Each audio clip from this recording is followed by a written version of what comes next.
Chapter 225. Alistair and Wu Yan looked at each other quietly. Neither of them spoke, but the space around them was no longer as silent as usual. Instead, it was rippling violently like water. Relying on the full power of the true ancestor bloodline, Wu Yan's originally wine-red pupils had turned golden. There were only two possibilities for such a situation to occur.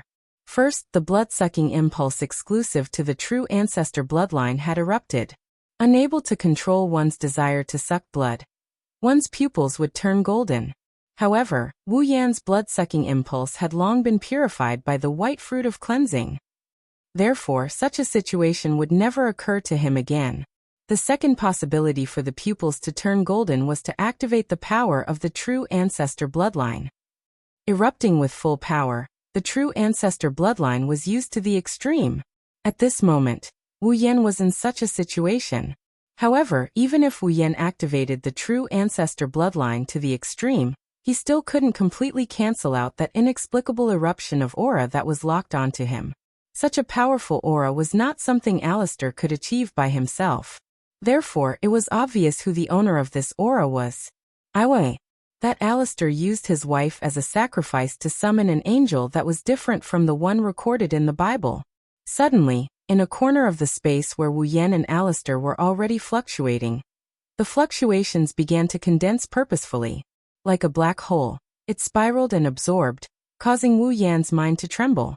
An extremely resplendent light shot out from the condensed black hole. With the momentum of a sharp arrow, it violently attacked Wu Yan, whose pupils had already shrunk to the size of needles. Danger. Extreme danger. If things went wrong, he would die once. Such a thought rose from Wu Yan's heart almost as soon as the light shot out. At the same time, the light had already arrived in front of Wu Yan. Wu Yan's heart gradually calmed down as he faced the incoming light. He knew that he wouldn't be able to dodge this light attack. However, this did not mean that Wu Yan had given up resisting and was prepared to welcome his own death. With the true ancestor bloodline, Wu Yan could not die at all. Moreover, Wu Yan did not only have the true ancestor bloodline as his trump card. The destructive aura of light smashed into Wu Yan's body. It was certain that once the attack took effect, Wu Yan's chest would definitely open up a huge hole. However, when the light hit Wu Yan's body, a strange ripple suddenly spread out from Wu Yan's body. It was like a sound wave, sticking close to Wu Yan's body and spreading out bit by bit. A light, ethereal sound, accompanied by static, was heard when the ripple spread out from Wu Yan's body. Alistair, who was in the culture tank, froze. He knew that the owner of the sound would not make a sound for no reason. The only possibility was that his attack was ineffective. The formless ripples collided with the beam of light. In the next second, both the ripples and the beam of light actually disappeared without a trace. Wu Yan heaved a sigh of relief. Drinking the resplendent breath before coming had been the right choice. Alistair looked at the unscathed Wu Yan with an expressionless face. However, if one looked closely, they would discover that small bubbles were forming in the liquid around him. Following the disappearance of the light and the ripples, an ethereal noise that had just been heard reverberated in this space. How did you do that? Wu Yan's heart froze, but his mouth was full of mockery. Do you want me to explain to the person who wanted to kill me how I survived? The owner of the voice, Iwasi, spoke with a faint static sound. Indeed, I shouldn't have asked that question. However, I can roughly guess that you relied on external help to block my attack, right? I don't know. Perhaps I relied on my own strength? No, you don't have that strength.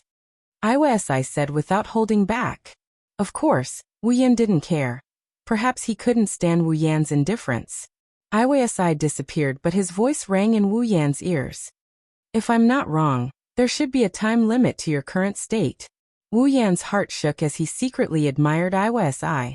As expected of the boss of Magic Seal, his observation skills and strength are truly terrifying. Wu Yan didn't try to hide it and nodded. That's right.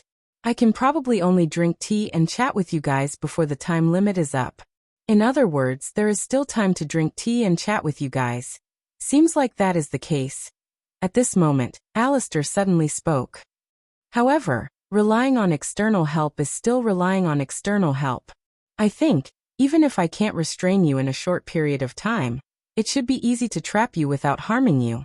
As long as I trap you and wait for the time limit to arrive, then. Following Alistair's words, a familiar yet unfamiliar aura once again enveloped Wu Yan and locked him in place. After hearing Alistair's words, Wu Yan laughed in disdain. A crystal-like scroll appeared in Wu Yan's hand in the blink of an eye. Wu Yan sneered at Alistair and said coldly, "You can try, maybe you can really make me stay." Alistair narrowed his eyes and went silent. He looked at the crystal scroll in Wu Yan's hand with an indescribable expression. Then he looked at Wu Yan, as if he wanted to see something from his face. Alistair was disappointed. All he could see was Wu Yan's calm and confident face. "I didn't expect you to have so many tricks up your sleeve." Playing with the return scroll in his hand, Wu Yan smiled. "Don't mock me for relying on external help. Didn't you use all the external help you can use as well?" Alistair didn't care about Wu Yan's sarcasm and suddenly said, "It seems like we can't make you stay." Wu Yan calmly listened to Alistair's words. However, Alistair's next sentence made Wu Yan unable to calm down. "However, I wonder if your little girlfriends have as many tricks up their sleeves?" Killing intent flashed in his golden eyes. Wu Yan forced himself to calm down. However, the more he forced himself to calm down, the angrier he became. Wu Yan's body, which was strengthened by his ascension to primogeniture, almost got burned to ashes. Alistair, on the other hand, acted as if he didn't see anything and continued, "Even if your excellency's little girlfriends have the same external power as your excellency, I can still issue a warrant for your arrest to the entire Academy City. Perhaps you don't have a lot of connections, and can ignore the bounty of Academy City with your own strength. However, from what I know, Misaka Mikoto is the exact opposite of you. She has a lot of connections." His pupils shrank. Originally, there was only a trace of killing intent in his eyes. However, due to Alistair's provocation, the killing intent in his eyes grew stronger and stronger. Alistair, on the other hand, felt like his words weren't clear enough, so he continued, "Misaka Mikoto is someone who values her friendship a lot. If Academy City places a bounty on her, then the people she values will take action against her under the protection of Academy City." A thick blood-red aura began to climb up Wu Yan's body. Wu Yan lowered his head so his expression couldn't be seen. "When that happens, Misaka Mikoto will fight against her beloved Academy City together with you. She will fight against the people she values and kill each other." Chapter 226. Following Alistair's emotionless voice, Wu Yan finally couldn't suppress the anger and killing intent in his heart and exploded. A thick blood-red aura covered his body. Wu Yan fiercely raised his head. A pair of golden pupils stared at Alistair's body like a ferocious beast. With a flip of his hand, a light flashed and a transparent longbow shaped like a wing, completely black as ink, with starlight flickering within it, appeared in Wu Yan's hands. Wu Yan raised it up. "Draw the bow." When Wu Yan made this move, the brilliance between heaven and earth, like bees that saw bees, turned into shaped starlight, suffused with a faint silver glow, and madly gathered towards Wu Yan's hands.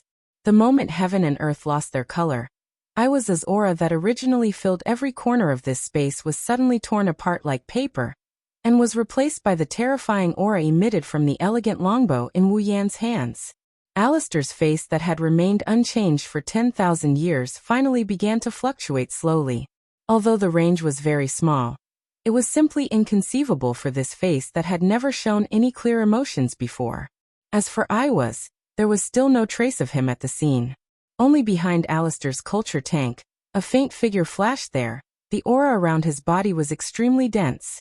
Starlight as bright as the Milky Way gradually gathered on the transparent elegant longbow. As more and more starlight was added, a glittering silver arrow appeared on the bow of Meteor Knight, and in Wu Yan's hands. An extreme sense of danger rushed into Alistair's heart. Starlight swam around Meteor Knight and the silver arrow, rendering them like comets in the night sky, beautiful and powerful. The golden pupils under his bangs slowly raised, facing Alistair in the culture tank.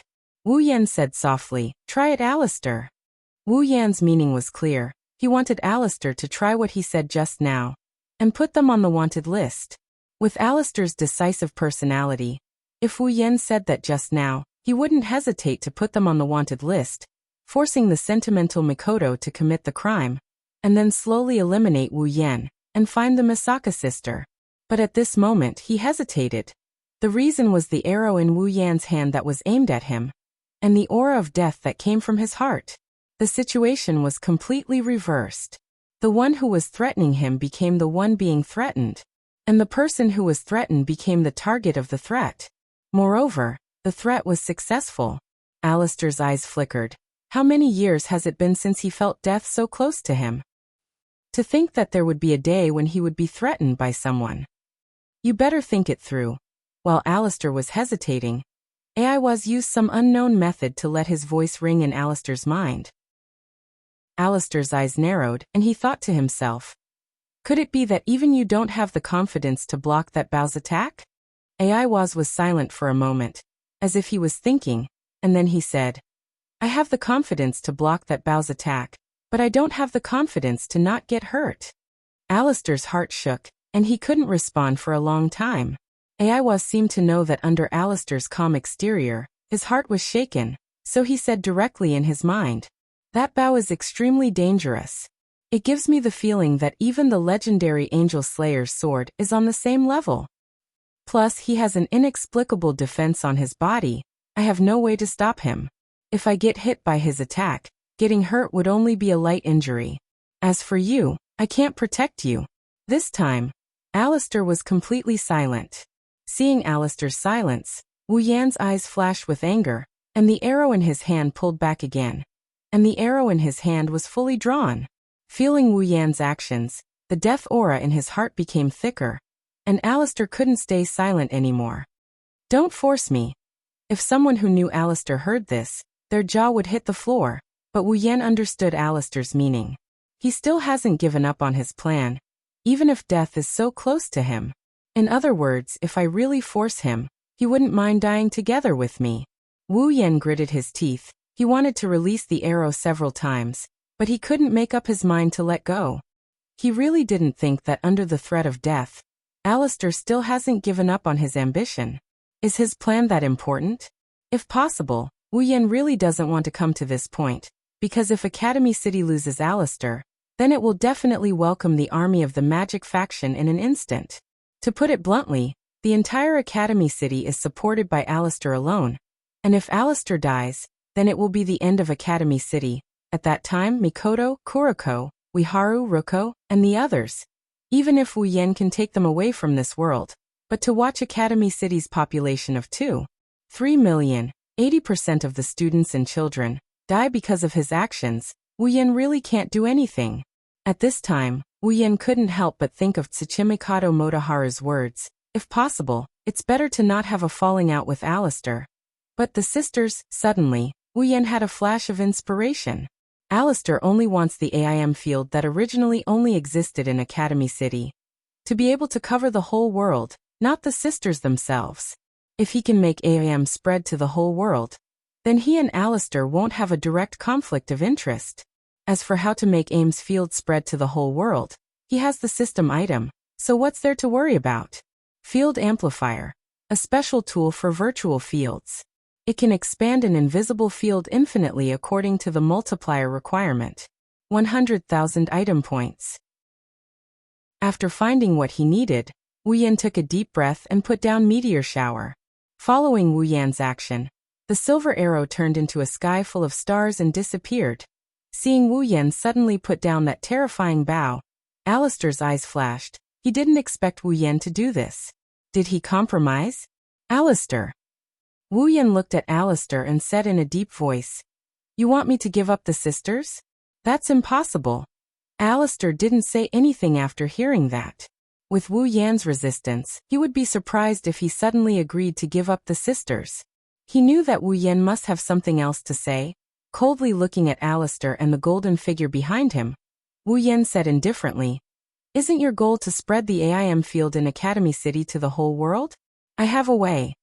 Wu Yan felt the aura around Alistair change when he said that, but his face didn't change at all. Wu Yan admired his calmness. Alistair stared at Wu Yan for a while. With a flip of his hand, Wu Yan put Meteor Shower back into his space ring. His golden eyes turned back to wine red as he stared at Alistair. Both sides fell into silence again. After a while, Alistair said, "If you can really do it." Hearing this, Wu Yan smiled. He knew that he won again. After an unknown amount of time, Qiao Biao Danqi appeared again. She looked at Alistair with fear, then at Wu Yan with an even more fearful gaze. She cautiously and conscientiously led Wu Yan out. With Wu Yan's departure, the space fell into silence once more. That unchanging figure looked at the field amplification device not far away, and he started mumbling to himself. An unknown pressure, a terrifying weapon, and a miraculous tool. What kind of existence are you? Chapter 227. Academy City School District 7. Under a windowless building, Wu Yan breathed a sigh of relief when Qiao Biao Danqi brought him out of Alistair's room. Alistair's room was magical but also depressing. Alistair was probably the only one who could stay in there for a long time without suffocating. Anyway, with Wu Yan's personality, he wouldn't stay in there for too long. "I'm really bored to death." Wu Yan sighed. Looking at the cowering Qiao Biao Danqi, he sighed again. He's being hated by a girl. Wu Yan rolled his eyes and rubbed his chin. He suddenly reached out and caressed Qiao Biao Danqi's face. Shocked, she subconsciously tried to dodge, but Wu Yan's hand that was caressing her face had already pinched her delicate chin, making it impossible for her to escape. Looking at Qiao Biao Danqi's pretty face, Wu Yan chuckled and lifted her chin. His face slowly moved closer to hers. "You seem afraid of me," Wu Yan said softly. His face was only a finger's distance away from Qiao Biao Danqi's face. He could even see the sweat on her nose. Qiao Biao Danqi's eyes flickered. She met Wu Yan's wine-red eyes and turned her head away unnaturally. No. Wu Yan moved closer, just a little bit more and their lips would touch. "Then why don't you dare look at me?"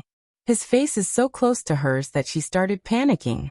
She wanted to dodge, but her chin is being gripped tightly by the other party. She wanted to run, but she's afraid that Wu Yan will get angry. For Qiao Biao Danqi, Wu Yan was scarier than Alistair. At least Alistair wouldn't tease her like this. Seeing Wu Yan's face getting closer and closer, Qiao Biao Danqi resigned herself to her fate and closed her eyes, waiting for her first kiss to come. Time passed little by little. Qiao Biao Danqi was waiting. Seconds felt like days, and days felt like years. She waited for a long time, but her lips were not captured by him. She couldn't help but open her eyes to check the situation. She saw Wu Yan's wine-red eyes filled with laughter. "Why are you closing your eyes?" Wu Yan held back his laughter and asked Qiao Biao Danqi teasingly. He seemed to be asking the obvious. Qiao Biao Danqi froze and stuttered. "SSSSS, don't you want to?" "What do I want to do?" When he heard Qiao Biao Danqi's stuttering words, Wu Yan's smile deepened and the corners of his mouth lifted. Qiao Biao Danqi didn't realize that Wu Yan was teasing her. She was a complete idiot.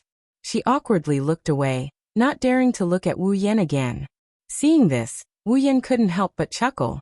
He nodded in satisfaction as if he's happy that he's the one who created this situation. He loosened his grip on Qiao Biao Danqi's chin. Qiao Biao Danqi couldn't help but breathe a sigh of relief. She teleported away without looking back. Recalling the overbearing yet cowardly Kaneki in the original work, as well as the little girly Kaneki that he teased just now, Wu Yan felt a sense of accomplishment. At this time Wu Yan's phone rang. Before Wu Yan could answer the call, the phone picked up on its own. Alistair's voice could be heard from the other end of the line. "I forgot to tell you, final production ran away last night." "What did you say?" Wu Yan was shocked. He wasn't shocked that Final Opus ran away, he was shocked by what happened after she ran away. As expected, Alistair quickly pointed out Wu Yan's worries. Final production was taken away by the person in charge of the Absolute Aptitude Evolution Project, a MyAO. Wu Yan's heart sank. He picked up the phone and asked in a low voice, "Where's Accelerator?" "Oh." Alistair seemed surprised when Wu Yan mentioned Accelerator. He was surprised that Wu Yan knew that Accelerator was related to this project. As for Alistair's expressionless face, who knows if he was surprised or not? Of course, Alistair wouldn't ask Wu Yan. It would be a waste of time anyway. He could only bury his doubts in his heart. "Accelerator has already caught up with them." "I got it. Send the location to my phone." Wu Yan said bluntly. Alistair didn't care.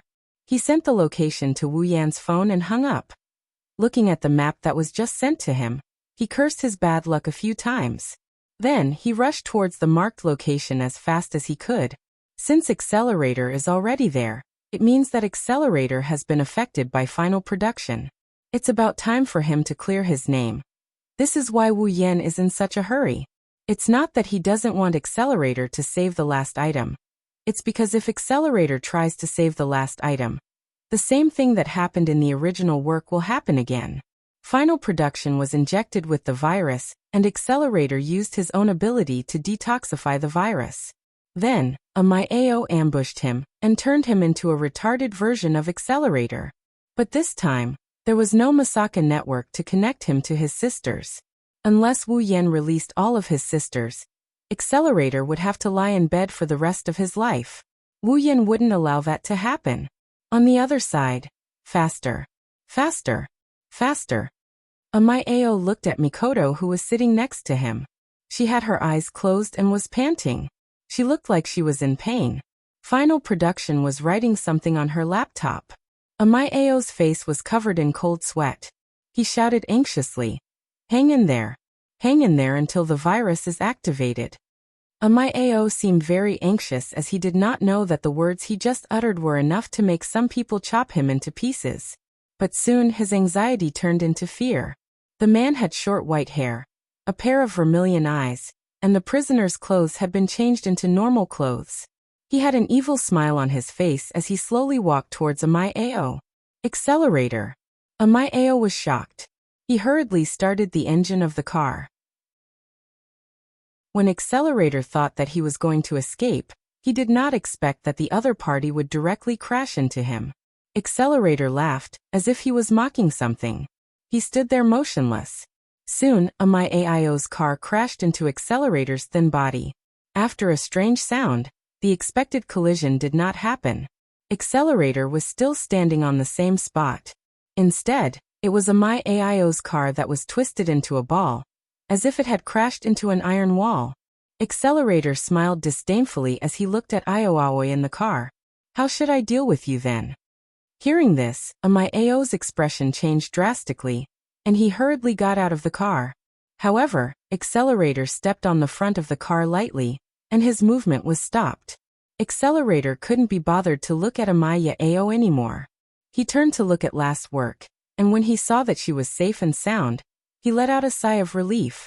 However, when he saw her gasping for breath, he frowned again. Accelerator picked up his phone and said something to someone. However, as time passed, a trace of worry flashed across Accelerator's usually cold and indifferent face. Suddenly, as if she was having a seizure, the computer trembled violently.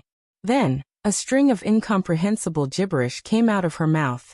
On the computer screen of Myao's computer, a large number of red boxes started flashing. Accelerator clenched his teeth and placed a hand on Last Work's forehead.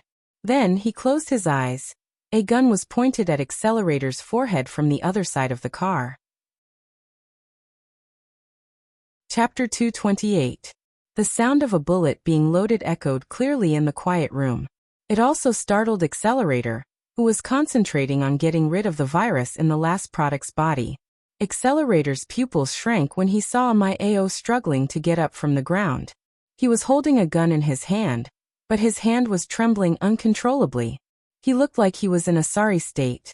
Don't stop me. Myao managed to squeeze out a few words, but his trembling body and the gun in his hand betrayed him. Accelerator looked at the gun that was aimed at him. Normally, it was no different from scrap metal to him. He could even reflect missiles, let alone a gun. However, at this moment, this piece of scrap metal that he usually disdained was even more terrifying than those missiles. Accelerator, who was helping the last product to get rid of the virus, had already transferred all his computing power to this precise task. He had no extra computing power to do anything else. In other words, Accelerator had no way of reflecting the gun's attack. Accelerator glanced at the display screen on the side of the computer. He gritted his teeth and didn't take his hand off the Last Work's head. Because in the last 10 seconds, the Last Work's virus could be completely eliminated. If he stopped at this time, his final work would really be beyond saving. Gazing at the muzzle of the pistol without blinking his eyes, Accelerator exclaimed inside, "Hurry up, hurry up! After a short while, I will be able to take my hand back from the last work. At the same time, I will have no computing ability left.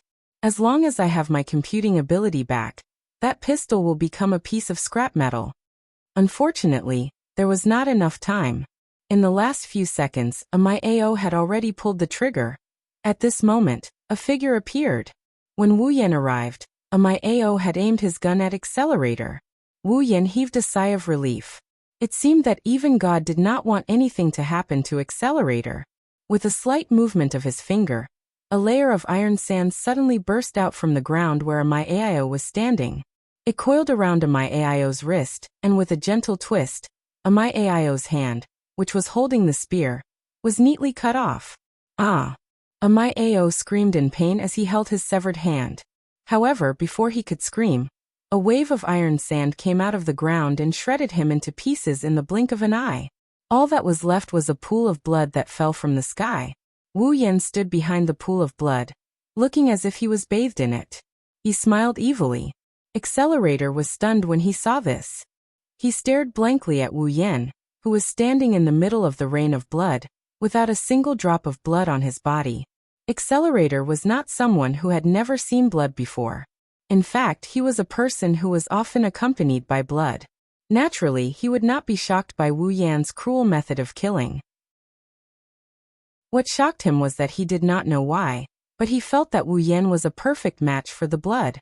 It was as if he was supposed to be bathed in blood. It was a little different from before. It felt as if the other party had become an existence of a higher level. Wu Yan did not know what was going on in Accelerator's mind. If he did, he would not have thought much of it. A true ancestor was the highest level of vampire. What was so strange about it being compatible with blood? Wu Yan ignored the pool of blood and walked towards Accelerator.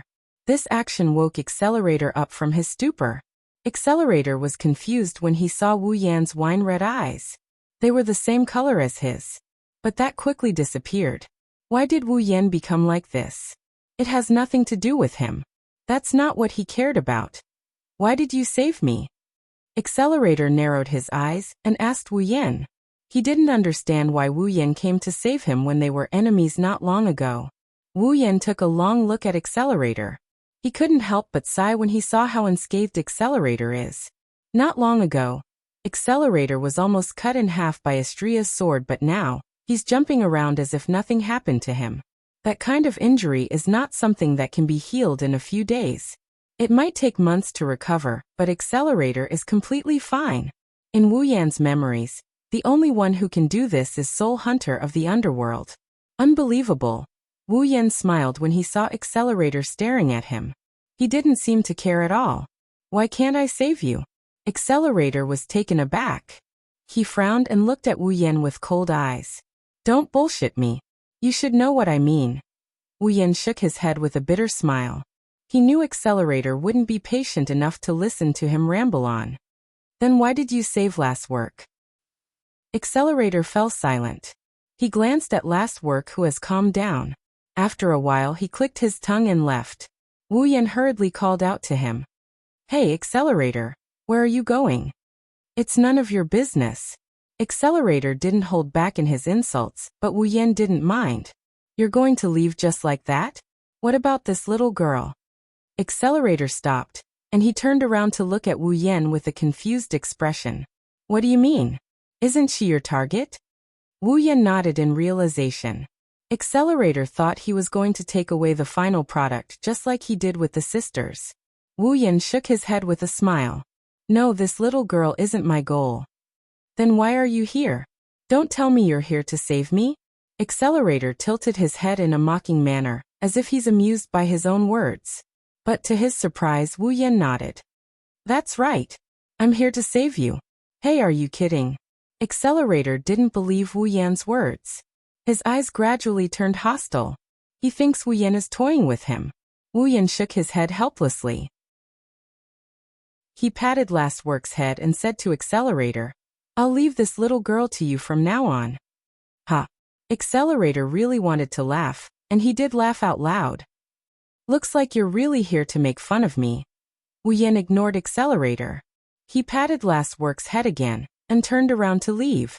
Accelerator's laughter stopped abruptly. He looked at Wu Yan, who walked away without hesitation.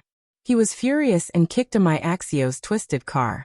As Accelerator moved, the hood of the car detached from the body of the car, as if it was controlled by a giant hand. Then it flew towards Wu Yan with lightning speed. Wu Yan didn't even turn his head. As if he didn't notice the car coming towards him, he kept walking. When the car was about to hit him, he tilted his body slightly to the side to avoid the car. He then continued walking while waving his hand casually. Since I've decided to save someone, I won't hurt anyone anymore. After he finished speaking, his figure gradually disappeared into the distance. Accelerator stared at Wu Yan's back in a daze. He didn't come back to his senses until Wu Yan disappeared. Wu Yan's words echoed in his ears. He didn't know what to feel. Accelerator glanced at the final product with a complicated expression. In the end, he sighed and hugged the final product. Damn you, little brat. You only know how to cause trouble. Chapter 229. Academy City School District 7, Tokuwadai Dormitory. Early in the morning, the sun slowly shines down from the sky, passing through layers of clouds and shrouding the ground that was just covered by the night, bringing a touch of warmth to the cold ground. In the dormitory of Tokuwadai, all the young ladies got up from their beds one after another, and started their day after day, year after year of middle school life. Even though it was a holiday today, they still couldn't hide in their warm beds. Who knows if it was a special rule of Tokuwadai, or if it was a habit of theirs. Usually, at this time, the Missy from Tokuwadai would have finished washing up, and headed to the commercial street in the center of the school district. But today, there was no sign of the young ladies who were preparing to go out on the streets at the entrance of the Tokuwadai dormitory. They were all hiding in the corners of the dormitory, and looking at the entrance as though they had seen something unbelievable. None of them wanted to go forward, because there's a figure standing there that normally wouldn't appear at this time. Her long blonde hair was casually draped behind her head, and she carried a small white bag on her back. The sunlight shone on her hair, which was the same color as her hair, emitting a golden glow. She wore a pair of white gloves on her hands, and a pair of white stockings on her feet. Her star-shaped eyes stared in one direction, as if she was waiting for something. She was wearing the uniform of Tokuwadai, which was the same as the other young ladies. However, when she wore it, she had a different kind of charm. This was because the owner of the uniform had a great heart that the other girls in Tokuwadai did not have. It's Shokuho Misaki herself. Shokuho Misaki is standing in front of Tokuwadai's dormitory door early in the morning waiting. The Missy from Tokuwadai didn't choose to go out because they saw their queen at the door. Girls are all gossipy creatures. This sentence can't be applied to all girls, but it's applicable to most of them. Obviously, the Missy from Tokuwadai are one of those gossipy creatures. When they saw Shokuho Misaki standing in front of Tokuwadai's dormitory door, they're boiling because their queen is obviously waiting for someone. Could it be her boyfriend? Her Majesty the Queen is going on a date with her boyfriend? Once this idea popped up, it instantly went out of control and spread like wildfire. Within a short 5 minutes, it had spread throughout the entire Tokuwadai dormitory, and attracted everyone. Ever since Mikoto became the second, her influence in Tokuwadai became even greater. At this time, Shokuho Misaki's influence didn't decrease in the slightest. Many Tokuwadai's young ladies also deeply admired Shokuho Misaki from the bottom of their hearts. So, now that Shokuho Misaki has a boyfriend, the commotion in Tokuwadai will definitely not be any less than the last time she went out on a date. At this time, they didn't know that the person Shokuho Misaki was waiting for was the same person she went on a date with last time. At a certain moment, Shokuho Misaki's eyes suddenly lit up as she looked in a certain direction. A beautiful smile appeared on her face, making those Tokuwadai girls who were looking forward to her almost screamed. At the same time, they also noticed that in the direction Shokuho Misaki was looking at, there was a figure walking towards them. A figure that caused them so much pain that they wanted to chop him into pieces. It's that scum! One of the misses from Tokuwadai couldn't help but exclaim. Following her exclamation, The other misses from Tokuwadai were all stunned as they stared at Wu Yen, who is approaching Shokuho Misaki. What's going on? How can it be that scum? At this moment, all the Tokuwadai girls, without exception, were crazily roaring this sentence in their hearts. Ever since the last midsummer festival, Wu Yen publicly announced that their Misaka-sama is a member of his Crystal Palace. The title scum has spread throughout the Tokuwadai along with Shiroi Kuriko's secret plot. None of them didn't want to chop Wu Yen into pieces, because Mikoto is the trump card of their Tokuwadai, the third of the 7 LV5 Tokuwadai girls in Academy City. Every Tokuwadai girl has a deep yearning for Mikoto, just like how they yearn for Shokuho Misaki. But on that day, their hearts were broken. Their Misaka-sama was taken in by a powerless hooligan. Moreover, he was taken into Crystal Palace. From that day onwards, every single girl in Tokuwadai started hating Wu Yen. And after Mikoto defeated Kakin Taidaku and became the second Tokuwadai girl in Academy City, the hatred in their hearts couldn't be suppressed. Now even another object of their yearning has fallen into his arms. At this moment, the anger in their hearts suddenly rose. It's not like they didn't know about Shokuho Misaki's date with Wu Yen. However, Wu Yan's declaration at the Crystal Palace during the Midsummer Festival made the Oniai-san of Tokuwadai believe that their Koho-sama would never share a man with another woman. Thus, they didn't think of Wu Yen as a possible suspect. So when Wu Yen appeared, the Tokuwadai girls, other than disbelief, their monstrous resentment also solidified and broke through the clouds.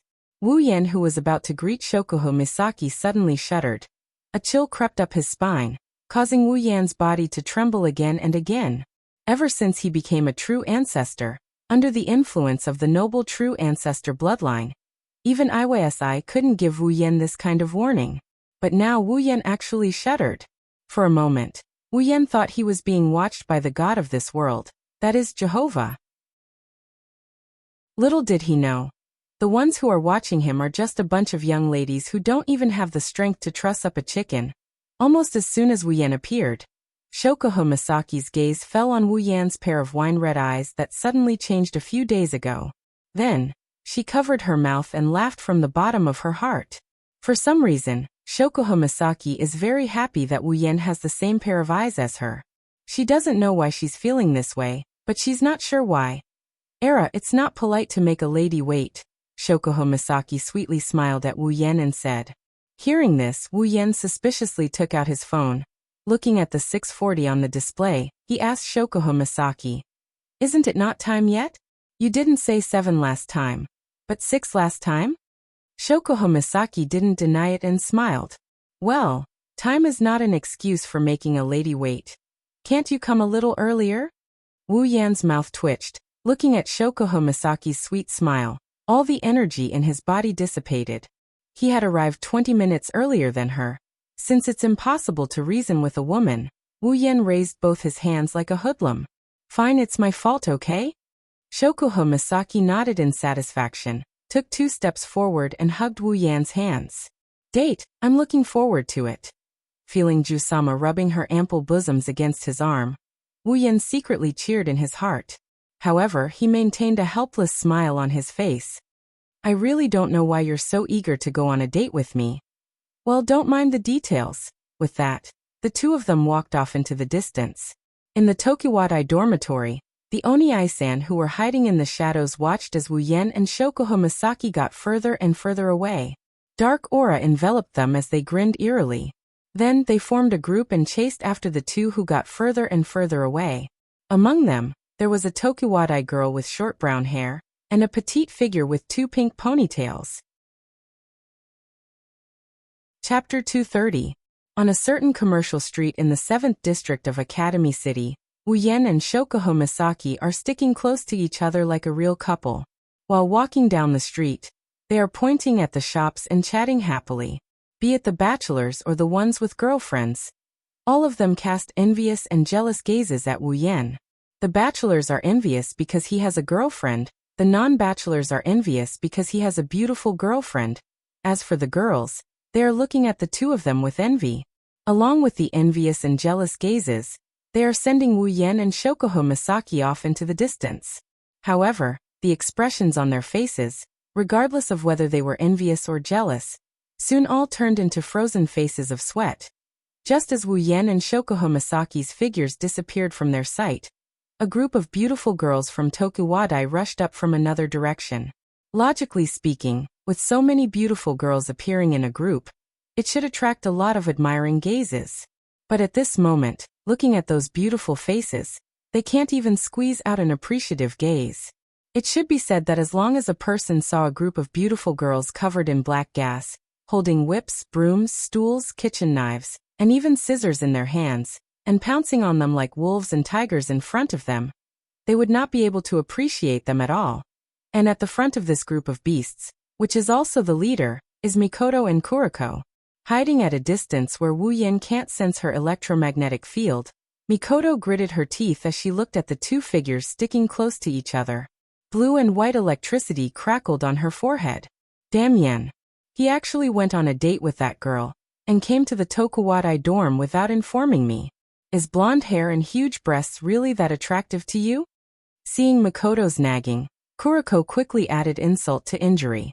Wani-sama, look, that scum really doesn't care about Wani-sama. He already has Wani-sama, but he still doesn't know how to be satisfied. He still goes and flirts with other girls. Wani-sama should just use your iron sand sword and give him a chop. Hearing this, the girls of Tokuwadai quickly added insult to injury. That's right, Misaka-sama. That scum is not worthy of you being together with him. It's better to abandon him and follow me. Without a doubt, this was a Yuri girl who looked like a black and white creature. Misaka-sama, let's just chop him up. A Tokuwadai girl who was holding a kitchen knife said. She seemed to be quite knowledgeable. No. We should throw him out on the street and parade him around. The girls of Tokuwadai who have already occupied the street said. No. For scum like him, I think we should use a pair of scissors and chop him up. This is a Tokuwadai girl who is holding a pair of scissors. By the way, she's the girl who led Wu Yan to Shokuho Misaki and told her that Mikoto has a boyfriend. She's the one who indirectly caused the relationship between Wani-sama and Wu Yan. No. We should. Enough. Stop arguing. Mikoto, who was already a little annoyed, is now scared witless by this group of dangerous girls. She quickly stopped them from talking and saved a certain scum, who is enjoying a date. Wani-sama. Kuriko shouted at Mikoto in exasperation. Looking at how Mikoto is protecting Wu Yan, Kuriko gritted her teeth. Wani-sama, at this time, you should decisively abandon that scum, Wani-sama. Mikoto bitterly smiled. If she wanted to cut off all ties with Wu Yan, she would have already made up her mind back in the Spalier world. How could she let Wu Yan take advantage of her? Misaka-sama. Shokuho-sama and that scum are leaving again. One of the Tokuwadai girls who was assigned as a scout saw Wu Yan and Shokuho Misaki heading towards a certain direction, and quickly informed Mikoto. Mikoto turned her head to look. That direction, it looks like an amusement park. Yes, Misaka-sama. That amusement park is a place where the girls in school who have boyfriends often go for dates. It should be Shokuho-sama's idea. That woman. Mikoto clenched her fist tightly. You keep biting on someone else's boyfriend. If I don't teach you a lesson today, you'll think that I, Misaka Mikoto, only know how to flirt. Her brown eyes turned and an idea popped up in her mind. She called out to the Tokuwadai girls behind her and started whispering something to them. Then she asked them to pass on the message. On the other side, Wu Yan and Shokuho Misaki have already entered the amusement park where the girls of Tokuwadai often go for dates. It's the first time he's been to a place like an amusement park. Even Wu Yan felt a sense of novelty, let alone Shokuho Misaki who has never been to these things. Looking at the roller coaster not far away, Shokuho Misaki's eyes sparkled. She tugged at Wu Yan's sleeve and said with a hint of anticipation. Hey little Yan, let's go play that. Hearing Shokuho Misaki's words, Wu Yan teased her. What's wrong? Our Queen-sama also likes this kind of childish stuff? For the first time, Shokuho Misaki blushed and pretended to be elegant as she said. Of course I'm not interested. It's just that I'm a little curious as to why the people up there are shouting so loudly. Oh, is that so? Wu Yan looked at Shokuho Misaki with a half-smile and held her hand. Then I hope the polite Queen-sama will maintain her manners later. Of course. Of course, this of course was quickly broken by Queen Sama.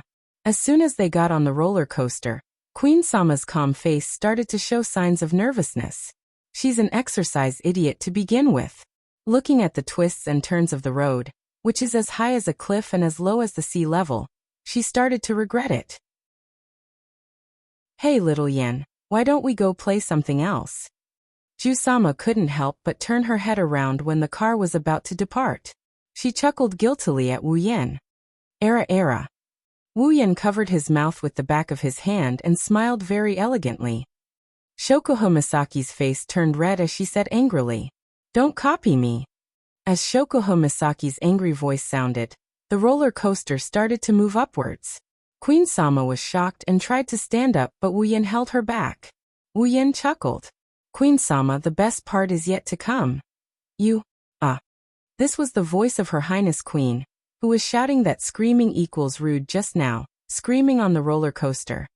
When the roller coaster finished, Wu Yen, who was holding Queen Sama, was now being held by Queen Sama like a pillar. Her limbs were strangely removed from the safety belt and railings, and were wrapped around Wu Yan's body. Ju-sama's petite face turned a little pale. Her starry eyes were brimming with tears, giving her a pitiful look. Upon seeing this, not only did Wu Yen not console her, he even snickered, causing Ju-sama to glare at him. Hurry up and get off. Queen Sama just wanted to leave this roller coaster that made her lose face. However, it seems like someone doesn't want her to leave. Mikoto, Kuroko, and a group of girls from Tokuwadai were standing on a fake mountain in the amusement park. They were looking at Wu Yen and Shokuho Misaki on the roller coaster with a strange smile on their faces. You want to leave? It's not time yet. Mikoto raised her electric hand and pressed it on the ground. Suddenly, blue and white electricity spread out like a spider web and touched the roller coaster's controller. At the same time, the roller coaster that had stopped trembled. Shokuho Misaki and Wu Yen, who were about to get off the roller coaster, fell back onto their seats. What's going on? What's wrong with the roller coaster? Shokuho Misaki suddenly felt an alarm in her heart, telling her that something bad is about to happen. But before she could react, the roller coaster accelerated and went back to where it came from at 3 times its original speed. Chapter 231. In the amusement park, all the people who saw the roller coaster flying backward at a very fast speed were in a mess. The kind-hearted people began to look for the managers, but they didn't know why those managers all disappeared. So the kind-hearted people could only watch the fun. Thus, the bottom of the roller coaster is filled with people while the top of the roller coaster is filled with Ju-sama's screams, echoing throughout the entire amusement park. What's going on? On the roller coaster, Wu Yan's neck was tightly strangled by Ju-sama. Her screams almost broke his eardrums, making his head dizzy, coupled with the suffocating feeling caused by the lack of oxygen. Even though he's already a true ancestor, Wu Yan still felt like he's about to die. Only a part of his mind is left blank, wondering why the roller coaster suddenly malfunctioned. Unfortunately, his brain cells were all scared to death by the deafening screams around him. In the distance, Mikoto looked at Shokuho Misaki on the roller coaster. Her face is pale with fright. She smiled evilly, seemingly satisfied with what she's done. Kuroko, who was standing beside Mikoto, glanced at the unscathed Yuanshao on the flying car with resentment. She glanced at Wu Yen and blamed her own sister for being biased. Why didn't she teach that scum a lesson? Gritting his teeth indignantly, Hazy rolled his eyes as if he had thought of something. He snickered a few times, then stealthily took 2 steps back and started whispering to the girls of Tokuwadai behind him. As Hazy's words fell into the ears of the ladies of Tokuwadai, their eyes lit up as they excitedly nodded their heads and smiled tacitly. Almost in the next second, Wu Yen, who was sitting on the roller coaster, suddenly felt his body lighten. Ju-sama's hand that was strangling his neck loosened. At the same time, a gust of wind blew his body out of the roller coaster. Wu Yen didn't even get the chance to curse before he started free-falling towards the ground at a height of about 10 meters. Ju-sama, who was still screaming, didn't realize that her biggest support at this moment is falling face first. She also didn't realize that her hands that were strangling Wu Yan's neck have turned into a pillar. As for the people who saw Wu Yen fall, they all screamed and scattered like birds and beasts. It's obvious that they don't plan to save Wu Yan. Yen. Mikoto, who is on top of the fake mountain, also exclaimed in surprise. Then she thought of something and glared at Kuriko and the other Tokuwadai misses. As for the creators, they already put on a surprised expression and managed to get away with it. Looking at the ground that's getting closer and closer to him, Wu Yan let out a long sigh. He cursed his bad luck in his heart. How would he know that the reason why he's in this state is because of someone's dirty tricks? Wu Yan's eyes narrowed and he turned his body. His body immediately did a 180-degree turn, and he slightly bent his body. The moment he landed, he stomped on the air. One hand and both feet landed on the ground together. His body slightly squatted down to dissipate the force. Wu Yan dragged 2 lines of several meters on the ground. Then he stood up as if nothing happened. How is this possible? Kuriko and the other Tokuwadai girls all screamed. When Mikoto looked at them in confusion, they quickly pretended that nothing happened. But in their hearts, they were cursing. He's still not dead. Come to think of it, they really thought that Wu Yan is a powerless LV0. They came here with the intention of killing Wu Yan. When the roller coaster stopped again, Jusama still hasn't reacted. She's still sitting on her seat, hugging a small pillar that came from who knows where. She's screaming with her eyes closed. Wu Yan's face turned ugly. I say, Jusama. Ah, Jusama. Ah, girl, ah. Seeing this scene, Mikoto's face turned red, and she couldn't help but laugh out loud. The girls of Tokuwadai have never seen their Shokuhusama like this before, so naturally, they all tried their best to hold back their laughter. Where's the administrator? Where are all the caretakers? Shokuho Misaki stomped her feet in anger. Her pale face has recovered a lot of color, but you can still see the anger and embarrassment in her eyes. Shokuho Misaki felt that the reputation she's built up her entire life is gone. She wanted to cry, but no tears came out. Wu Yan also tried his best to hold back his laughter and patted Jusama's shoulder. Well, Jusama, as a Tokuwadai girl, you can't be so rude. Shokuho Misaki's face turned red. She glared at Wu Yan in embarrassment, but she didn't ask for an administrator anymore. She humphed coldly and walked away. Let's go. Let's go to the next roller coaster. You still dare to play? Wu Yan was shocked. He quickly chased after her. On the fake mountain, Mikoto looked at Shokuho Misaki and Wu Yan walking away. She was a bit surprised. That woman, she's still not going to give up? So, she came here with the intention of ruining his date. Wani-sama, are we still going to follow them? That's what she said, but if you look closely, you'll notice that Kuriko's pink pupils are filled with an eagerness to give it a try. It's as if she won't rest until Wu Yan is dead. Of course, Mikoto said angrily. She raised her leg and followed after them. Seeing this, the ladies of Tokuwadai also rushed after them. In front of them, Wu Yan frowned and kept looking back. He scratched his face from time to time as if he's confused. Shokuho Misaki couldn't help but ask. What's wrong? No, it's nothing. Wu Yan rubbed his chin and said thoughtfully. It's just that I feel like something's not right. Hearing this, Shokuho Misaki smiled. You're not afraid of being caught by your little girlfriends, are you? Wu Yan glanced at Shokuho Misaki and said lightly. What do you think? Mistress. Mistress? Shokuho Misaki stopped and looked at Wu Yan with her starry eyes. If I'm not mistaken, the position of mistress has been occupied for a long time, right? Wu Yan choked and didn't know what to say. Shokuho Misaki turned her head away in dissatisfaction. Her blonde hair almost hit Wu Yan's face. You're still thinking about other girls when you're on a date. You're so lame. Wu Yan felt helpless. If he's not mistaken, the one who brought up other girls first was Shokuho Misaki. Of course, a girl's emotions are fickle and Shokuho Misaki is a perfect example of this. She was just complaining about Wu Yan, and in the blink of an eye, she's hugging Wu Yan's arm again. Damn it, she's still so close. Mikoto gritted her teeth as she looked at Shokuho Misaki's arm hugging Wu Yan's arm. From her angle, she can clearly see Shokuho Misaki's ample bosom clamping onto Wu Yan's arm. This made her feel both dissatisfied and envious. To put it simply, she's envious and jealous. Looking at Wu Yan's smiling face, Mikoto's dissatisfaction grew. Unable to take it anymore, Mikoto stomped on the ground, and a small electric current flowed from the ground towards Wu Yan and Shokuho Misaki. Shokuho Misaki, who was hugging Wu Yan's arm, suddenly screamed and let go of her hand as if she was bitten by a bug. Wu Yan was stunned and quickly asked, "What's wrong?" Shokuho Misaki touched the back of her hand. Her starry eyes were filled with confusion.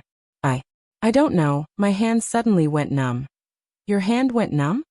Wu Yan looked at Shokuho Misaki's hand with a strange expression. He didn't know why, but when he heard the word numb, he felt enlightened, but he couldn't figure out what it was. It felt weird to the extreme. Shokuho Misaki frowned and looked at the back of her hand. Suddenly, she saw a figure in her line of sight. Chapter 232. When Shokuho Misaki saw the silhouette from the corner of her eyes, her face froze for a second before she understood what happened. As for the silhouette that Shokuho Misaki saw, it seemed to have realized that it might have been exposed. Panicking, it retracted its legs and hid in a corner, worried that it would be discovered just like that. Shokuho Misaki squinted her eyes. With her mind control ability, it only took her a moment to figure out what happened. Her heart was filled with rage. Recalling how embarrassing she was on the roller coaster, Shokuho Misaki was even more furious. She's always been the one messing with others. Since when was she the one being messed with? The more she thought about it, the angrier Shokuho Misaki got. Even her pretty face was tainted with black lines. It's obvious that she's feeling right now. Jusama, are you alright? Wu Yan's mouth twitched as he looked at Shokuho Misaki, who's in a strange state. His heartbeat quickened as he tried to recall if he's done anything to offend this lady. Hearing Wu Yan's words, Shokuho Misaki's still angry face turned towards Wu Yan. Seeing the fear on Wu Yan's face, she glanced at the corner where the silhouette disappeared. Suddenly, a small scheme appeared in her mind. Jusama instantly retracted her anger. She smiled sweetly at Wu Yan like a blooming flower. "I'm fine, Yan." Looking at Jusama's sweet smile, Wu Yan was stunned. He looked like a CPU overheated. He really can't understand how this woman's face can change so quickly. Shokuho Misaki had a smile on her face like a young girl. She skipped over to Wu Yan's side and hugged his arm. She then buried her face in his shoulder. "Yan, let's continue playing." After that, she pulled Wu Yan towards a certain direction. As she walked, she turned around to look at the corner of the building. Then she flashed a meaningful grin. Mikoto didn't see that smile on Shokuho Misaki's face. If she did, she'd be shocked. Because every time Shokuho Misaki wants to toy with her, she'll always have that smile on her face. Usually, when Shokuho Misaki has that smile on her face, it's when Mikoto is at a disadvantage. Wu Yan was caught off guard by Jusama's sudden enthusiasm. When he realized that Jusama was leading him to a secluded corner, Wu Yan was puzzled. Jusama, aren't we going to play? Why do I feel like we're getting further and further away? Is there a facility that I don't know about? Shokuho Misaki's face. "Well, Yan, don't worry. You'll know soon enough." Wu Yan didn't feel relieved. Instead, he felt even more puzzled. Scratching his face, Wu Yan sighed. A woman's mind is hard to read, let alone Jusama, who specializes in manipulating others' minds. It's probably best if I don't go looking for trouble and just follow her. What's that woman planning to do? Wu Yan wasn't the only one who was puzzled. Mikoto and the other Tokuwadai ladies were also puzzled when they saw Shokuho Misaki leading Wu Yan to a secluded corner. Of course, with their IQ, they wouldn't be able to figure out Jusama's plan. They could only bury their doubts in their hearts and once again become stalkers. At this time, Wu Yan and Shokuho Misaki have already hidden in a secluded corner and are staring at each other. "Jusama, what are you planning to do this time?" Wu Yan leaned against the wall helplessly and sighed at Shokuho Misaki. His intuition tells him that Jusama is planning to do something unexpected. Wu Yan's intuition was right. Shokuho Misaki glanced behind and saw the familiar figure following her and Wu Yan.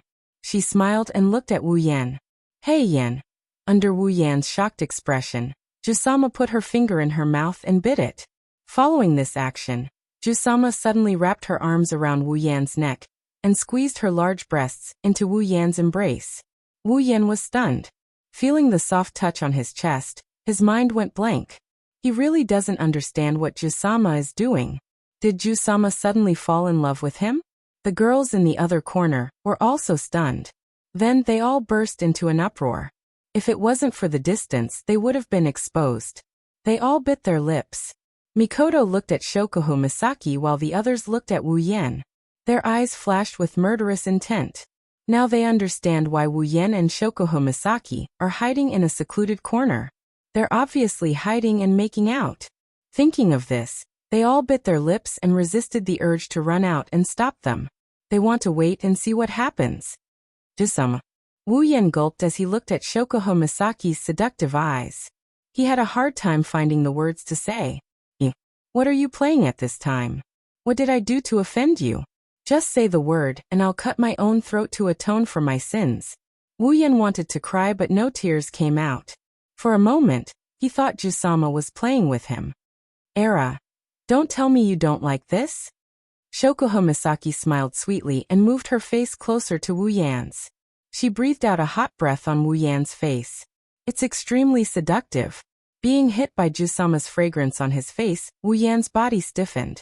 Looking at Jusama's lips that were inches away from his face, the lust in him started to rise. Although he doesn't know what Jusama is planning, but being seduced like this, and in a secluded place. In a place like this, if he really endured it, then he would be Lu Xiaohui. Is Wu Yan Lu Xiaohui? The answer came out very quickly. Wu Yan took a deep breath and hugged Jusama's naked body tightly. While feeling Jusama's soft body, he moved his face forward. In the next second, two soft lips were sucked into Wu Yan's mouth. Ugh! Shokuho Misaki's starry eyes widened. The seductive look in her eyes disappeared, and was replaced by a thick sense of disbelief. First kiss. Originally, Shokuho Misaki only wanted to pretend to be intimate with Wu Yan to get back at Mikoto. She wanted to let her know what it means to go for wool and come home shorn. Who knew that the one who went for wool and came home shorn was her? The smart Jusama obviously forgot that Wu Yan isn't a toy that can be manipulated by her. He can also be seduced. Jusama's mind went blank after losing her first kiss. Even though Wu Yan's lips were so close to hers that she couldn't react to it, she didn't know how to react to it. Wu Yan, of course, was happy that Shokuho Misaki didn't react. This way he can do whatever he wants, right? Shokuho Misaki's mouth opened wide, and Shokuho Misaki's cherry lips opened. At the same time, Shokuho Misaki felt her mouth expand, and a large tongue quickly swam into her mouth, captured her little tongue, and entangled them together. Shokuho Misaki's eyes widened a bit. Her blank mind finally came back to her senses, but soon after, the sensation of their tongues intertwining caused Shokuho Misaki's widened eyes to soften. A faint mist started to crawl into her eyes, making her eyes look like water. Soon, Shokuho Misaki was immersed in the wonderful sensation of the kiss. She closed her eyes and responded to Wu Yan's kiss. The two of them started off with a light kiss, but it quickly escalated into a passionate kiss. Chapter 233. In the corner, Wu Yan and Shokuho Misaki are getting more and more engrossed in their kiss. Shokuho Misaki is starting to forget her original intention, and is engrossed in her first kiss.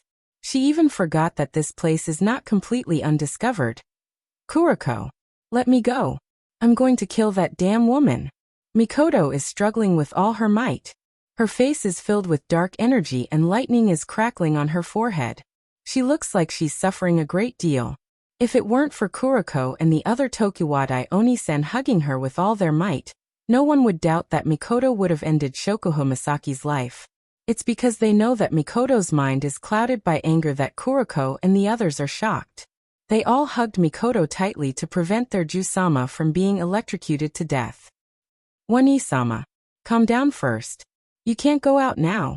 Kuriko is hugging Mikoto tightly and trying to calm her down. She's also drooling as she rubbed Mikoto's chest that's getting bigger and bigger by the day Wu Yan is developing. One-sama, even if you go out now, you'll only give Shokuho Misaki the opportunity to scold you. It's already happened. One-sama, even if you go out now, you won't be able to change the fact that they've already had intimate contact. Kuriko is trying to persuade Mikoto to come back. Of course, Kuriko is also secretly happy. Her real goal is to let her Wani-sama see that Scum having an affair. If this continues, her Wani-sama will gradually lose hope in that unfaithful Scum. Then, her impression of him will slowly fade away and her feelings for him will be erased. In the end, she'll take the initiative to leave that Scum's clutches. And when her Wani-sama is sad, she'll take advantage of that and give her a warm hug and shoulder. Slowly, she'll move her heart, and when that time comes, Kuroko, who thought this as a matter of course, obviously forgot that using the excuse of being a playboy to break up Wu Yen and Mikoto's relationship is no longer going to work. That's because they are already part of each other's crystal palace. Even if she were to take a step back with her personality, there's no way she'd jump into the dangerous profession of being a lesbian just because she's comforted. As for the other Tokuwadai ladies who tried to stop Mikoto, some of them are of the same race as this black and white creature, so they had the same goal as her and righteously tried to persuade Mikoto. Some of them are just afraid that their Jusama would be taken advantage of by their Misaka-sama. Mikoto resisted the urge to go all out and look at the two kissing passionately. The anger in her heart couldn't be quelled no matter how hard she tried. It's not like she's never seen Wu Yen kissing other girls before. For example, Chuju Ikaros, she's seen them all. Sometimes, Wu Yen would even force her to sleep in the same bed. Logically speaking, Mikoto, who's already used to this, even if she saw Wu Yen being intimate with other girls, she'd at most be a little jealous and angry. She wouldn't be this angry. But when this girl is Shokuho Misaki, it's a different story. Shokuho Misaki is the woman she hates the most. There's no one like her. Mikoto has suffered a lot under Shokuho Misaki's hands. In the past, Shokuho Misaki used psychological control to control innocent people to go against her in order to protect her so-called Tokuwadai queen's territory. Although Mikoto resolved it in the end, Jusama is now thoroughly hated by cis-canon. The person you like the most kissing the person you hate the most, what kind of feeling is that? Mikoto doesn't know, but she's about to explode from anger. But after listening to Kuroko's advice, Mikoto felt that it made sense. Even if she went out now, it wouldn't change the fact that Shokuho Misaki and Yen were already intimate. Plus, with Shokuho Misaki's personality, there's a 90% chance that she'd turn around and mock her. When that happens, she'd have nowhere to vent her anger. Mikoto could only turn her head away. Out of sight, out of mind. But her eyes kept glancing at Wu Yen and Shokuho Misaki's direction. Her face gradually turned red. Even though Mikoto is no longer a teenage girl, and is now a married woman, she still couldn't help but blush when she saw this scene.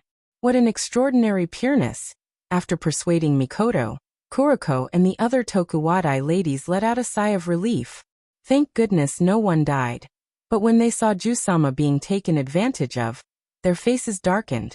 Don't forget, most of them are here to protect Jusama from being tainted by Wu Yen, of course. No matter what they think, the two who are immersed in the kiss won't notice anything. Feeling Jusama's soft body, her great bosom, and her soft lips and tongue, Wu Yan's heart started to heat up. One has to say, blonde hair, big tits, queen, this kind of surname is very attractive. Even Wu Yen wasn't surprised. At this moment, Jusama's interest in Wu Yen is on par with Estrella, who has blonde hair and big tits. In fact, Jusama's interest in Wu Yen is close to that of Ikaros, who has huge tits. Wu Yen started to get dissatisfied with the current situation. His hands that were holding Jusama's breasts also started to slide down. When her private parts were under his control, Shokuho Misaki opened her eyes.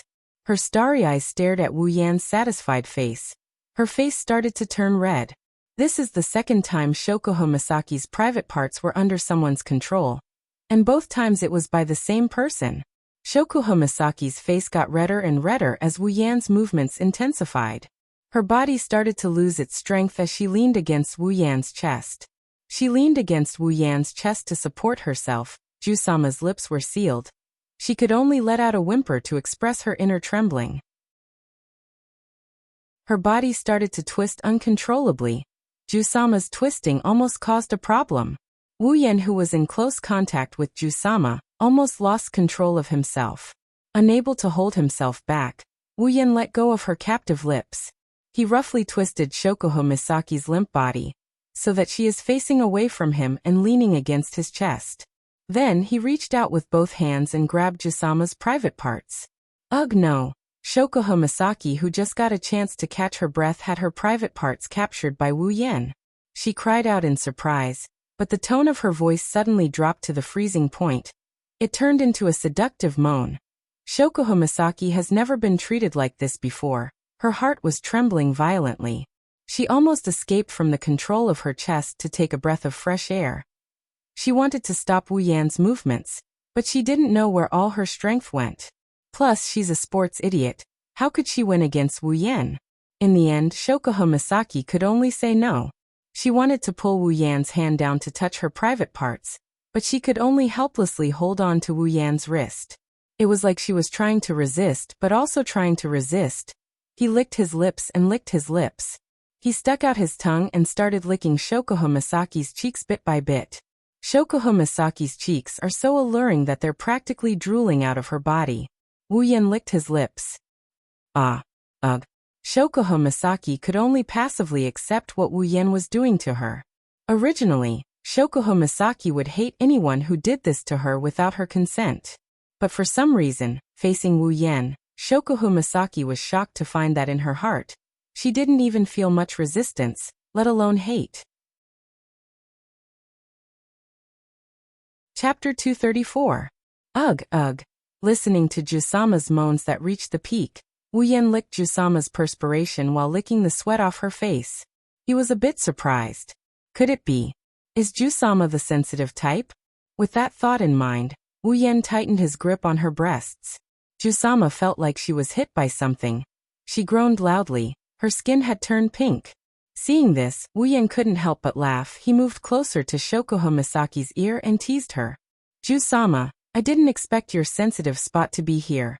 Hearing this, Shoko Misaki looked back at Wu Yan, who had a smirk on his face. She wanted to say something, but the lust coming from her body drained her of her strength. Her voice turned into a moaning moan.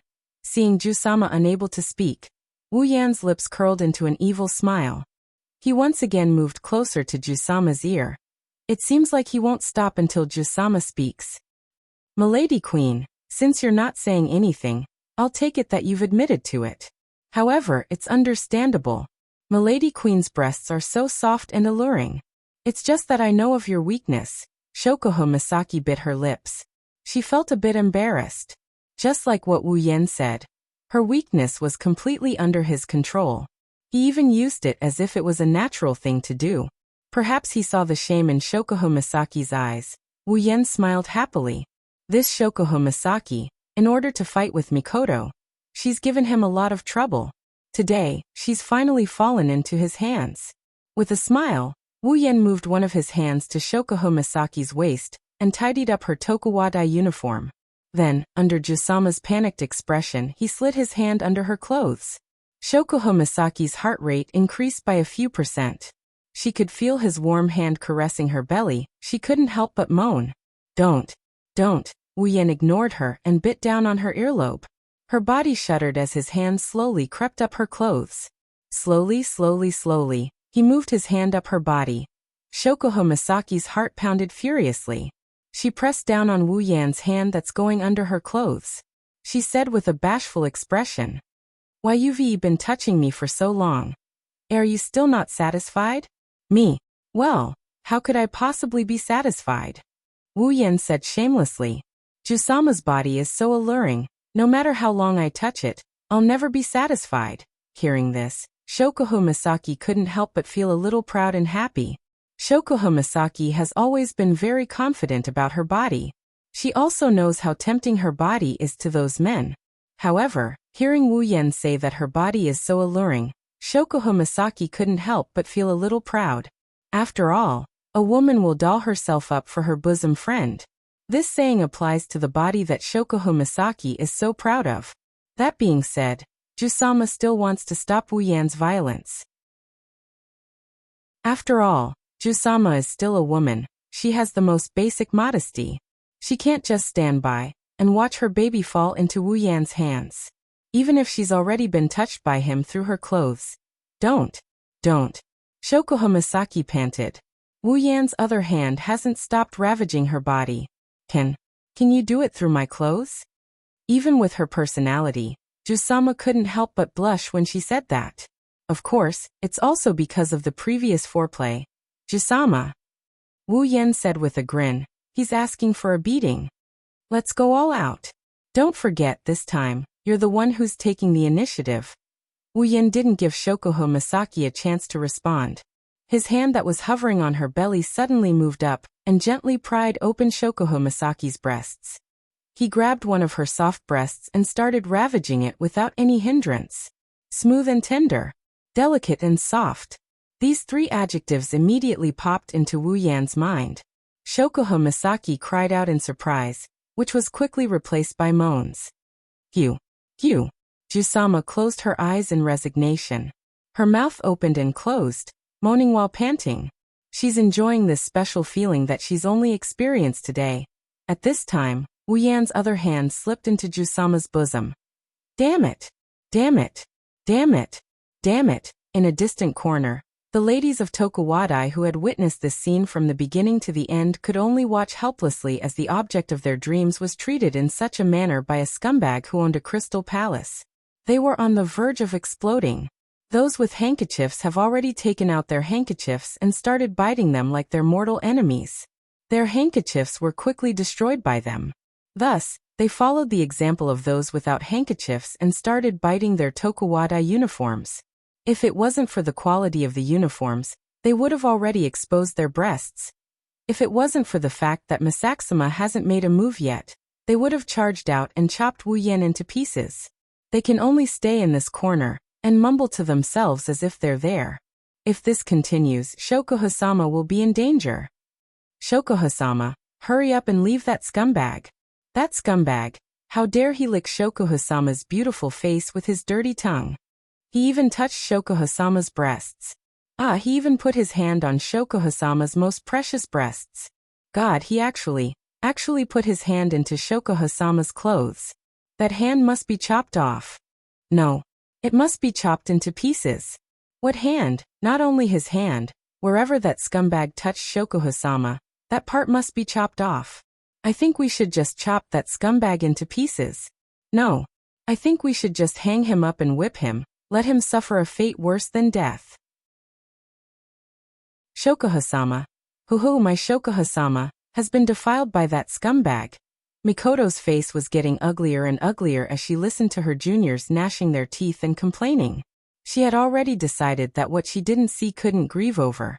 Now that she heard the live broadcast of the report, she was in a terrible mood. Kuriko, who was standing on the side, saw her sister's expression. She snickered and her eyes shined like a wolf. It's as if she can see her sister leaving that scumbag and throwing herself into her arms. Mikoto kept telling herself to calm down, but soon, her calmness was shattered by what happened next. She couldn't bear to watch any longer. Shokuho Misaki, who was closing her eyes and enduring Wu Yan's actions, suddenly screamed. Her slightly emotional face was instantly replaced by panic. The reason is because one of Wu Yan's hand that left her clothes is now on her ***. He's rubbing her ***, and he's slowly moving up her ***. No. Not knowing where she got the strength, Shokuho Misaki grabbed Wu Yan's hand on her breasts and gasped for breath. Only here, absolutely not. Who knew? Wu Yan only smiled in disdain. He didn't even bother to answer and directly broke free from Shokuho Misaki's weak resistance. Then, under Shokuho Misaki's panicked expression, he quickly reached under her skirt. Chapter 235. Shokuho Misaki's hand is about to reach her most intimate part. She can't stop it with her current strength. She can only moan and close her eyes, waiting for Wu Yan's hand to come. Just as he was about to succeed, a familiar electromagnetic field rippled through Wu Yan's senses, causing his hand to stop in mid-air. His face was filled with shock. Stop! A soul-stirring voice, accompanied by unconcealable anger and violent lightning, in a blink of an eye, descended upon this world where there are only the two of them. Mikoto! As soon as Wu Yan called out, a bolt of lightning shot towards Wu Yan and Shokuho Misaki at lightning speed. Perhaps it's a sign of the owner's determination to kill this adulterous pair. The crackling sound of lightning finally woke Wu Yan up from his stupor. Wu Yan's eyes narrowed when he saw the bolt of lightning heading straight for him, and Shokuho Misaki. His bangs fluttered. A similar bolt of lightning flashed across Wu Yan's forehead. Then it met the incoming bolt of lightning head-on. The lightning bolts collided with each other. With a loud bang, a blue-white light and scattered sparks burst out like fireworks, shining in between the two masters. Wu Yan didn't even have time to catch his breath before a barrage of attacks came crashing down on him. Wind blades, flames, icicles, water pillars, even trash cans, stools, tables, they all came crashing down on Wu Yan's face. Wu Yan's expression changed. He hugged Jusama and quickly retreated to the back, creating a distance between them, almost touching Wu Yan's skin. The attacks all landed on Wu Yan's original position. Then there's nothing left, except for rocks. There's nothing left. A drop of cold sweat dripped down his face. Wu Yan didn't doubt that if he was still in that position, not even his bones would be left. When the culprit appeared in front of Wu Yan, the cold sweat on Wu Yan's face turned into a waterfall of sweat, soaking his face. Standing in front of Wu Yan is Mikoto. Behind her is a large group of people, all of them wearing the same Tokuwadai uniform. This tells Wu Yan who the culprit is. If it's just this, of course it wouldn't be enough to make Wu Yan sweat like a waterfall.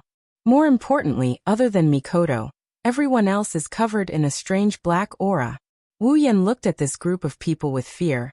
They're releasing the same aura as the FFF group, but there's something different about them. He couldn't help but swallow his saliva. He reflexively let go of Jusama in his arms. Jusama collapsed on the ground after losing the strength to support herself. Her clothes are messy, her face is suspiciously red, her starry eyes are blurred. She's panting nonstop. Seeing this, the black aura around the Tokuwadai FFF group members behind Mikoto became thicker.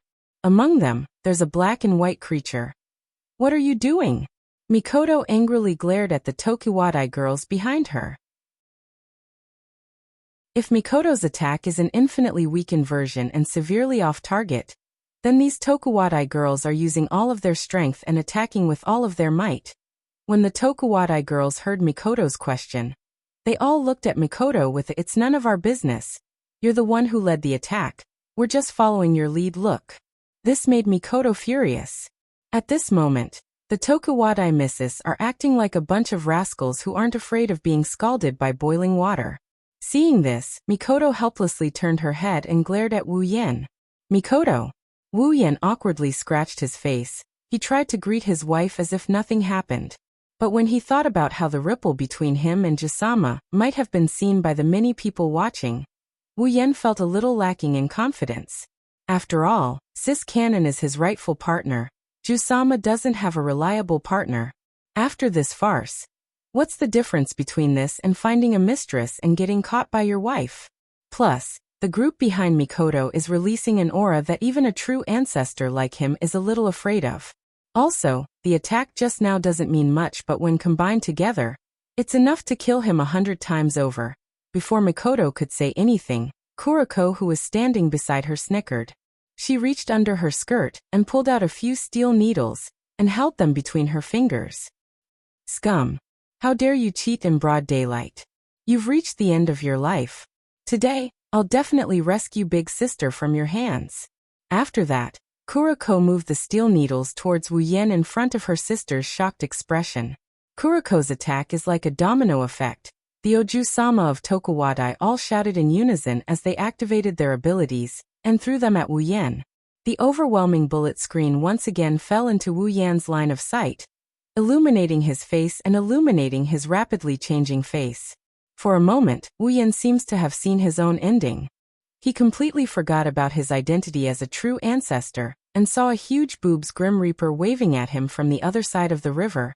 Of course, the illusion in Wu Yan's mind was quickly shattered by the bullet screen. With a wave of his hand, a few bolts of electricity shot into the ground. A wave of iron sand gushed out from the ground and formed a wall of iron sand in front of Wu Yan, blocking the bullet screen. He then gently tilted his body to avoid the steel needles that suddenly appeared at his previous position. Wani-sama. Seeing the familiar lightning and iron sand, Kuriko, who didn't know that Wu Yan and Mikoto have the same ability, thought that it was her sister who saved the scum. She immediately shouted in dissatisfaction. The other Tokuwadai ladies also thought that it was Mikoto who did it. After all, even though Wu Yen released lightning to cancel out Mikoto's lightning, they weren't able to follow Mikoto's sudden attack. By the time they reacted, the two bolts of lightning had already collided.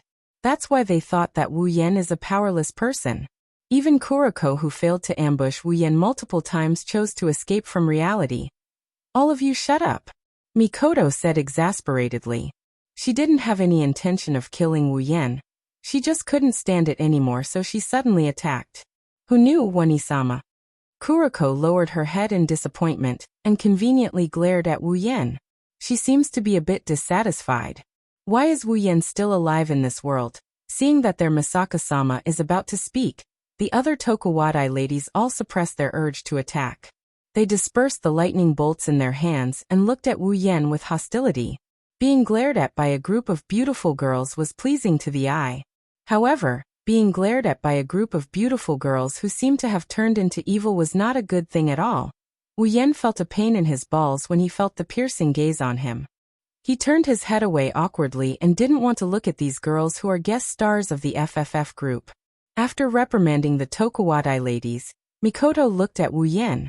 Seeing the dry smile on his face, she couldn't hold back her anger and forced a smile. "Yen, aren't you going to give me an explanation?" Wu Yen smiled awkwardly. "Mikoto, you know that I have a promise with Shokuho Misaki to go on a date with her." "That's not what I'm talking about." Mikoto couldn't help but shout as sparks of electricity flashed across her forehead. "I'm asking you, why are you in this place? With her. Wu Yan's eyebrows twitched as a sense of helplessness rose in his heart. "It's over. I was really seen." Chapter 236. Widening his eyes, Wu Yen stared at the Tokuwadai girls standing in front of him, enough to trample the floor. His mouth twitched. Just thinking about what he did with Jusama just now in front of so many people, and all of them girls at that, Wu Yen couldn't stay calm. In the eyes of the Tokuwadai girls, Wu Yen dared to announce in public that he owns the Crystal Palace, and is regarded as a scumbag. It's normal for him to do such a thing. Even so, they can't help but use their knives under their unfriendly gazes. Wu Yen couldn't help but take a few steps back. He's wondering if he should just run away. Just as Wu Yen was about to run away, Jusama took her last breath and opened her starry eyes. Looking at Mikoto, Kuroko, and the Tokuwadai girls not far away, her face flushed red. Immersed in Wu Yan's advances and the pleasure that Wu Yen brought her, Jusama forgot that someone was secretly following them. In other words, the scene of her being intimate with Wu Yen has been seen by this group of girls. Shokuho Misaki felt abnormally shy. After all, as long as she's a girl, she would feel shy if she was caught doing such a thing. But Jusama is Jusama. She recovered after a while. Slowly standing up from the ground, Shokuho Misaki straightened her clothes and looked at Mikoto with a charming smile as if nothing happened. Misaka-san, you brought so many juniors to the amusement park to play?" Seeing Shokuho Misaki being played by Wu Yen like that, she even pretended to be elegant and greeted her. Mikoto cursed in her heart for being shameless. "Shokuho Misaki." Mikoto raised her small fist and glared at Shokuho Misaki. "You've provoked me time and time again. Do you really think I won't do anything?" "Misaka-san, what are you talking about?" Shokuho Misaki tilted her head with a "I don't understand" look. "What did I do to make you angry? How can you say it's a provocation? Then what were you doing just now?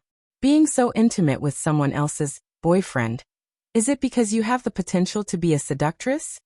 Mikoto's words were already out of her mouth, and when she said those words, her jaw dropped to the floor. Shokuho Misaki smiled faintly. No one would have guessed that the person lying on the ground was her. She covered her mouth and smiled meaningfully. "Misaka, you don't have much charm. You can't even attract Xiaoyan, so he can only be intimate with me." "What did you say?" Mikoto shrieked. At the same time, Wu Yen shrieked. Wu Yen was unable to remain calm as he looked at Her Highness Queen, who was smiling indifferently. He cursed in his heart. Her Highness Queen is really too evil. Once she said those words, "I will definitely die." Sure enough, Mikoto's attention was quickly diverted by Shokuho Misaki. She turned her attention to Wu Yen, and her eyes curved dangerously. Tell me, is it because I don't have any charm that I can attract you? Is that why you went for this woman? Wu Yan raised his hand and slapped himself on the head. He wanted to cry but no tears came out. To be honest, Sis Cannon's body is still a little lacking, but under Wu Yan's efforts, it's gotten a lot better than before. It made Sis Cannon even more alluring. Even if that wasn't the case, Sis Cannon is still the same Sis Cannon. Wu Yan is also very cute with her. It's a fantasy that she can't attract him. Compared to Her Highness Queen, perhaps Her Highness Queen is more charming, but Sis Cannon is definitely not bad either. Wu Yan could only roll his eyes at Mikoto. I say, I'm troubled by how much you believe in other people's comments. Wu Yan reflexively looked at Mikoto's body and said thoughtfully, as if he was recalling something. Do you still remember when we were at the hotel? That morning when you were with Chuju?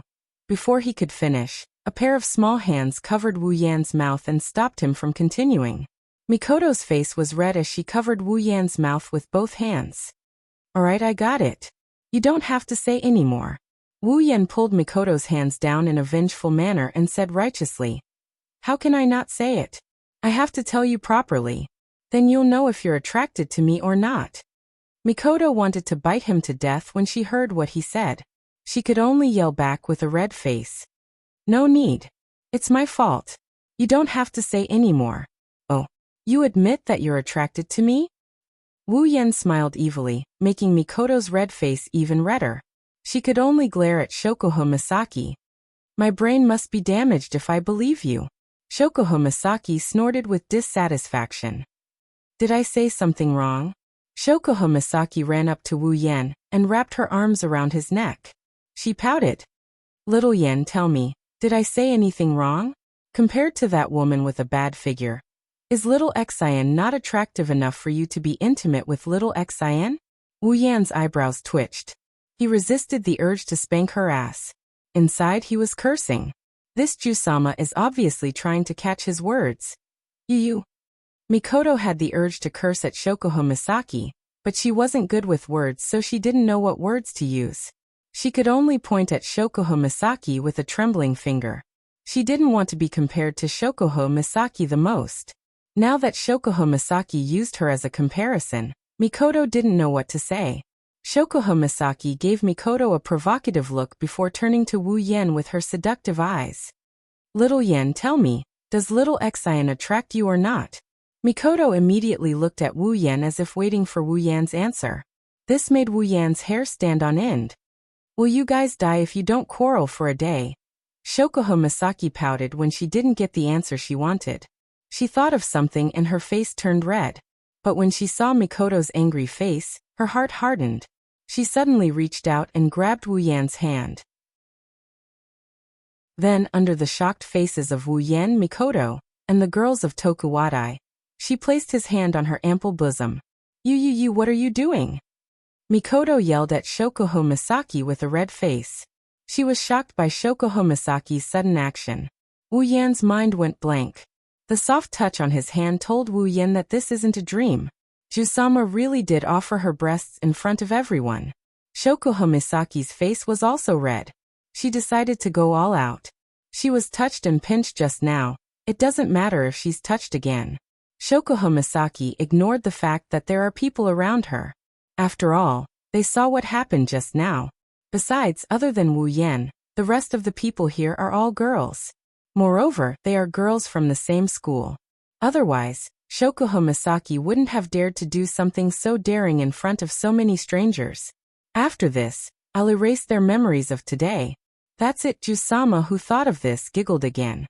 She stuck out her breasts and let them sink even deeper into Wu Yan's hands. It's hard to tell if she's doing it on purpose or if it's for real.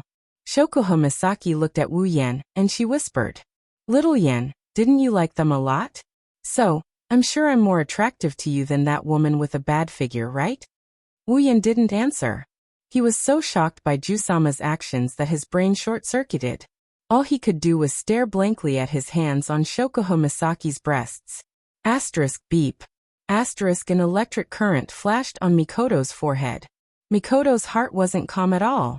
Hearing Shokuho Misaki's words, looking at Shokuho Misaki's face and Wu Yan's hands on her breasts, A monstrous rage rushed into her heart.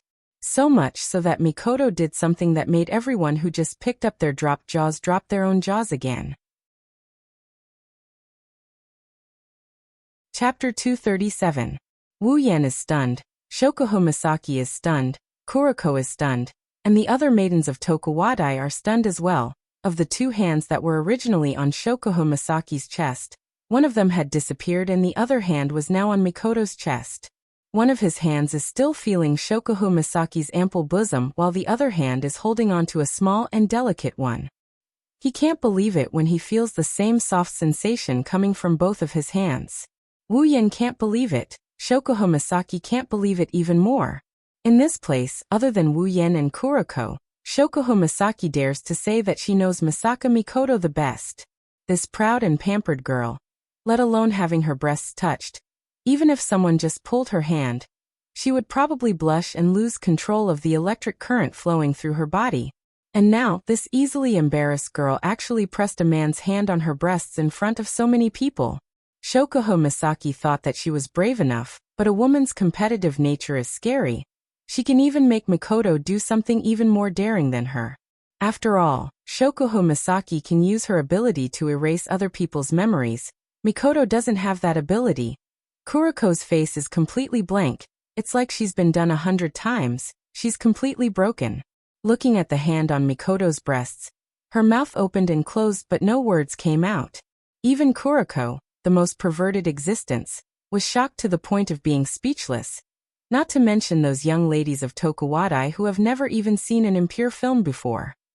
Mikoto's head is already smoking. She's so embarrassed that she almost fainted. But when she thought about how Shokuho Misaki seduced her sweetheart in front of her, she gritted her teeth and shouted at Wu Yan hysterically. I won't lose to that woman. Right, Yan. Mikoto yelled at the top of her lungs. Finally, Wu Yan's soul flew back from who knows where. Looking at the two plump hands in each of his hands, Wu Yan giggled. Although it's not like he's never touched two different girls' breasts at the same time. It's never been as exciting as this. Under the eyes of so many people, especially his archenemy, Sis-Kanon and Jusama, Wu Yan felt like he's in a dream. He smiled contentedly. His hands tightened.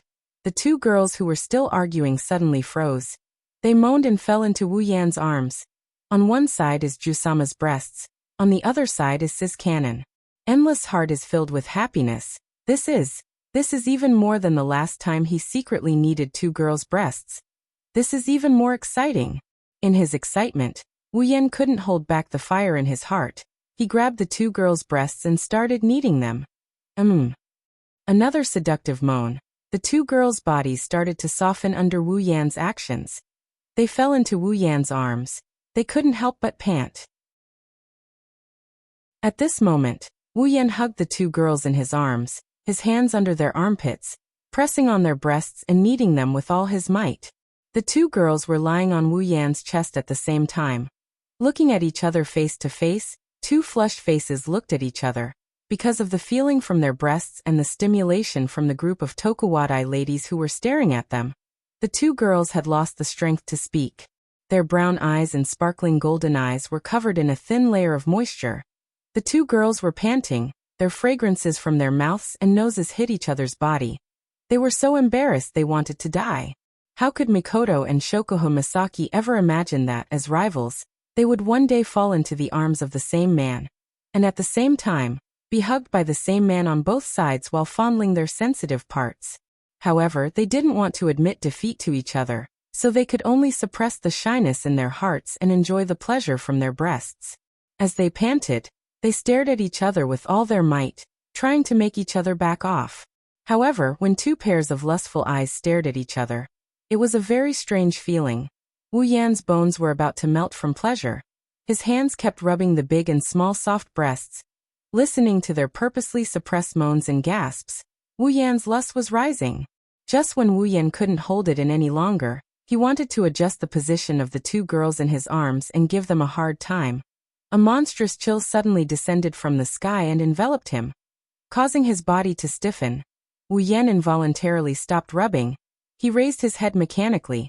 The scene imprinted in Wu Yan's vision caused Wu Yan's stiff face to completely collapse. The Tokiwadai ladies who could be described as an army, with Kuriko as the leader, all of them lowered their heads, using their bangs to cover their eyes. He couldn't see their expressions. Under their bangs, he could only see a small shadow, but behind them, there was a huge layer of black substance that could be seen with the naked eye. Standing in front of them, Wu Yan could see that their mouths were lightly moving, as if they were saying something. When Wu Yan heard what they were saying, his back was instantly soaked in sweat. Die, die, die, die, die, like a precise machine. The Tokuwadai ladies, who were arranged in an army formation, as if they were counting off one after another, they said the word die one after another. Gulp. Wu Yan swallowed a mouthful of saliva with difficulty. Looking at the ladies who seemed to be possessed by the god of death, he pulled out a smile that was uglier than crying. That, die, die, die, die, die. A chill ran down his spine. Deep within his heart, he felt the shadow of death looming over him. Wu Yan couldn't help but be horrified by this. As a true ancestor, Wu Yan is immortal. The shadow of death is even more so. From the moment he exchanged for the true ancestor bloodline, he should have left this world, but now in front of him, a group that he could easily choke to death, actually caused him to feel the shadow of death. Could it be that the dark girls are really invincible? The only thing he could hear was the word die. Other than that, the ladies seemed to have lost all ability to function. It made Wu Yan feel like he was soaked in an ice spring. He kept trembling, subconsciously, out of reflex. Wu Yan once again pinched Mikoto and Shokuho Masaki in his arms. The two girls let out a heavy moan. When the moans rang out, the black aura that enveloped the bodies of the blackened girls suddenly exploded, covering the sky and the earth, causing them to raise their heads. With the same evil smile on her face, the leader of the dark girls laughed. She laughed until her whole body started trembling. Scum, are you looking for death? Or are you looking for death? Or are you looking for death? Are you looking for death? Or are you looking for death? Or are you looking for death? Everyone, can you calm down first? Oh, so you're looking for death. If you're looking for death, then we'll grant you your wish. Wu Yan's body shook and he quickly leaped back. The next second, countless attacks landed on the spot where he stood, smashing a huge crater in the ground. Looking at the bottomless crater, Wu Yan's face turned pale. He quickly put down the two girls in his arms and ran away like his life depended on it. Stop right there. Despicable scum. Die. Die. Don't think you'll survive today. The group of Tokuwadai girls chased after Wu Yan's figure and ran away. The next day, a new urban legend was born. It said that 80% of the Tokuwadai girls who don't have boyfriends were betrayed by a scum, so they formed an army of women and chased that scum to the ends of the earth. Until that scumbag was saved by a pink-winged angel. Chapter 238. Sit up straight. Wu Yan shuddered and quickly sat up. He looked at Mikoto, Chuju and Astria, who are looking at him like he's some kind of criminal being judged. He started crying in his heart. When did I get punished by my women to kneel on the floor, even though I'm still sitting down? Master. Ikaros turned to Mikoto and Hinajuku as she looked at Wu Yan, who is still sitting there with tears in his eyes. She couldn't bear to see him like this. Ikaros, don't you dare plead for him. How could Hinajuku and Mikoto not know what Ikaros is thinking, since they are familiar with her personality that revolves around Wu Yan? Thus, they bluntly rejected the pleading in Ikaros' eyes. Master. Ikaros clenched her fists tightly. She closed her eyes and pretended she didn't see Wu Yan, who was about to fall into the abyss of suffering. Wu Yan wanted to cry, but no tears came out. Great, now even Ikaros can't save him. Looks like Mikoto and Hinajuku's scolding convention has to continue. Chuju crossed her arms in front of her chest and narrowed her yellow-green eyes at Wu Yan. You caused quite a ruckus yesterday, Yan. Yep. Astria nodded as if she's serious. Wu Yan really wanted to grab her and spank her ass. It's one thing for her to not save her master when he's in danger, but to hit him while he's down. Chuju placed a laptop in front of Wu Yan. There's a message on it. More than 80% of the girls in Tokuwadai who don't have boyfriends were betrayed by a scumbag. They formed an army of women and chased that scumbag to the ends of the earth. Until that scumbag was saved by a pink-winged angel. Looking at this latest urban legend of Academy City, also known by the nickname of the scumbag being hunted down, Wu Yan sweated profusely. What's even more sweaty is the comments below. Huh. Had he let down more than 80% of the Tokuwadai ladies who didn't have boyfriends? Floor Lord, you must be joking. Who would have such great ability to pick up so many girls at once? Moreover, they are the big misses of Tokuwadai. A pink-winged angel? OP, please go to the hospital. Remember to register yourself in the psychiatric department. OP, what's the phone number of being chased scumbag? Please let me take him as my master. Top floor. Those on the 3rd and 4th floor, they've gone crazy thinking about girls. No. He must have gone crazy from wanting to be a scumbag. Hello OP.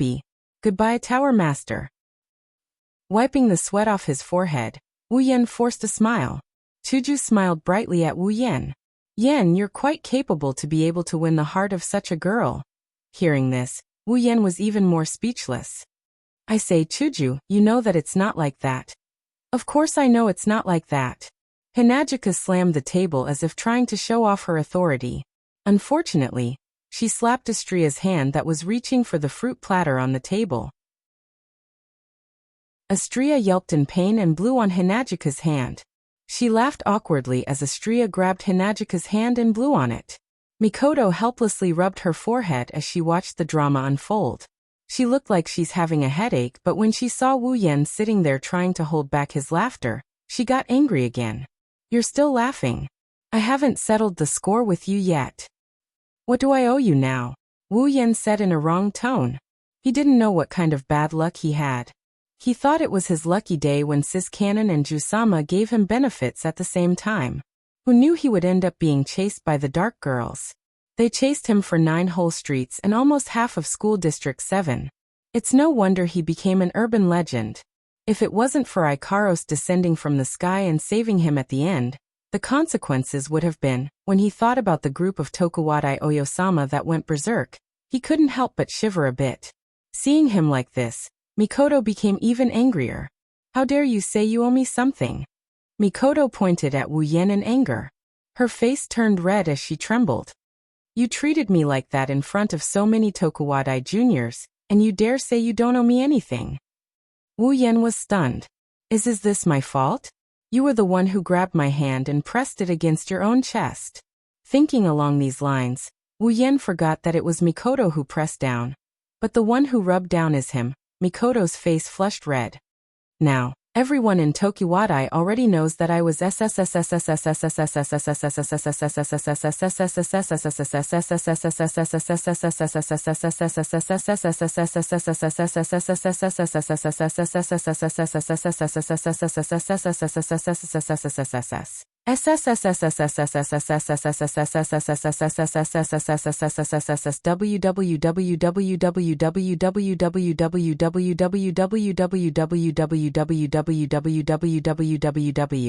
If I can, I don't want to face those juniors of yours.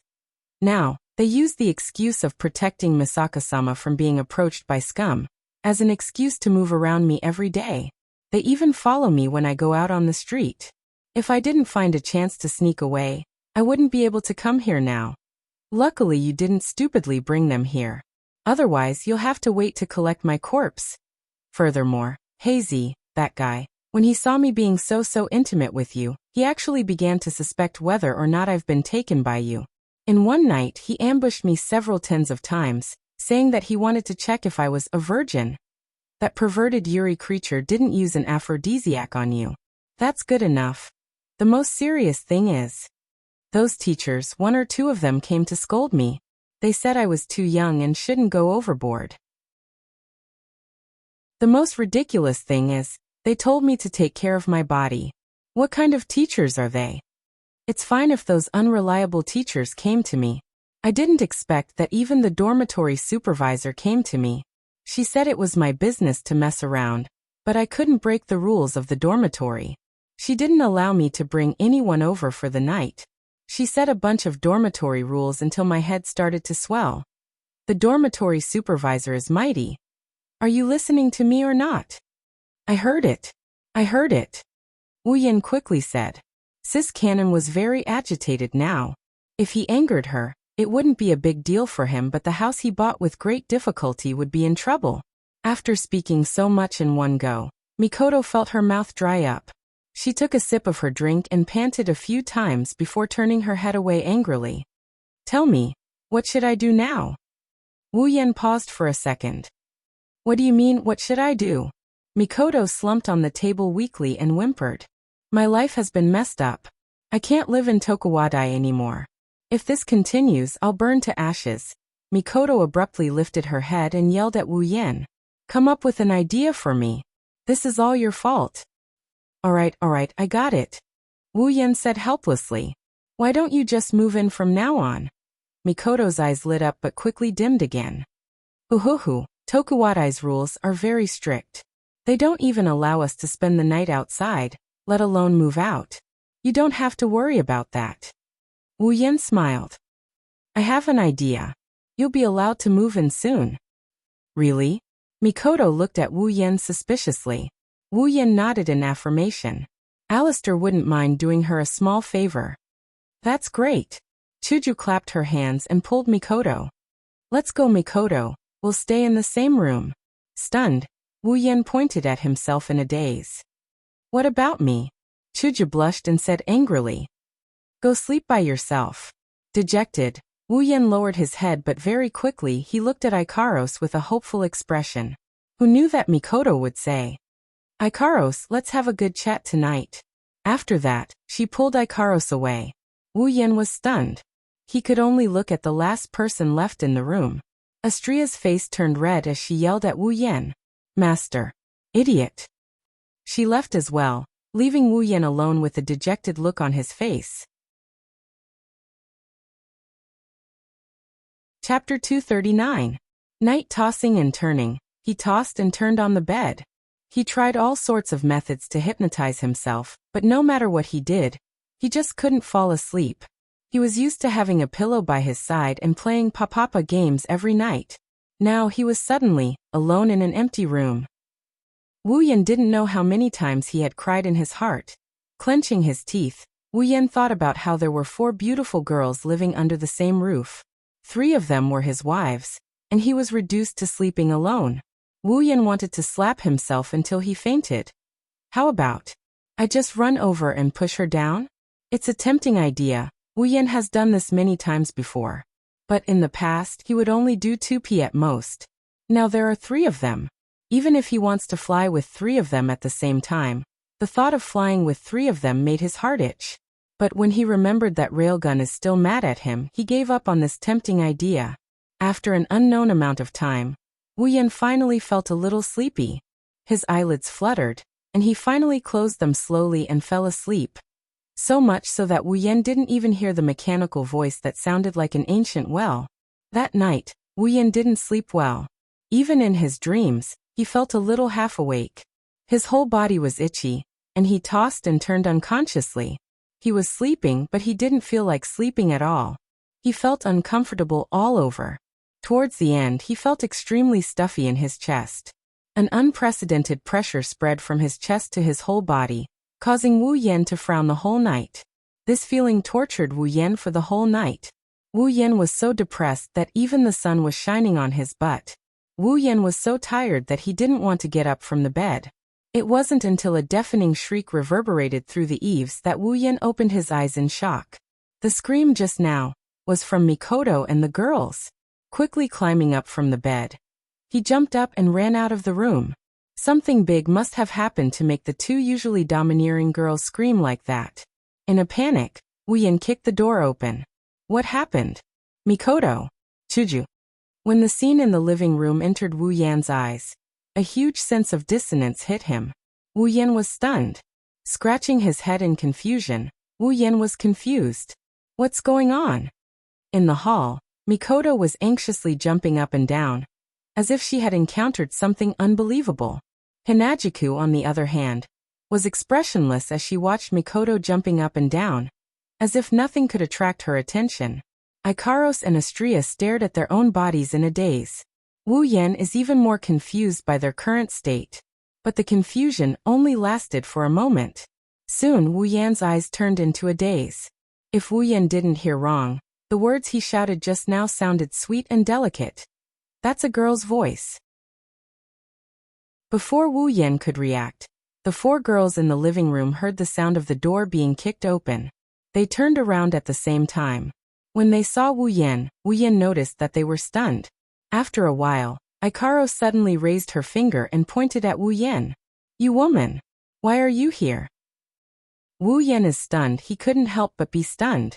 First of all, Ikaros yelling at someone with an angry face is already something that doesn't make sense. Second of all, what did Wu Yan hear? You woman? Wu Yan could only try his best to hold his jaw that was about to fall off. He stuttered.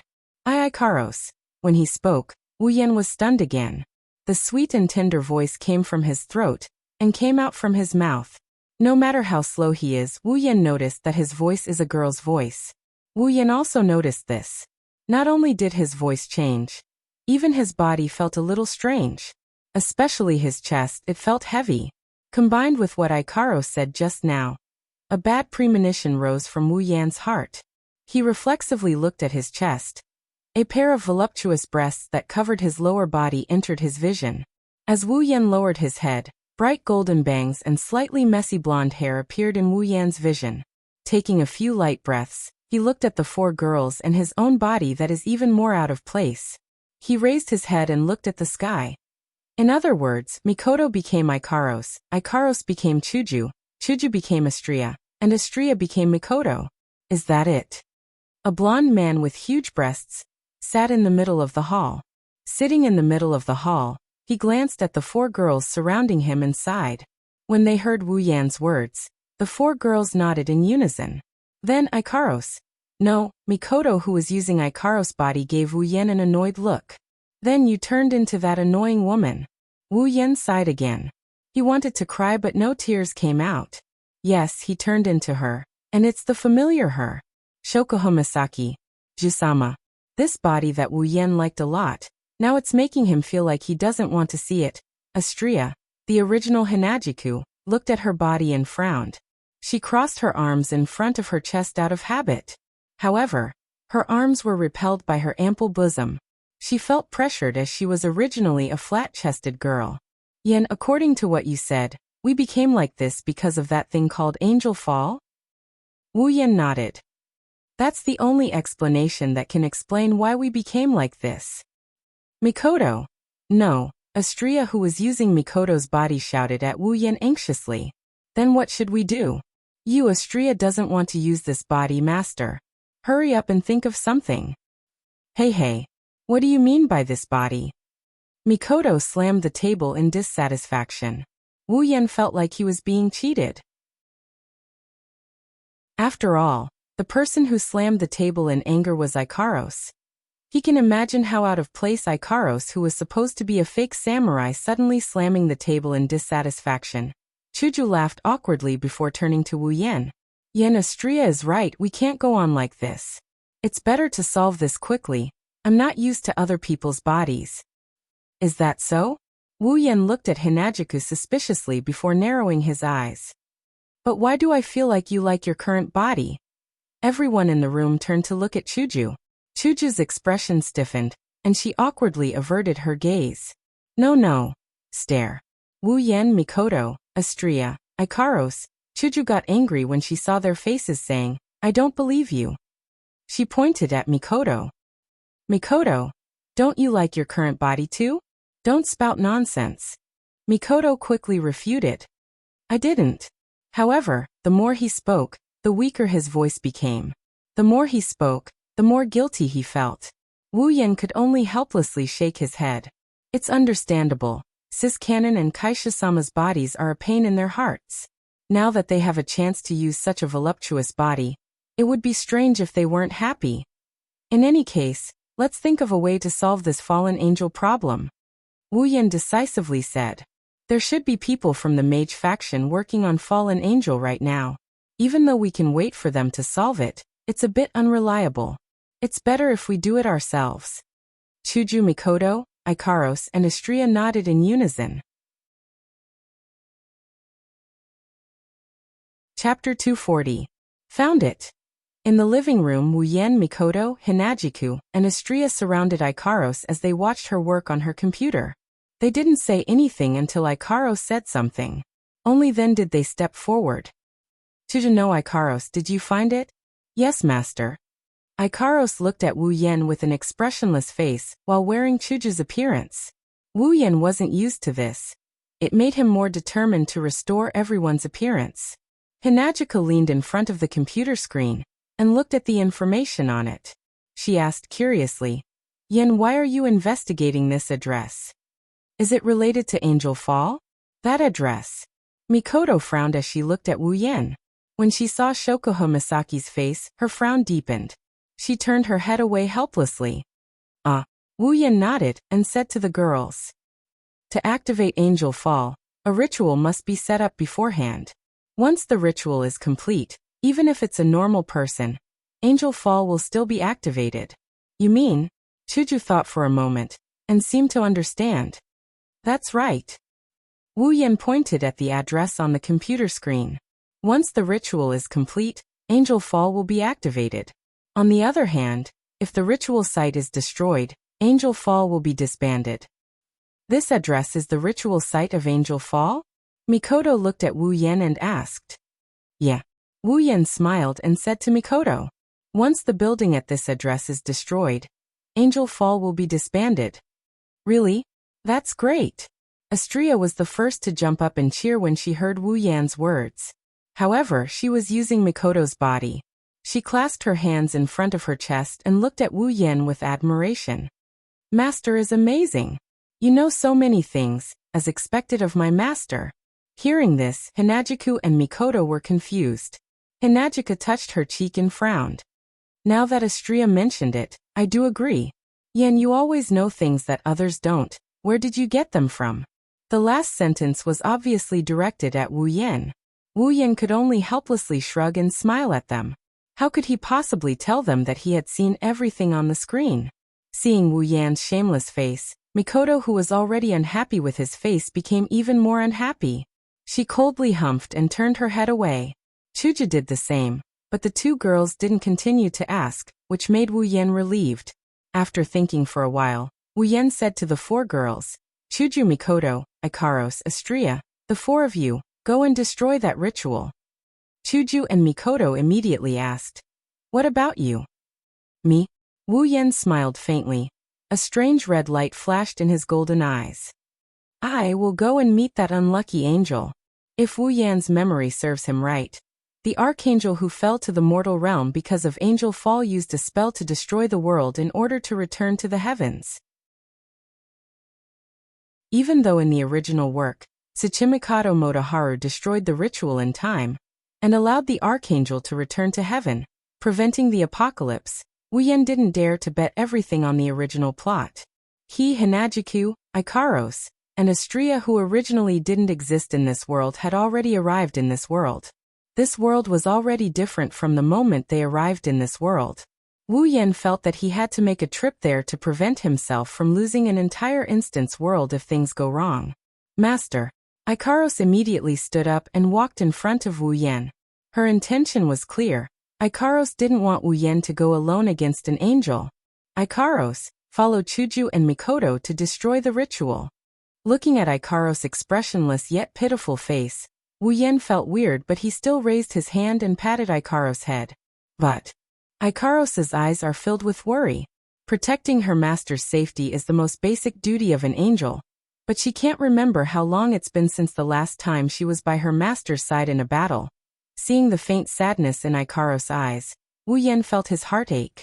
This girl who puts him at the center of everything, no matter how much he protects her, he feels like he owes her a lot. After patting Ikaros' head, under the shocked gazes of Mikoto, Chuju, and Astria, Wu Yen kissed the corner of Ikaros' lips and smiled at the stunned Ikaros. Be a good girl. Ikaros stared blankly at the beautiful girl who kissed her and stood in front of her. She had a strange feeling in her heart. In the end, thousands of words turned into one sentence. Yes, master. Actually, Ikaros didn't know that the strange feeling in her heart was called scam. Chuju and Mikoto's mouths twitched as they looked at the two who suddenly fell into a pink atmosphere. They felt like thousands of grass-mud horses were running through their hearts. Even though they know the two in front of them are a real couple, but at least in the eyes of the people here, the scene in front of them is very Yuri, especially Hinajuku. When she saw her body being kissed by a very beautiful girl, her heart was in a mess, and she could only scream madly. Don't mess around with other people's bodies. Walking on the streets of Academy City, Wu Yan helplessly stopped in his tracks. Even though his body is Jusama's, Wu Yan couldn't help but feel a sense of pain in his balls. As expected of an exercise idiot, after walking for less than 10 minutes, he has to stop and rest for 5 minutes. How did he manage to cultivate this body? Realizing that if he continues walking like this, the Armageddon might be activated before he arrives, Wu Yan decisively gave up. He casually turned off the electromagnetic barrier on his body and picked up his phone. He didn't even dial the number, he directly spoke into the phone. Alistair, I know you can hear me. After a moment of silence, a voice came from the other side of the phone. What do you need me to do? Very straightforward and concise, very much like Alistair's style. However, Wu Yan had a strange expression on his face. He forced himself to hold back the laughter that was about to come out of his mouth. His face turned red from holding back his laughter. This was because on the other side of the phone, Alistair's voice no longer sounded like a machine. Instead, it sounded very cute and tender, like a cute loli's voice. Even though he didn't know what Alistair looked like, Wu Yan couldn't help but imagine a cute loli with an expressionless face hanging upside down in a culture tank filled with liquid. At this time, Wu Yan finally realized that even a demon god like Alistair would be affected by angel fall. No matter how strong Alistair is, he's still just a human. Even Wu Yan, who has the system, and is now a primogenitor, was affected. There's no way Alistair wouldn't be affected by the Archangel's power. He just doesn't know if that damn strong AI Waith was affected. If he was, then it would be fun. Holding back his laughter, Wu Yan coughed and said seriously, "Help me get ready. You know what I'm going to do." On the other side of the phone, Alistair was silent for a moment before saying, "The helicopter to the destination will arrive in 5 minutes." Hearing this, Wu Yan nodded. Listening to Alistair's cute lowly voice, his starry eyes curved into crescents. Perhaps Alistair knew what Wu Yan was thinking. His voice suddenly came. "I wish you success. 5th place." Wu Yan's smile froze on his face.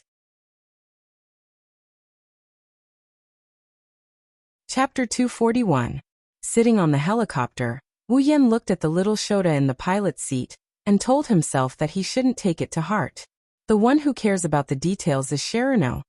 Even though Alistair's efficiency is very good and the strength of the driver is very solid, allowing Wu Yan to rush towards the beach where the Archangel's power of God will descend at the fastest speed possible. However, the series of actions with the 4 girls at home has already delayed a lot of time. At this moment, the sun is about to set. Wu Yan doesn't know when the Archangel's power of God will activate the world extinguishing technique. Therefore, Wu Yan can only tell himself that he has to hurry. From time to time, Wu Yan would raise his head to look at the sky to make sure that the world extinguishing technique has yet to appear. Only then did he slow down. However, the silent sky didn't last for long. Soon, a magic formation that covered the entire sky and emitted a terrifying aura of destruction extended from the other side of the sky at a speed visible to the naked eye. In less than a second, it covered the entire sky in Wu Yan's line of sight. Feeling the terrifying aura of destruction from the magic formation, Wu Yan's expression gradually sank. In the end, the world extinguishing technique has been activated. It's not here yet. Seeing that the world extinguishing technique has been activated, Wu Yan couldn't help but feel a little anxious. He frowned and shouted at the driver. Without waiting for the driver to speak, a small figure appeared in Wu Yan's line of sight, causing Wu Yan's eyes to narrow. Wu Yan can't see the specific shape of the figure. However, Wu Yan can clearly see the huge icicle wings on her back that look like spider legs. Archangel. Power of God. Under the huge icicle wings, the Archangel's body is like a tiny dot. With the support of the wings, she stopped in mid-air. Under the huge wings and magic formation, 3 familiar figures that he met for the first time appeared in Wu Yan's line of sight. 2 men and 1 woman. One of the men was old and the other was young. The old man looked somewhat similar to the young man. He had a beard on his chin and looked quite mature. The young man had a hedgehog head. His face was full of misfortune and poverty. People who saw him couldn't help but feel pity for him. They also wanted to step on his face a couple of times. Kamiju Kitsuya. Kamiju Toma. Seeing these two people, Wu Yan automatically ignored Kamiju Kitsuya and directly looked at Kamiju Toma, the main character of the original work. The first time he saw Kamiju Toma, Wu Yan had the urge to kill him. This urge is the same as when he went on dates with Jusama or Mikoto and the other girls. It's the same kind of urge that those who are jealous of him would have when he went on a date with Jusama or Mikoto. It's an impulse that all men will have when they face a winner in life. Although the crystal palace of seducing girls had almost been emptied by him, seducing girls was still a winner in life. Just indicia alone is enough to make countless lolicons burn him to death. As for the remaining woman, Wu Yan, who was still on the helicopter and could only roughly see her appearance, his eyes lit up. She was wearing a t-shirt that was tied up at the waist and a pair of jeans.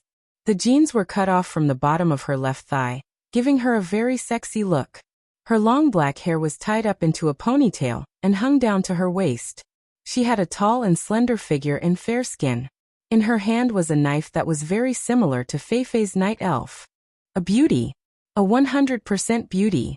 Even though Wu Yan, who was surrounded by all kinds of outstanding beauties every day and has already trained his taste to a certain extent, he couldn't help but secretly admire her beauty, soul-rending fireweave. He was a magician from the Church of Necessary Evil, a British Puritan religion, and one of the top 5 magicians in London. One of the only 20 saints in the world, the former Pope of the Forsaken Cross, able to use part of the power of the God's child.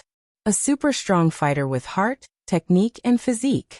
These information that he saw on the screen automatically rolled through Wu Yan's mind. Wu Yan's gaze towards Kanzaki Kaori became more serious. In Wu Yan's eyes, Kanzaki Kaori is indeed worthy of such powerful information. Kanzaki Kaori. Level 72, impressive. Kanzaki Kaori is a Tier 8 fighter. At this time, Kanzaki Kaori, Kamiju Toma, and Kamiju Kitsuya didn't notice a helicopter flying towards them. They were looking at the Archangel's power of God with a serious expression. Kanzaki Kaori looked at the Archangel's power of God, and then at the huge magic formation in the sky and gritted her teeth. Lowering her head, Kanzaki Kaori said in a deep voice, "A rain of rockets that once destroyed a fallen civilization." Looking at the Archangel's power of God, Kanzaki Kaori said in a loud voice, "Just to return to heaven, such a goal, the power of God. You intend to destroy this entire world." Hearing this, Kamiju Toma's body trembled. His unlucky face with a dark aura gradually became serious, and his hand that was holding the girl's hand clenched tightly. "Destroy the world? Don't joke around." Kamiju Toma. Kanzaki Kaori's eyes focused on Kamiju Toma. "Do you intend to interfere? The opponent is an angel. Even if you have fantasy killer, the next level of battle isn't something an ordinary human like you can interfere." Kamiju Toma clenched his teeth and said unwillingly, "Do you want me to watch this world be destroyed?" Kanzaki Kaori was silent, but Kamiju Kitsuya suddenly screamed on the side. A girl fell from the sky. Kamiju Toma's righteous face suddenly collapsed. He looked at his father and shouted crazily, "I'm talking to you. This is a very dangerous time.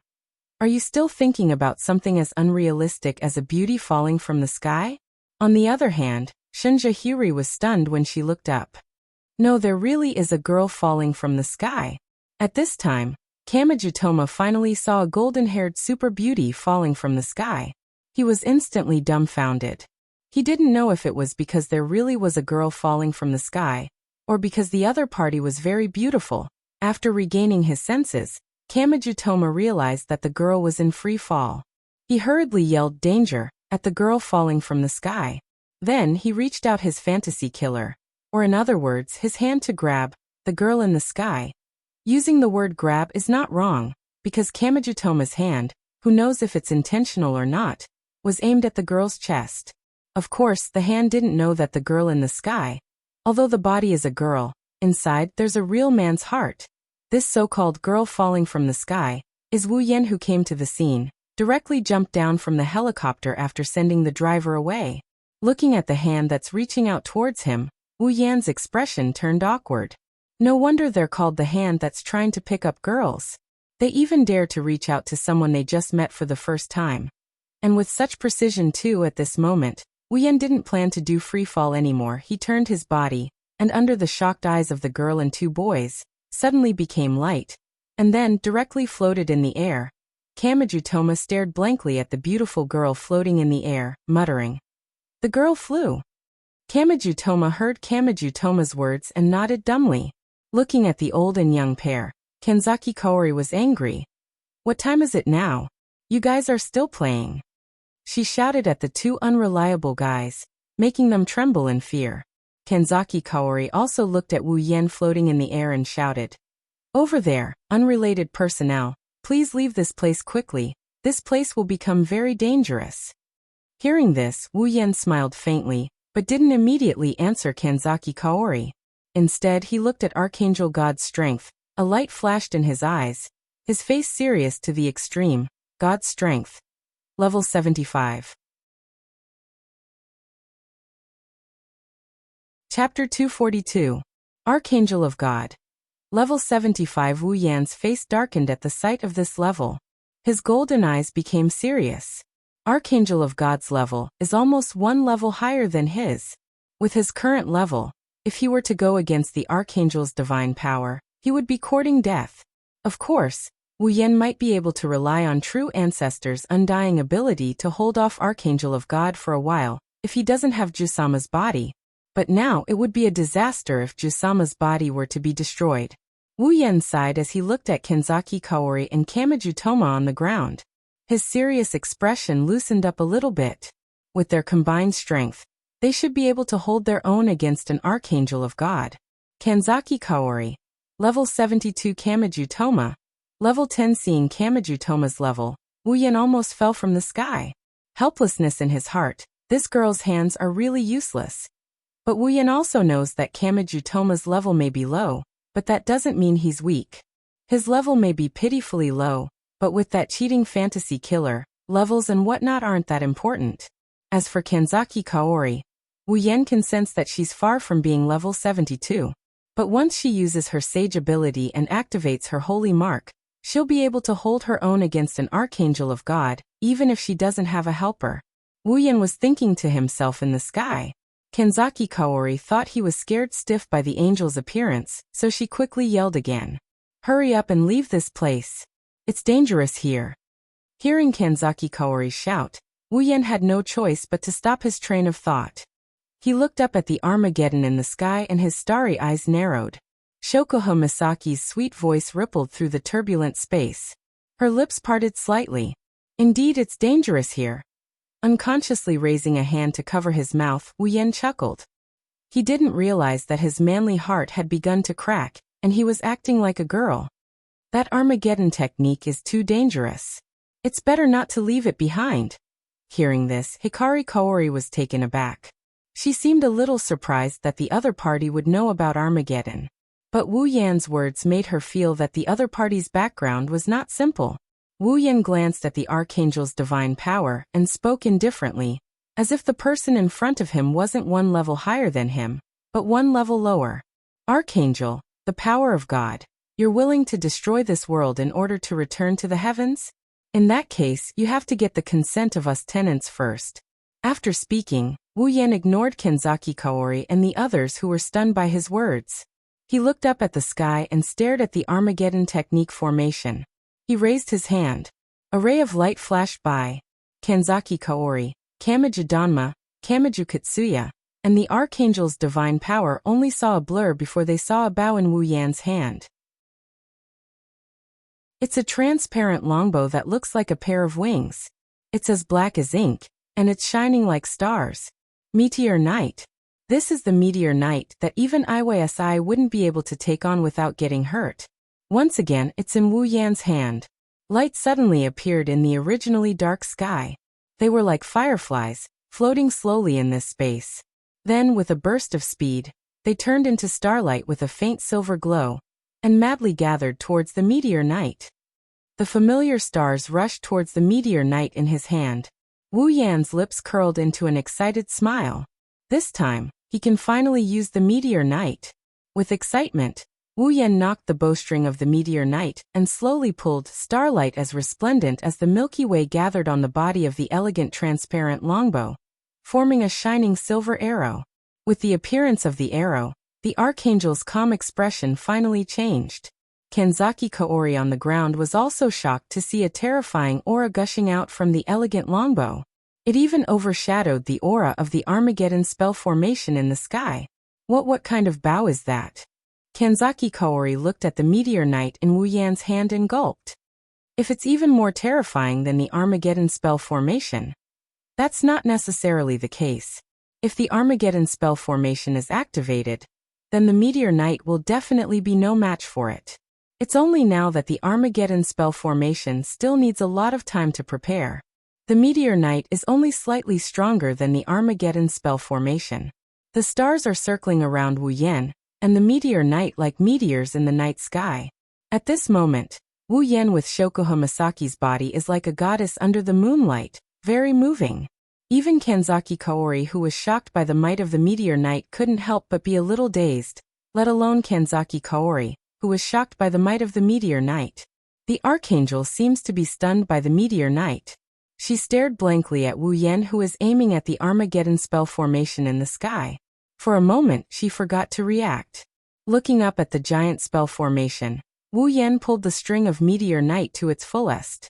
The surrounding stars are constantly replenishing the arrow, increasing its power to the maximum. Until the moment the power reached its peak, a meteor streaked out from the meteor knight, cutting through the sky, space and night. Kanzaki Kaori, Kanzaki Kaori, Kanzaki Kaori, Kanzaki Kaori, and the archangel all had different expressions on their faces. The meteor crashed into the Armageddon spell formation. There was no strange sound, no strange phenomenon, no terrifying aura, and no brilliance that filled the sky. The meteor collided with the magic array. In the instant it collided with the magic array, the meteor disappeared without a trace. Only the Armageddon spell formation is still shining brightly in the sky. It's as if everything that just happened was just an illusion. After a long time, under Kanzaki Kaori's stunned gaze, the Armageddon spell formation in the sky suddenly cracked. Along with this crisp cracking sound, the Armageddon spell formation in the sky started to emit continuous cracking sounds, and then countless cracks appeared on the Armageddon spell formation, as if it was glass that had been shattered. In the end, with a loud clang, the magic array that covered the sky turned into fragments and disappeared.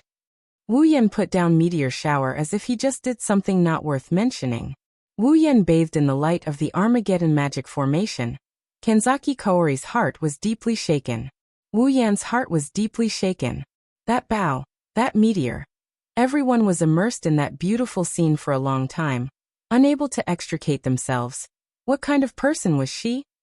Kanzaki Kaori stared at Wu Yan, who was floating in the sky. Her shock turned into seriousness and curiosity. Of course, she's looking at the meteor shower in Wu Yan's hand. As a saint of the magic faction, Kanzaki Kaori has never heard of any spiritual equipment that can shatter a Armageddon spell formation. Even the spiritual equipment left behind by God Jehovah is the same.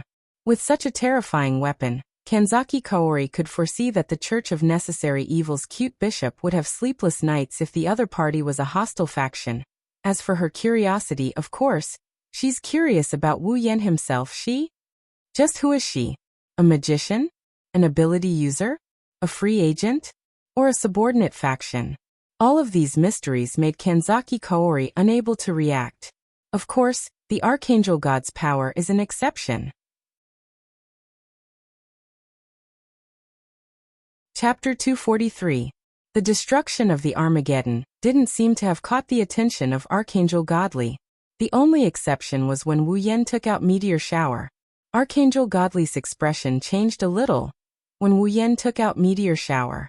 On the other hand, Kanzaki Kaori, Kamiju Toma, and Kamiju Katsuya looked at the meteor shower in Wu Yan's hand with a blank, serious, and fearful expression.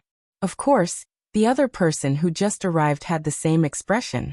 Is that mind control? Sakimike's Motoharu froze for a moment and exclaimed in surprise. Living in Academy City and with such a sensitive identity, it's impossible for Tsukimike's Motoharu not to recognize the LV5 Shokuho Misaki. Kanzaki Kaori and the others immediately turned to look. Kanzaki Kaori frowned and asked Tsukimike's Motoharu, "Do you know her?" Tsukimike's Motoharu took a deep look at Wu Yen floating in the air and nodded. Her name is Shokuho Misaki, the fifth of the 7 LV5 in Academy City. Her ability is mind control. Just like her title, she's an expert at manipulating other people's minds. Tsukimike's Motoharu smiled and started to tease her. But this one shouldn't be the fifth meow. After all, I've never heard of the fifth meow being able to fly. Kanzaki Kaori froze for a moment before realizing something. You're saying that she was also affected by Angel Fall? Tsukimike's Motoharu nodded. Kamiju Toma scratched his head in annoyance. Then who is that up there? No one answered this question, because this was also the biggest doubt in their hearts. Kanzaki Kaori even murmured a sentence with rapt attention. I hope it's not an enemy. Tsukimike's Motoharu seems to have heard Kanzaki Kaori's words. He glanced at the girl in the sky again, and told himself that he must figure out her identity. Otherwise, with such a terrifying power hidden in the dark, as long as she casually interferes with the current state of the world, it will cause a lot of trouble. Just now, Tsuchimikado Motoharu also saw that arrow that seemed to be able to shatter the sky, and at this moment, there was a new movement in the sky. Archangel Godpower didn't say anything about her doomsday technique being destroyed, but angels don't have any other surnames, but Archangel Godpower's current body is a lowly, so she's using her. Is clearly focused on Wu Yen. A strange light flashed in her eyes, but it was as colorless as stagnant water. The Archangel stared at Wu Yen expressionlessly, and suddenly raised the strangely shaped weapon in her hand. For the emotionless Archangel divinity, there is no need for formalities. Anyone who tries to stop her from returning to her Lord is a heretic that should be eradicated. Who knows how the Archangel divinity moved? The ice wings on her back suddenly shook and ripples appeared in the air. Countless icicles shot out from her wings. The target is Wu Yen. Wu Yan's expression changed. His fingers moved slightly and his body suddenly floated away like a green leaf in the wind. If you look closely, you will notice a layer of fine iron particles that can only be seen when standing directly in front of Wu Yen rolled into a liquid and gently floated around Wu Yan's hands and feet. Wu Yen only slightly modified some of the original calculation formulas to control the fine iron particles to support his body and achieve flight. This was the inspiration he got from the battle with Accelerator, where he controlled the iron particles into a ball to empty himself. Wu Yen didn't need much computing power to achieve this goal. With a light push of the formula in his mind, the fine iron particles around his hands and feet became like his own hands and feet, carrying him around in the air. It's as if he's really flying. Let's do it. Kanzaki Kaori placed one hand on her 7 heavens 7 blades, and said to Kamiju Toma, Kamiju Soya and Tsuchimikado Motoharu, you guys go destroy the ritual site of Angel Fall.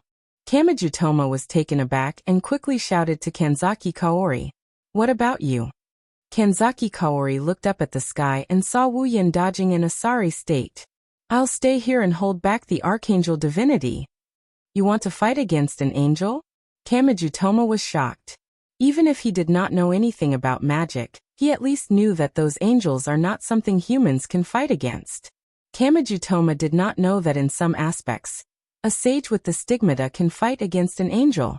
But Kanzaki Kaori did not plan to use the stigmata. She looked at Wu Yen, who was dodging the Archangel divinity's attack, and smiled lightly. Don't worry, with my ability and that mysterious strong person, we should be able to hold back the Archangel divinity. But, when Kamiju Toma was still a little hesitant, Tsuchimikado Motoharu suddenly pulled his hand and smiled at him. Don't worry, Meow. Big sister is very strong, Meow. We also have things to do, Meow. Hearing Tsuchimikado Motoharu's words, Kamiju Toma gritted his teeth and nodded. He followed Tsuchimikado Motoharu and Kamiju Kitsuya to his home. That was the site of the Angel Falls ceremony. Kanzaki Kaori looked at their backs as they left. I'll leave it to you guys.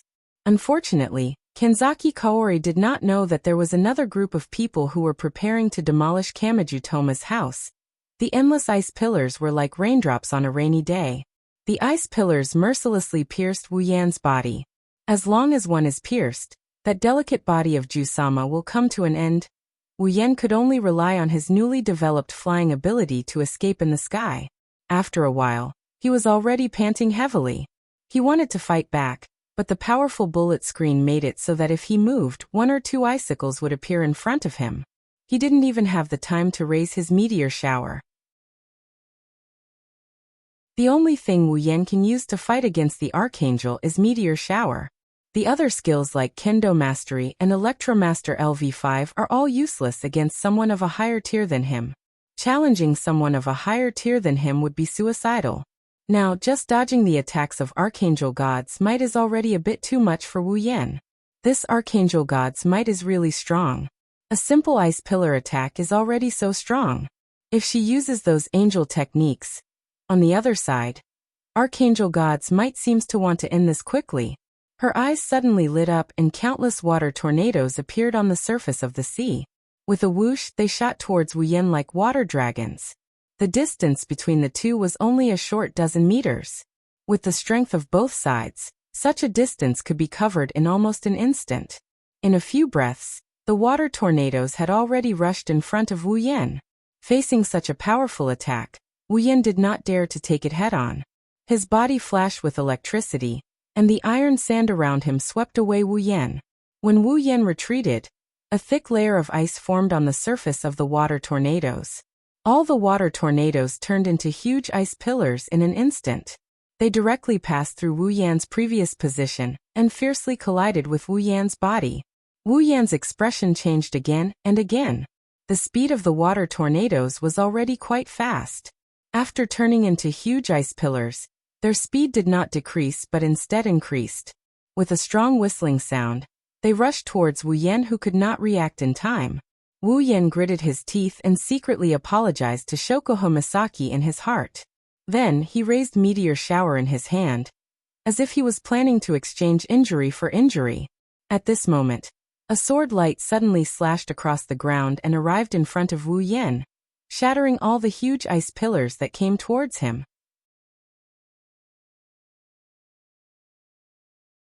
Chapter 244. The ice pillar and the sword light cancelled each other out, saving Wu Yan, who was about to take the hit. Wu Yan let out a sigh of relief. At the same time, he felt a little more confident. She's finally going to make a move. Shunja Kaori pointed the 7 heavens 7 blades at the Archangel's divine power. Her face was serious, but her mouth was sneering. As a member of the Cross Sect, I never thought I would one day make a move against an angel of the Cross Sect. Soulcrack Kaori's face turned serious as she stared at Archangel God's Might. Of the Church of Necessary Evil, Soulcrack Kaori, magic name. Salvera 000, lending a helping hand to those who can't be saved. Soulcrack Kaori swung Soulcrack Kaori's might with a wave of her sword. The air around the blade was rolled into a shockwave, and swept towards Archangel God's Might.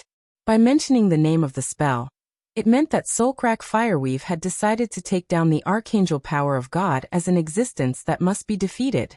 It also meant that she was going to go all out. However, Soulcrack Kaori still didn't plan on using the stigmata.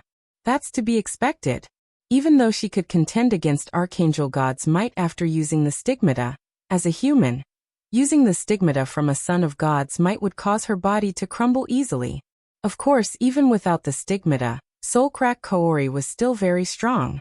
With her as the main attacker and Wu Yan assisting from the side, it's not impossible to go against Archangel God's Might. Wu Yan immediately floated away, and aimed Meteor Shower at Archangel God's Might. Soulcrack Kaori seemed to understand and leaped forward. Soulcrack Kaori swung Soulcrack Kaori's might with Soulcrack Kaori's might. Instantly, a sharp sound rang in the air. Several sharp blades that could cut a normal person into pieces followed behind the shockwave and attacked Archangel God's Might.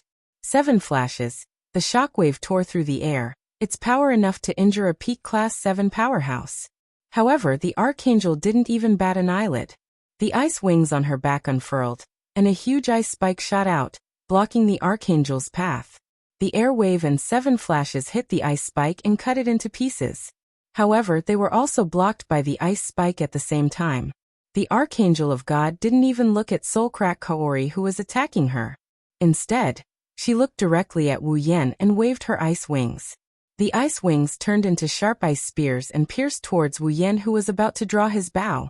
This also meant that the Archangel was afraid of Wu Yan's meteor shower. Faced with the incoming ice spear, Wu Yan could only helplessly give up on attacking and float away. As for the other ice spear, it followed after the first ice spear was dodged and suddenly attacked. Not only that, countless ice spears were also coming towards Wu Yan from behind. Seeing the ice spear in front of him, Wu Yan smashed his bow against the ice spear and pushed upwards. His body instantly accelerated and moved away from the attack. The Archangel of God looked at Wu Yan expressionlessly. The ice spear was like a moving spider's leg, turning in the air and continuing to stab towards Wu Yan. It seemed to want to destroy him first. 7 flashes, seeing the Archangel's divine power ignore her, Soulcrack Kaori seemed to be a little angry. She sheathed her 7 heavens 7 swords, and with a flip of the scabbard, she shattered all the ice spears with a sharp screech. After losing the ice spears formed from the ice wings, the Archangel of God immediately touched the surface of the sea, and a waterspout attacked again. But this time, the target was not Wu Yan or Soulcrack Kaori, but the Archangel of God herself. The waterspout directly hit the Archangel of God's back and gradually turned into ice. The ice spread out, and a pair of ice wings suddenly appeared behind the Archangel of God's back. While the Archangel of God was condensing the ice wings, Wu Yan's eyes turned sharp. Taking a beating was not in his character. He was not a masochist. Since he did not have time to use Meteor Shower, he had to use other moves. In his mind, all the computing power suddenly surged wildly. A burst of crazy beep beep beep sound appeared on Wu Yan's surface, accompanied by a crazy flow of blue and white electricity. At the same time, countless black clouds suddenly appeared in the originally boundless night sky, covering the night sky.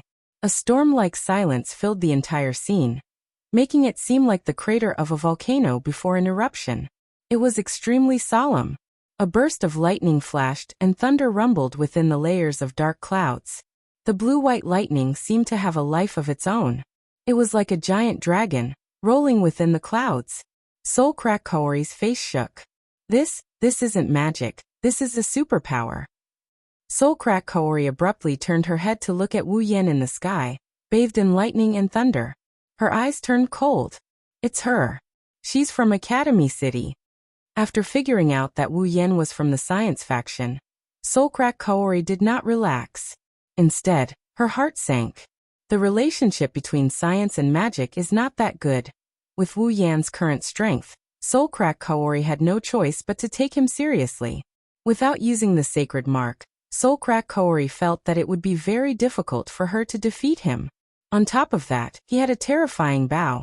This thought flashed through Soulcrack Kaori's mind before she buried it deep in her heart. Now is not the time to think about these things. Dealing with Archangel God's might is the most important thing right now. Suddenly, Wu Yan closed his eyes, then abruptly opened them. A violent aura suddenly came from the clouds, causing Soulcrack Kaori to stop her 7 heavens 7 blades. Like a giant dragon rolling in the clouds, the lightning gathered above Archangel God's might. In the blink of an eye, all the lightning condensed into a white lightning ball. A real lightning strike, Wu Yan yelled, and he pointed at the white ball of lightning above the Archangel. With a wave of his hand, a gigantic bolt of lightning came crashing down from the sky. In less than 1,000th of a second, the bolt of lightning struck the Archangel. Kaboom! The lightning struck Archangel God's might. It wasn't until Archangel God's might was wrapped in lightning that the loud sound of thunder could be heard. What a powerful strike! Soulcrack Kaori clenched her 7 heavens 7 blades in her hand and muttered something only she could hear. It's much stronger than 7 flashes. It's comparable to solitary flash in terms of speed and power. If only the time it took to condense the attack was a little shorter. Did it work? Wu Yan panted slightly as he looked at Archangel God's might wrapped in lightning. His eyes showed a trace of exhaustion. True Lightning Strike is the strongest move in Electrocaster LVL5. It's even stronger than railgun. Even with Wu Yan's strength, using this move still gave him a headache. At a certain point, Wu Yan looked at the location where the lightning flashed. His expression changed and he felt helpless. Sure enough, it's not that easy. Archangel God's might was still there, expressionless. Her body was unharmed except for the tattered ice wings on her back. This told Wu Yan that Archangel God's might was fine because of this. Archangel God's might tilted her head like a puppet. Wu Yan bitterly smiled. This is probably what they call an angel, a puppet of God. The Archangel's eyes flickered a little. She leaned to the side, and the ice wings on her back flapped in the air. A circle of light swayed out from the ice wings. Archangel God's might pointed at it, and a familiar giant magic circle appeared once again, covering the entire sky. Armageddon. Wu Yan and Soulcrack Kaori were shocked. Archangel God's might was not going to waste any more time. The magic circle in the sky glowed with an icy blue light. The familiar aura was once again emitted from it. But halfway through, an explosion came from afar. Following that, Armageddon and Archangel God's might gradually disappeared under Wu Yan and Soulcrack Kaori's stunned expression.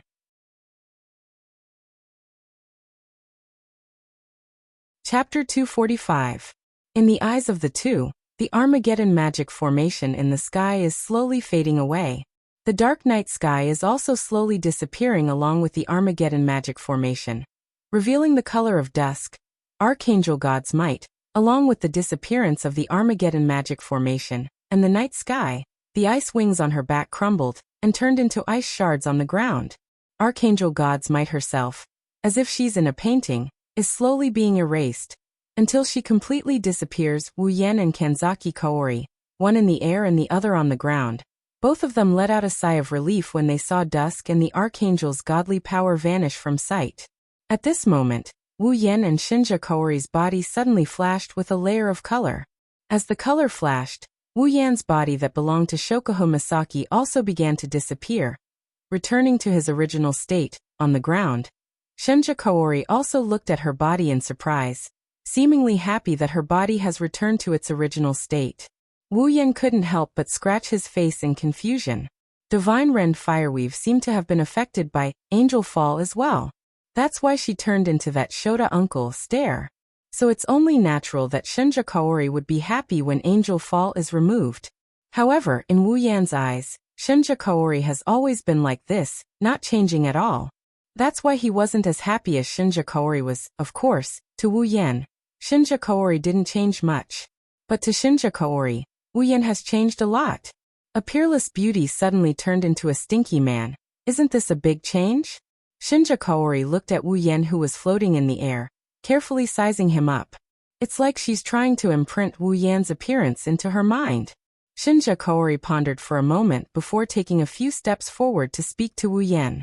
Thank you for your help. Wu Yan nodded. He turned around and without another word, he flew off in a different direction. Wait. Shinja Kaori reached out a hand to stop Wu Yan, but Wu Yan's figure has already turned into a black D and disappeared into the horizon. Shinja Kaori stared blankly at the direction Wu Yan disappeared, thousands of questions in her mind. But Wu Yan's gone. She can only bury these questions deep in her heart. Big sis. Shinja Kaori. Two voices interrupted the beautiful scene of Shinja Kaori, looking up at the sky. She engraved Wu Yan's appearance in her mind before turning around. Tsuchimikado Motoharu looked at the dusk sky, his eyes flashing under his sunglasses. He asked Shinja Kaori, "Did the divine power return?" Shinja Kaori nodded and looked at Tsuchimikado Motoharu and Kamiju Toma in confusion. "How did you guys get back so quickly? If I recall correctly, the Angel Fall ceremony isn't that far away, right?" Hearing this, Tsukimikaze Motoharu and Kamiju Dangma looked at each other, and then Kamiju Dangma said, "We haven't even reached the ritual site, and the magic formation in the sky has already disappeared." What? Shinja Kaori was shocked. Tsuchimikado Motoharu shrugged and smiled. "It's true, meow. Then, who destroyed the ritual site and stopped the Angel Fall?" Shinja Kaori frowned and looked at Tsuchimikado Motoharu and Kamiju Toma. "We want to know too, meow." Tsukimikaze Motoharu pushed up his sunglasses and said in a strange tone, Knowing about Angel Fall and knowing the location of the ritual before us, I'm curious who has the ability to do this, meow. Well, it doesn't matter, as long as you guys are fine, that's the best. Kamiju Toma called out in satisfaction. Kamiju Toma nodded with a smile on his face, agreeing with him. These two poor people still don't know that their home has turned into dust, leaving only a piece of land. Speaking of which, meow, big sis. Tsuchimikado Motoharu looked at Shinja Kaori and asked her, "Where's that mysterious person?" Shinja Kaori sighed and said helplessly, "He left. Is that so, meow?" Tsuchimikado Motoharu touched his chin and asked, "Did you see that mysterious person's appearance?" Shinja Kaori nodded slightly and described Wu Yan's appearance to Tsuchimikado Motoharu. Tsuchimikado Motoharu pondered, trying to find memories of Wu Yan in his mind. Suddenly, a figure flashed in Tsuchimikado Motoharu's mind, making him slightly surprised. "Big sis, are you sure that mysterious person has black hair and red eyes?" Looking at Tsuchimikado Motoharu, who suddenly became excited, Shinja Kaori was surprised. "You know him?" Tsuchimikado Motoharu bitterly smiled and shrugged his shoulders. "Should be considered as knowing him. I've only seen him once. If he's really the person I'm thinking of." Tsukimikaze Motoharu returned to his usual carefree self. With his hands on his hips, he smiled and said, "Well, if it really is him, then it's not surprising that he can do this, meow." Hearing this, Shinja Kaori looked at Tsuchimikado Motoharu with interest. Everything about Wu Yan is so mysterious and so powerful. Shinja Kaori couldn't suppress her curiosity. "Who is he? I saw him use a scientific ability. Is he really someone from Academy City?" Tsuchimikado Motoharu scratched his face and helplessly said, "Actually, I'm not sure about his background, meow. I only know that his name is Wu Yan according to the records in Academy City's library. He's a LV0 powerless, meow." "LV0? Shinja Kaori shook her head without hesitation. "Impossible. He's very strong, even compared to steel, he's much stronger. Also, I saw him use a very powerful lightning attack with my own eyes. There's no way he's LV0. Lightning attack?" Tsuchimikado Motoharu nodded this time. "Then this mysterious person should be that Wu Yan, meow. But didn't you say he's LV0? Kamiju Toma couldn't help but ask. Could it be that he's LV0 like himself, but has an inexplicable ability? I already said, meow. That's the record in Academy City's database, meow. Tsuchimikado Motoharu looked at Shinja Kaori and said in a deep voice, "Big sis, remember what I'm about to say and report it to the highest bishop." Seeing Tsuchimikado Motoharu's serious expression, Shinja Kaori's face turned serious and firmly nodded. Seeing this, Tsuchimikado Motoharu said, "That person, although I don't have any specific information, but if I'm not mistaken, he has the ability to rival the chairman of Academy City, Alistair, or even the entire Academy City." Even though she was prepared, Shinja Kaori's body still trembled. Is this possible? If he can rival Academy City, doesn't that mean he can rival the Church of Necessary Evil? That's why I'm not sure. That person's identity is very mysterious, no, too mysterious. Tsuchimikado Motoharu raised his face as if he was recalling something. He was able to hide from that person and hide his identity in Academy City. Just this alone is already not simple. I haven't been in contact with him for a long time, but he has a trump card that isn't weaker than that person. This is something that I can be sure of. I can see that even that person can only be compared to him and can't suppress him. Is that so? Kanzaki Kaori lowered her head and said in a troubled tone. So Academy City and that mysterious guy called Wu Yan have already formed an alliance? Then we don't worry about that, meow. Tsuchimikado Motoharu waved his hand without care. At least for now, these two existences have no intention of joining forces, meow. Well, big sis, tell the highest bishop, she'll make the decision, meow. Shinja Huaji nodded and looked at the sky again, as if she was recalling the figure that had disappeared. Wu Yan, huh? I owe you one. Chapter 246. The conversation between Kanzaki Kaori and Tsuchimikado Motoharu didn't reach Wu Yan's ears as he flew towards Academy City. He also didn't know that the magic faction had already listed him as a major faction on par with them. If he knew, Wu Yan would be flabbergasted. To be able to pretend to be mysterious with such a background, no wonder he's a transmigrator. He even needs to pretend a bit. Even though Wu Yan didn't come from a major faction, he wasn't that bad compared to them. Even though there were only 5 of them, Chuju was a Tier 7, equivalent to a LV5 in Academy City. Wu Yan was also a Tier 7, and after the battle with the power of God, Wu Yan leveled up to level 67. Even though the power of God disappeared due to the destruction of the Angel Fall ritual site, Wu Yan gained experience from the battle with the power of God. The battle with the power of God was recognized by the system as Wu Yan leveled up. Even Kaisha-sama gained experience and leveled up to level 64. Wu Yan might be a Tier 7, but with the true ancestor's bloodline and meteor shower, he could even hold his own against a Tier 8. If his opponent was careless and got hit by his arrow, he might even be able to turn the tables. As for the remaining 3, Mikoto also gained experience from the power of God and leveled up to level 71. Astria was at level 76, and Ikaros was at level 78. The battle with the power of God gave Wu Yan, Chuju, Mikoto, Ikaros, and Astria a level up. This wasn't surprising. Astria had accumulated a lot of experience. Accelerator was a Tier 8, the power of God, and the scattered experience from before. It wasn't surprising that she leveled up. Not to mention Ikaros. Ever since she was summoned, she had been accumulating EXP. She had accumulated a lot of EXP during the treasure hunt, and with the help of 3 Tier 8 powerhouses, as well as the EXP of several powerhouses in Academy City, she only managed to level up by 1 level after much difficulty. Level didn't necessarily represent strength.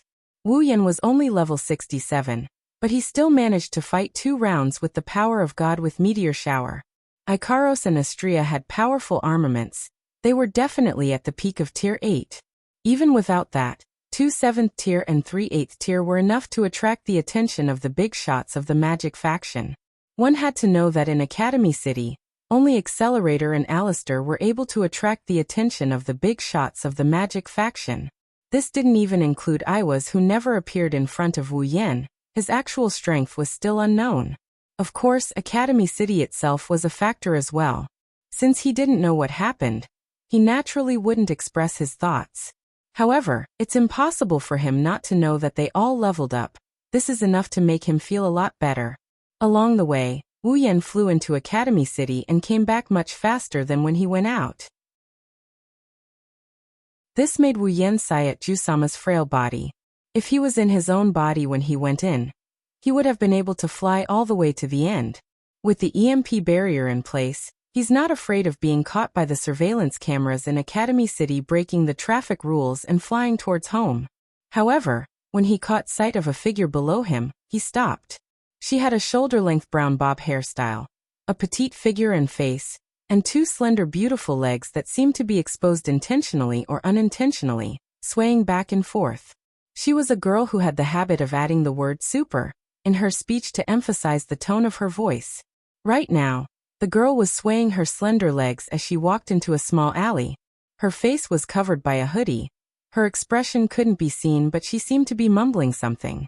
Wu Yan looked at this petite but alluring girl with interest. He rubbed his chin and flew towards her. He landed behind her. As a member of Academy City's Black Ops, how could she not be vigilant in a place like this? Feeling someone approaching her, she turned around and saw Wu Yan standing behind her with a smile on his face. "It's Super You." The girl was taken aback. Her face, which was originally calm, suddenly changed as if she had seen a dreadful beast. Without hesitation, she turned around and ran away. Wu Yan predicted her movement. He grabbed the petite girl into his arms and teased. "Yo, Kinuhata girl, long time no see. Why are you running away the moment you see me? Super, let go of me. You super pervert." Kinuhata Sai struggled with all her might. However, Wu Yan, who had evolved into a true ancestor, wouldn't lose to a girl in terms of physical strength. He ignored her weak resistance. Kinuhata Sai forgot to use her ability. Who knows if she really forgot, or she didn't use it subconsciously. In any case, she's only struggling to please Wu Yan while she's in his embrace. "Oh, Is this how a little girl greets a friend you haven't seen in a long time? You're the little girl. Super little girl. Who's your super friend? You super pervert. Kinuhata Sai was very unhappy with Wu Yan calling her a little girl. After all, as a girl, she would want to be more mature and prettier. Being called a little girl was an insult to the self-proclaimed charming Kinuhata Sai. Wu Yan raised an eyebrow when he heard Kinuhata Sai say super. Yo, Kinuhata girl, you're so arrogant. You seem to have forgotten the lesson from last time. Do you need me to remind you? After saying that, Wu Yan touched Kinuhata Sai's seductive thigh. It made one wonder if he had such thoughts in mind before appearing in front of Kinuhata Sai. The thigh that she was most proud of was suddenly touched by a warm hand. Kinuhata Sai's struggling body instantly froze. Feeling the familiar shape of the hand that she had only experienced once, Kinuhata Sai gave up resisting and put on a crying face. You really are a super pervert, Wu. The moment the word super pervert was said, Kinuhata Sai felt the hand on her thigh tighten, causing her to cry out in shock and shut her mouth. Wu Yan kneaded Kinuhata Sai's thigh, feeling the smooth skin. Little girl, change the word super pervert, and I will let you go.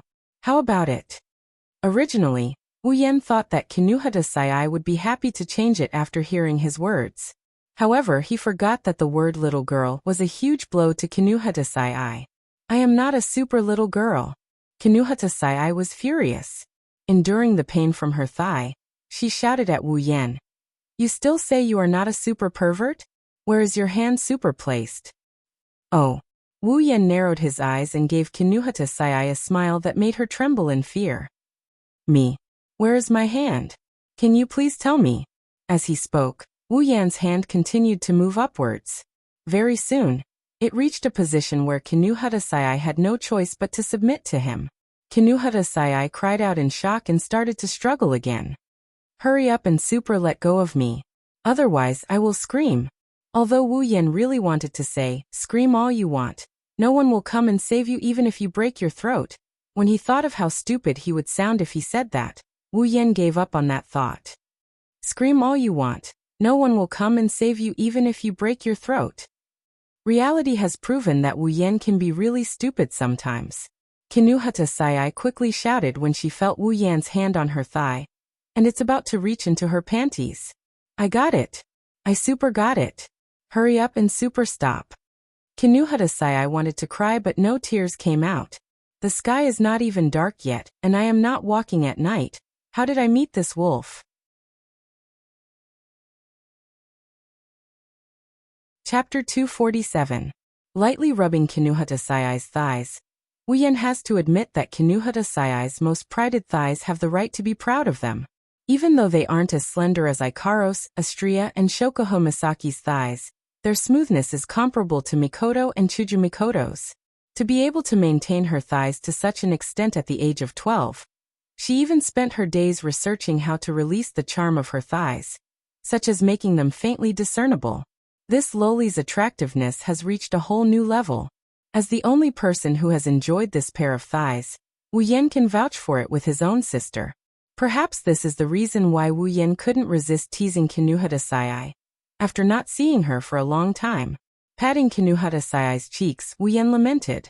Why didn't you hold on a little longer? I thought I could play with you for a little longer. Hearing this, Kinuhata Sai gritted her teeth. She really wants to punch this shameless bastard away.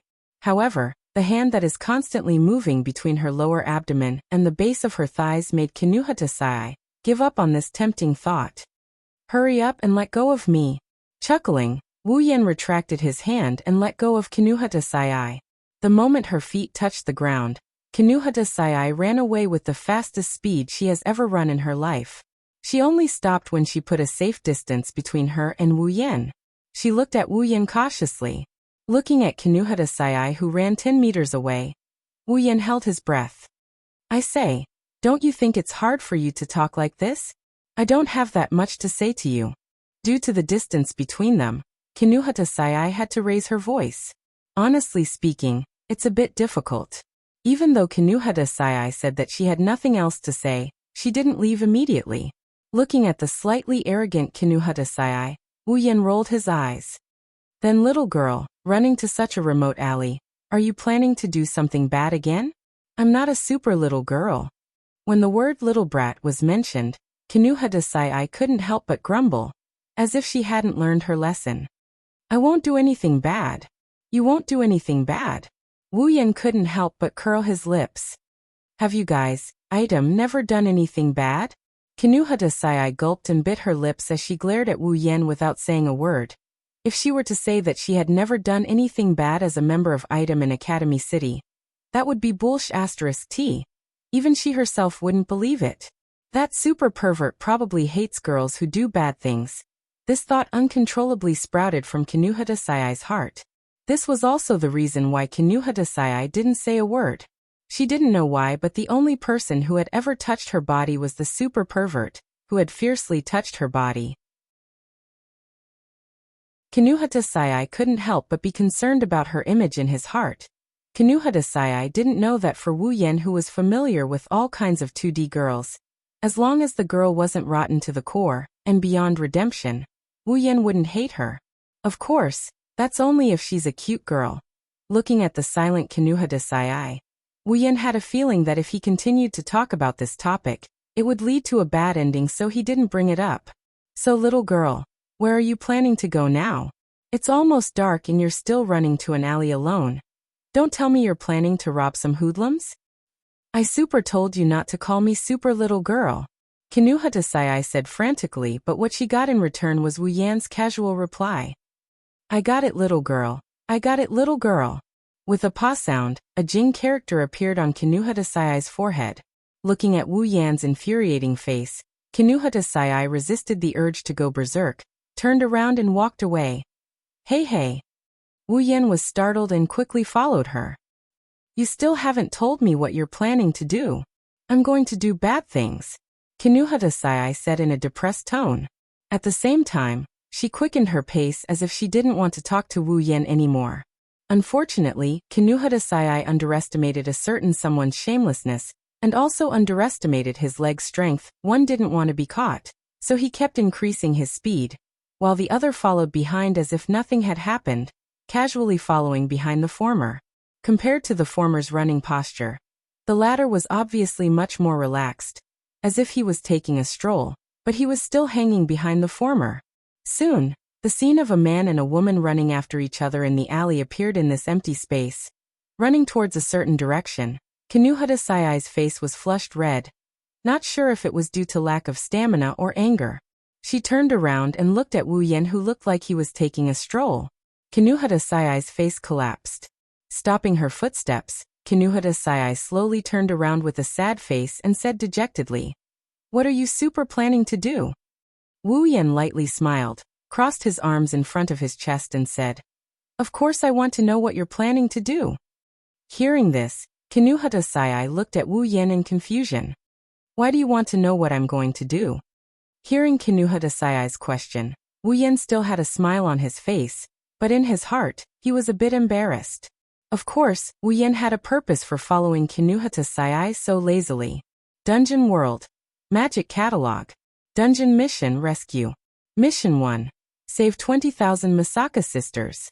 Revive all the dead Misaka sisters and heal all the Misaka sisters who are still alive. Collect all 20,000 Misaka sisters and store them in the biocontainment device. Completed. Mission reward. Equipment points, item points, ability points, summoning points, 100,000 each. Mission 2.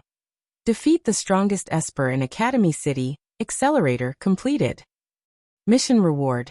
Randomly summon a character. Mission 3. Seduce at least 3 characters in this dungeon world, and make them willingly follow you out of this world. Mission reward. Summon a character that fulfills the requirements of Mission 3 for free. This very loving Mission 3 is still clearly displayed in Wu Yan's system list. Seduce at least 3 characters in this dungeon world. This is a very loving mission. But, will girls come to you for you to seduce? The answer is of course not. That's right, in other words, Kinuha Desai has been targeted by Wu Yan. Back then, when Wu Yan received Mission 3, 2 people immediately appeared in Wu Yan's mind. The first one was Shokuho Misaki. Queen Sama came to him on her own accord, How could Wu Yan not accept it? Although conquering Queen Sama is extremely difficult, after experiencing the ripples in the amusement park, Wu Yan already felt that the road ahead is much smoother. As for the second one, it was this very cute and seductive girl, Kinuhata Sai. Other than Queen Sama, she also appeared in Wu Yan's mind for the first time. An item, other than Mijino Shizuri, Kinuhata Sai, Takitsubu Riku, and Frenda were all taken advantage of by him. Naturally, Wu Yan thought of them the moment he received the Mission 3. Moreover, the Mission 3's targets just so happened to be these three. This time, with the high difficulty level of the Mission 3, if he targets Kinuhata Sai, Takitsubu Riku, and Frenda from item, then it should be much easier. After all, they were all taken advantage of by him. They should have some impression of him, whether good or bad. As long as they have an impression of him, he would have a way to clear them, right? Besides, they are also characters he likes. As for the fact that Kinuhata Sai is 12 years old and Frenda is a standard infant, Wu Yan automatically ignored that fact.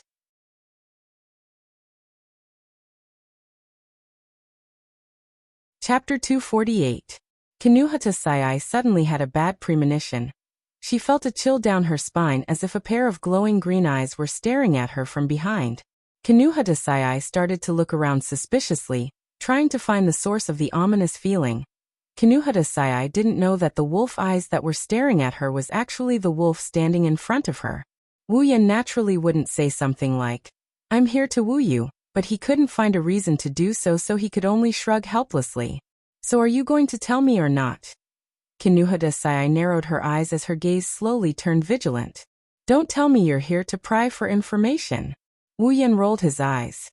"Pry for information? What kind of information would I pry for?" Kinuhata Sai snorted coldly as she placed her hands on her waist and said proudly, "As the super dark unit of Academy City, there are plenty of people who come here to pry for information." Upon hearing this, Wu Yan curled his lips in disdain, completely destroying Kinuhata Sai's arrogance. "If I really wanted to pry for information, would I need to go through so much trouble? I could just go straight to her door and take down Mijino Shizuri. What kind of information can't I get?"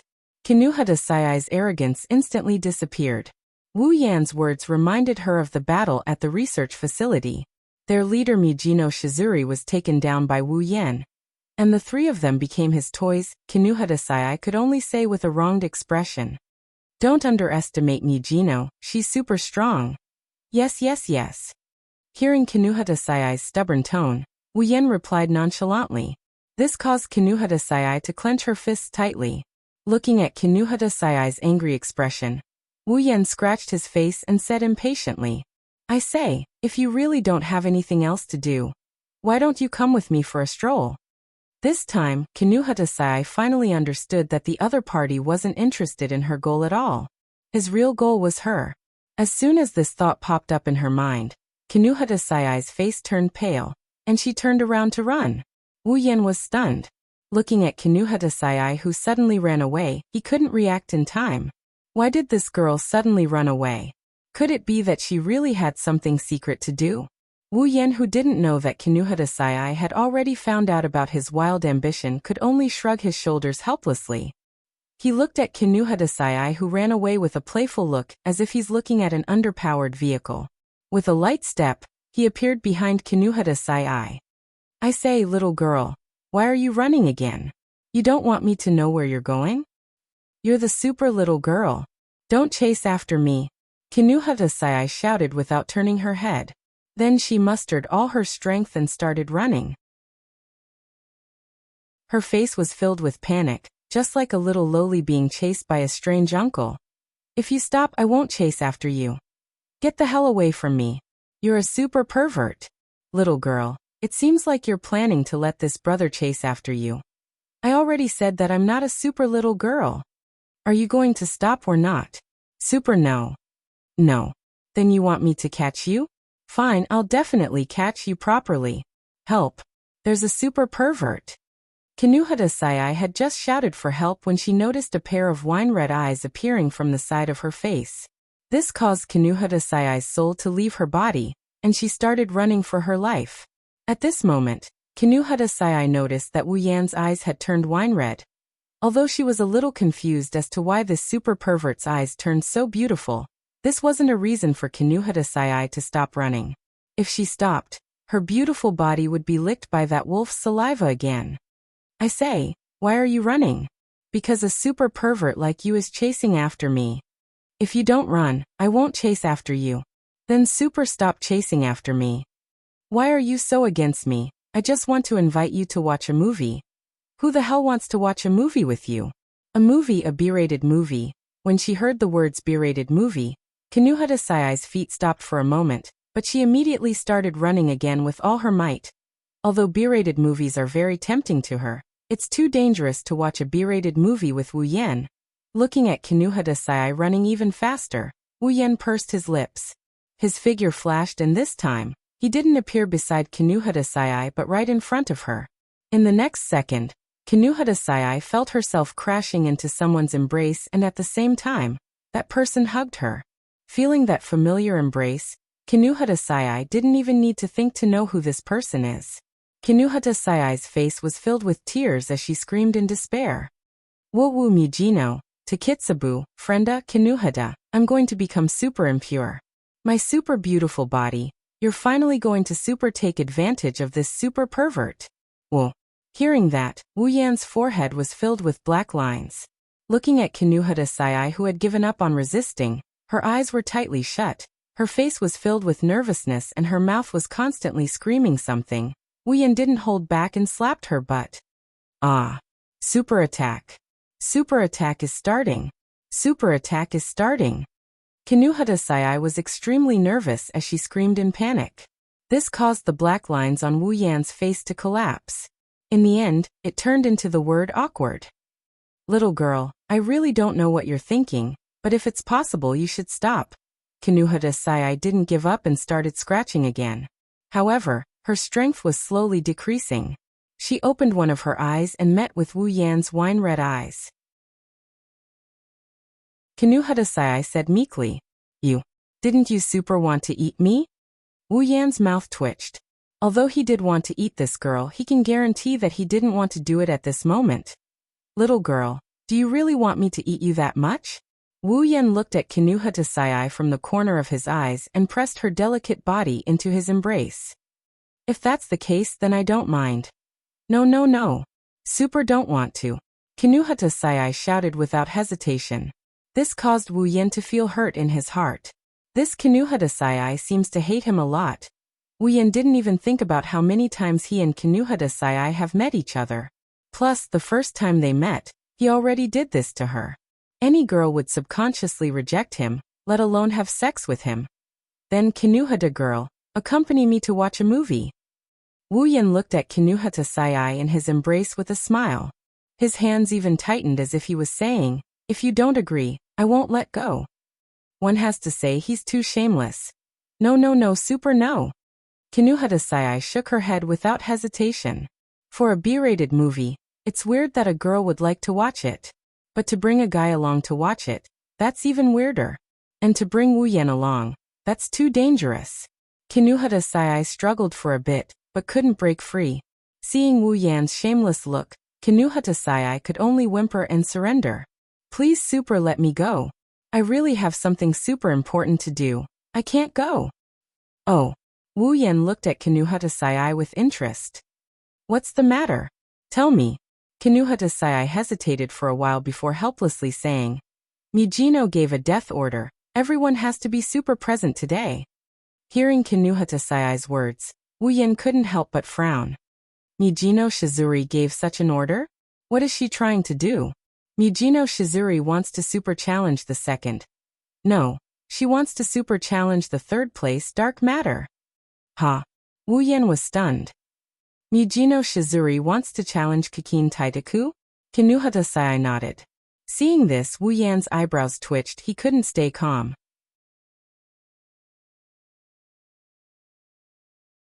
Chapter 249. Mijino Shizuri vs. Kikin Taitaku. It's not like it's never happened before. In the original work, Mijino Shizuri's Dark Ops fought against Kikin Taitaku's Dark Ops. Mijino Shizuri even went up against Kikin Taitaku. But the result was terrible. Kikin Taitaku's ability, dark matter, was a bit of a cheat.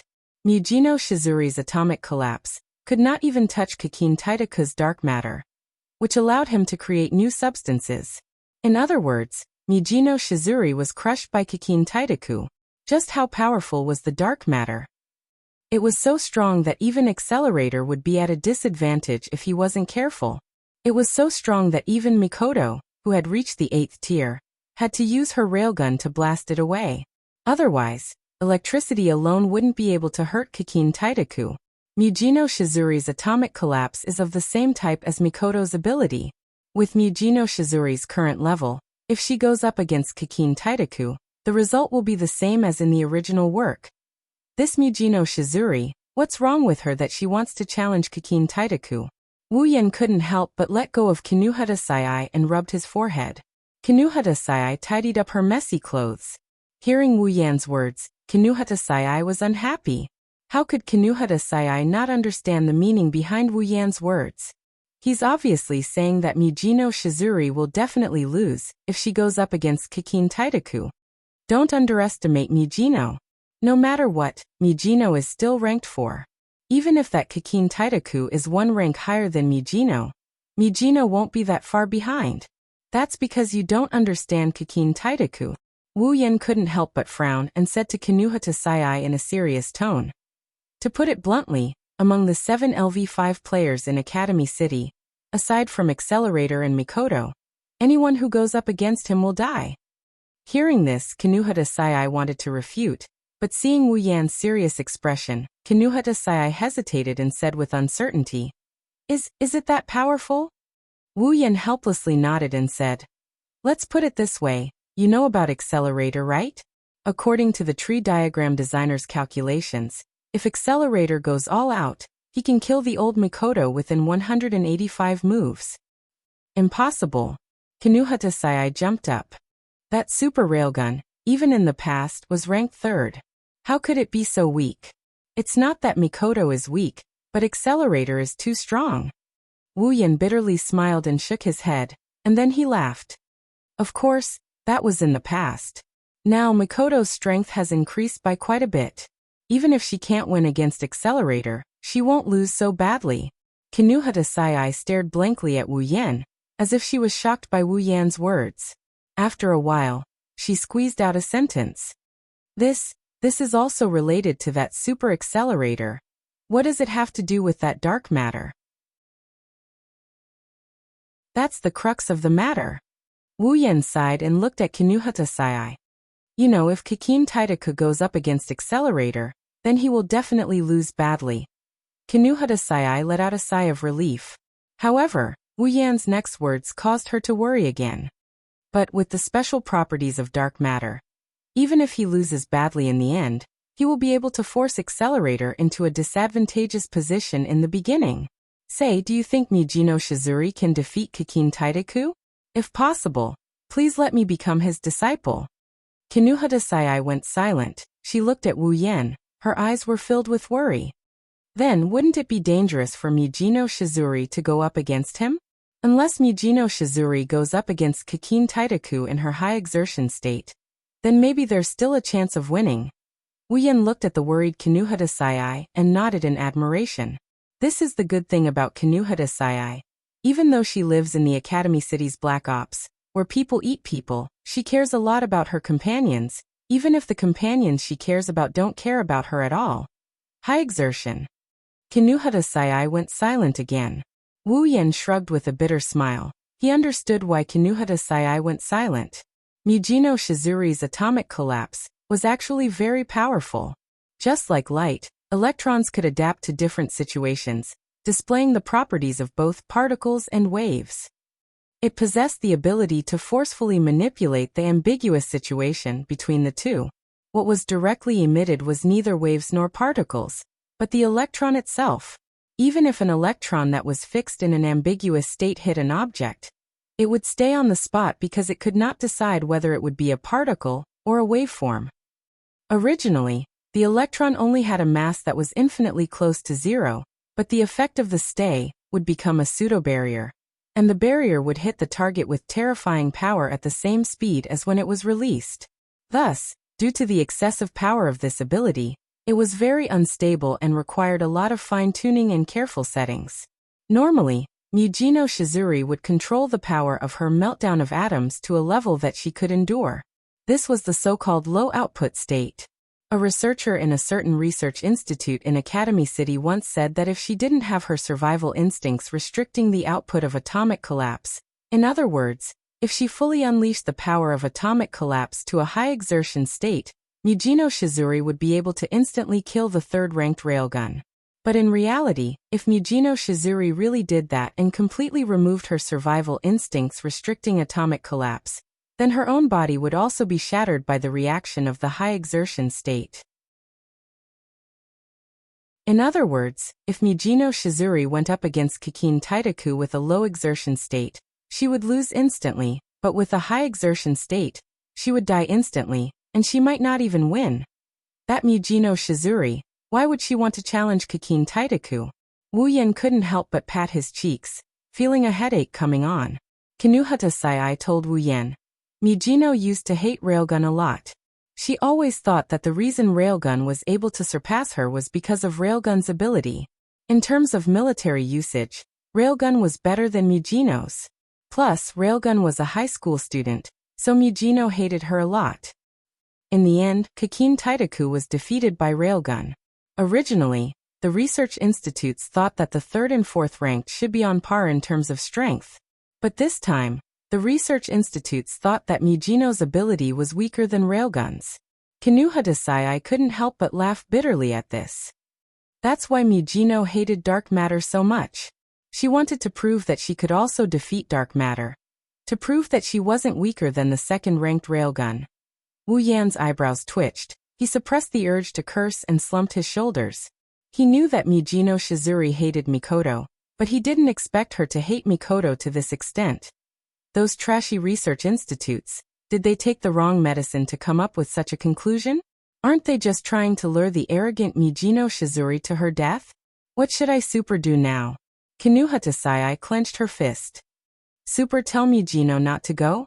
But with Mujino's personality, she'll definitely super think that I'm looking down on her and kill me with a meltdown atom. I say, are you that worried about her? Wu Yan couldn't help but ask. It's not just because of Mujino. Kinuhata Sai shook her head. Frenda and Takitsubu might be super dangerous as well. Mujino Shizuri, you're really something. Aren't you just trying to provoke this brother to make a move? Speechless helplessly, dragging down the three girls he's already decided on. Mujino Shizuri. Wu Yan sighed, and he said something that made Kinuhata Sai flabbergasted. Looks like it's time to get rid of Kikin Taitaku.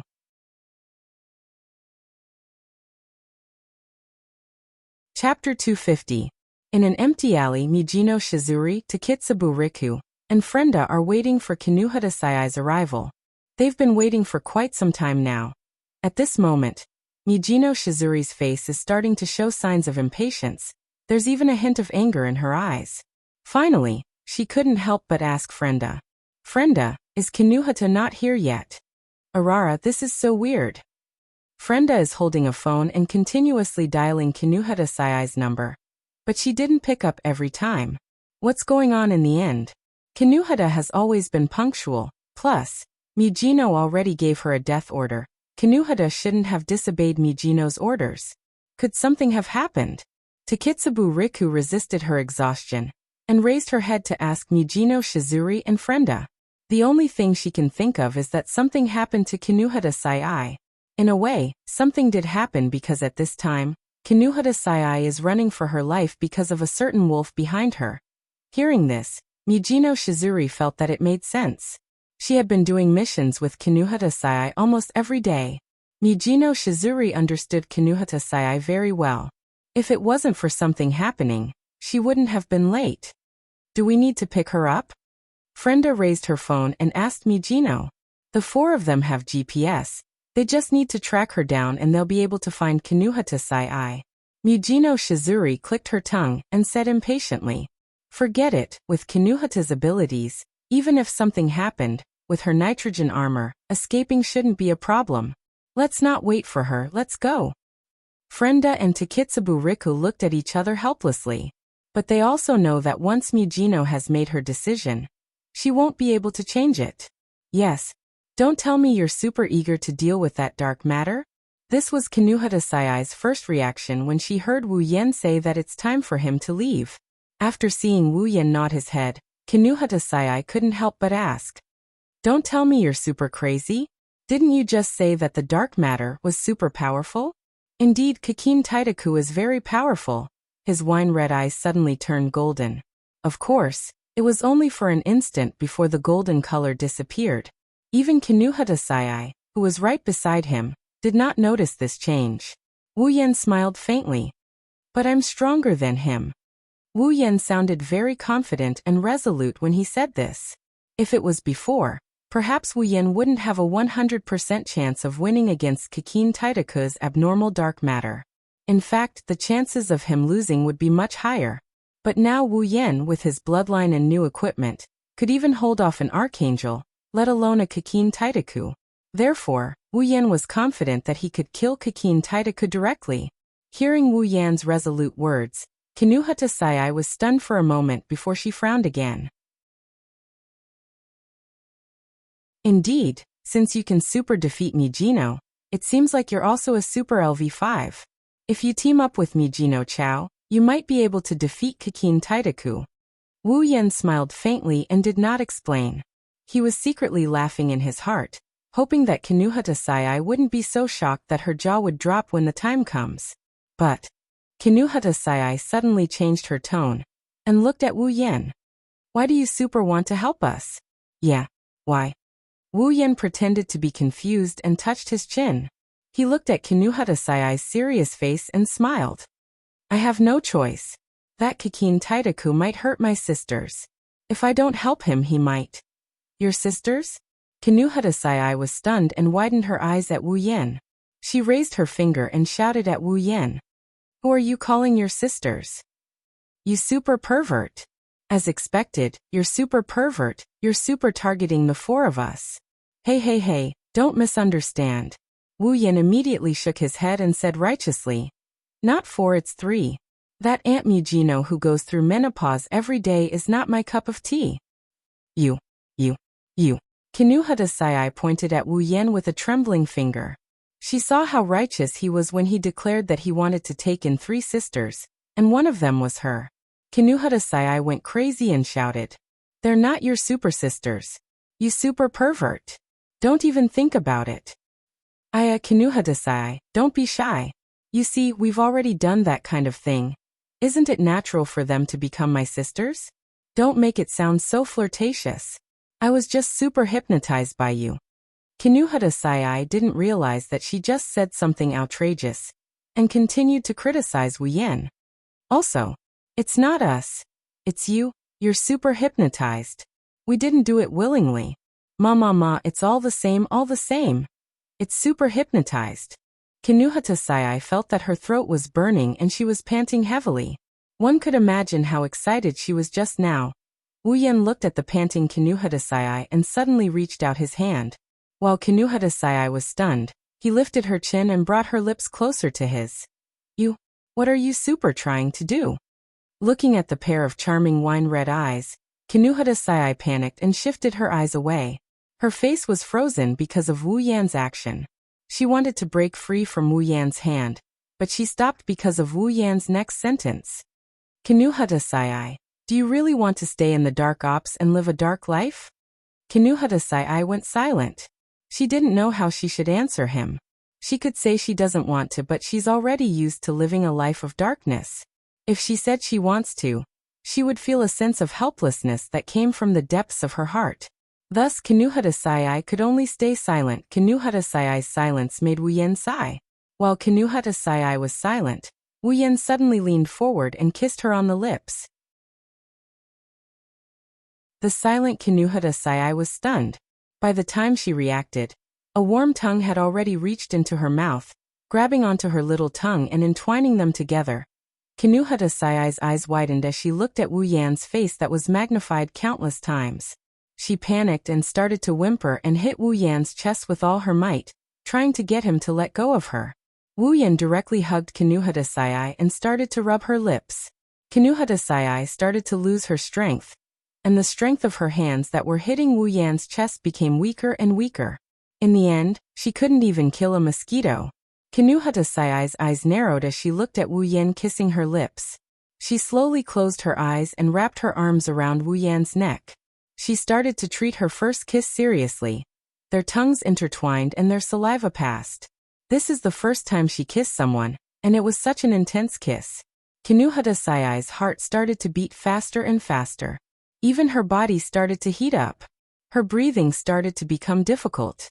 That suffocating feeling made Kinuhata Sai feel a faint sense of happiness. Kinuhata Sai was at a loss as she felt this suffocating happiness. She didn't know what to do. After a long time, their lips parted. Looking at Kinuhata Sai, who was panting heavily, Wu Yan smiled. Kinuhata Sai, are you still going to reject me? I. Kinuhata Sai was gasping for breath. Even answering Wu Yan was a bit difficult. Seeing this, Wu Yan smiled and said domineeringly, "Anyway, I want you to Kitsubu Riku and Frenda. I don't plan to let any of you go." After saying that, Wu Yan lowered his head and licked Kinuhata Sai's lips. He then pecked her lips a few more times before smiling. "Well, it's okay if you don't know how to answer me. Wait until I find Takitsubu Riku and Frenda first."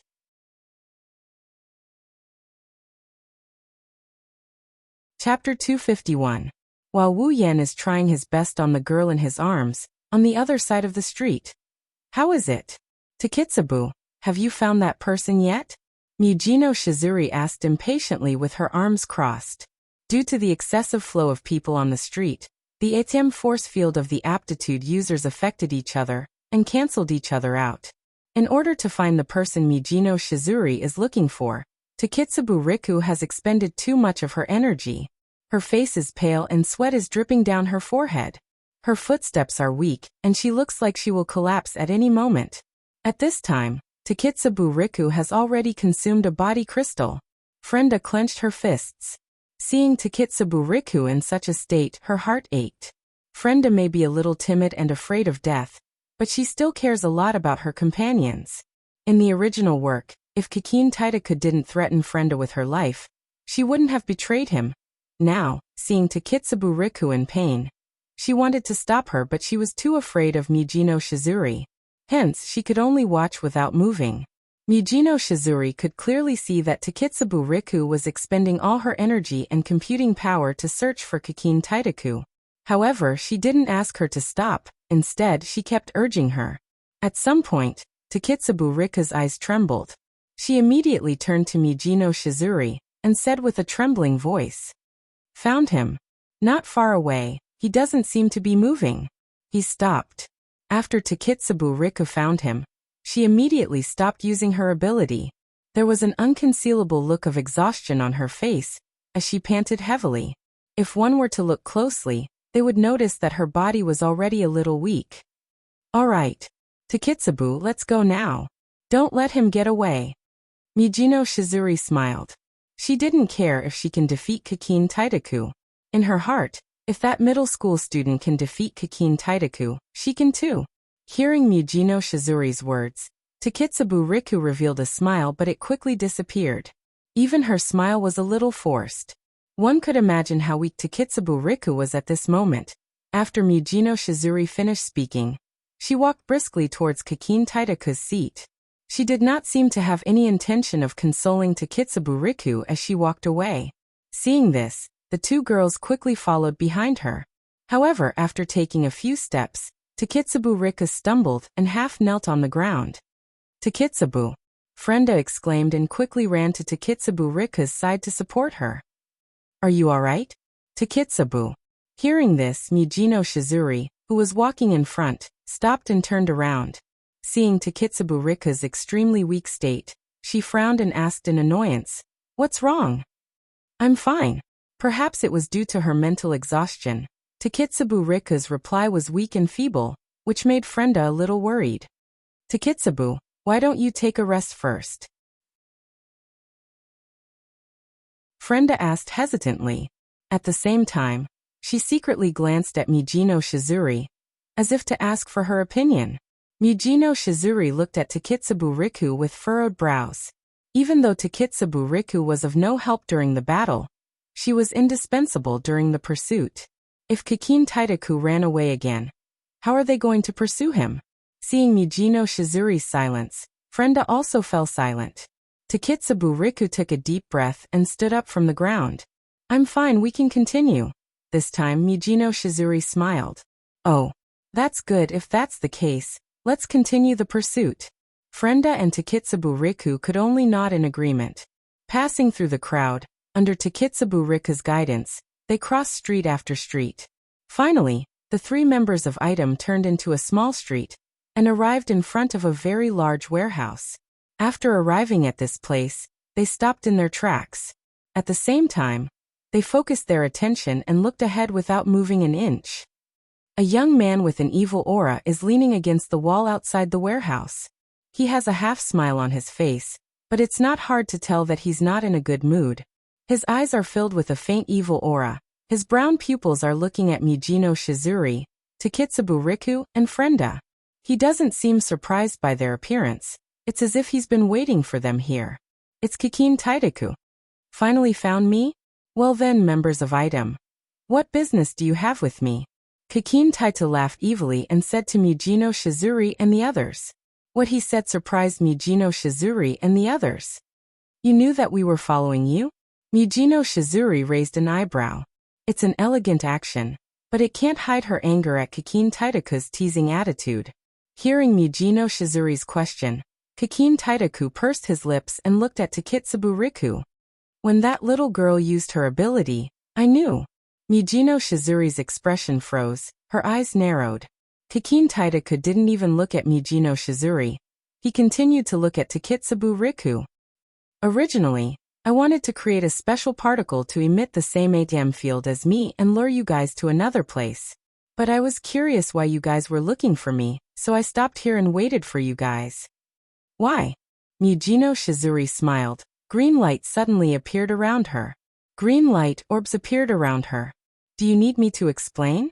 Holding up an atomic collapse orb, Mijino Shizuri looked at Kikin Taitaku with a half-smile. She seems to be laughing at his teasing just now. Kikin Taitaku laughed. He laughed very happily, but also very angrily. You, the fourth member who couldn't even take down a hunter, even if all of you went out together? Ha ha ha ha. Kikin Taitaku laughed out loud as if he just discovered something very happy. He couldn't stop himself. You bastard. Ever since her defeat against Wu Yen, Mijino Shizuri still felt like there was a thorn in her back. She felt very uncomfortable. Now that Kikin Taitaku pointed it out, the anger from her memories instantly swallowed her rationality. A blinding beam of light shot out from Mijino Shizuri's hand and hit Kikin Taitaku. Mijino Shizuri frowned.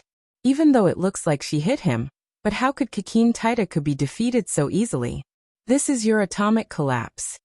Kikin Taitaku's disdainful voice rang out. Mijino Shizuri's face turned serious as she looked up. A faint black gas appeared in front of Kikin Taitaku's chest. He stood there unharmed.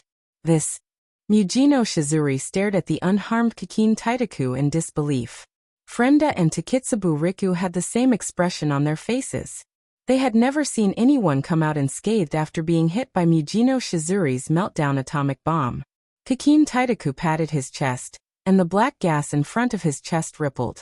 Kikin Taitaku curled his lips and said with disdain, "What's so strange about that? This layer of dark matter. No matter what it is, as long as it touches it, it will be broken down into the most basic atoms. At the same time, it will lose all its speed and most of its energy." Kikin Taitaku looked at Mijino Shizuri and laughed. "If I remember correctly, your atomic collapse is the basic electrons, right?" Mijino Shizuri was stunned. She didn't expect her atomic collapse to be countered so easily.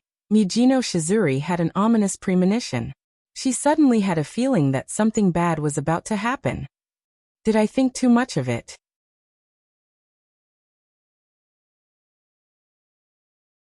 Chapter 252.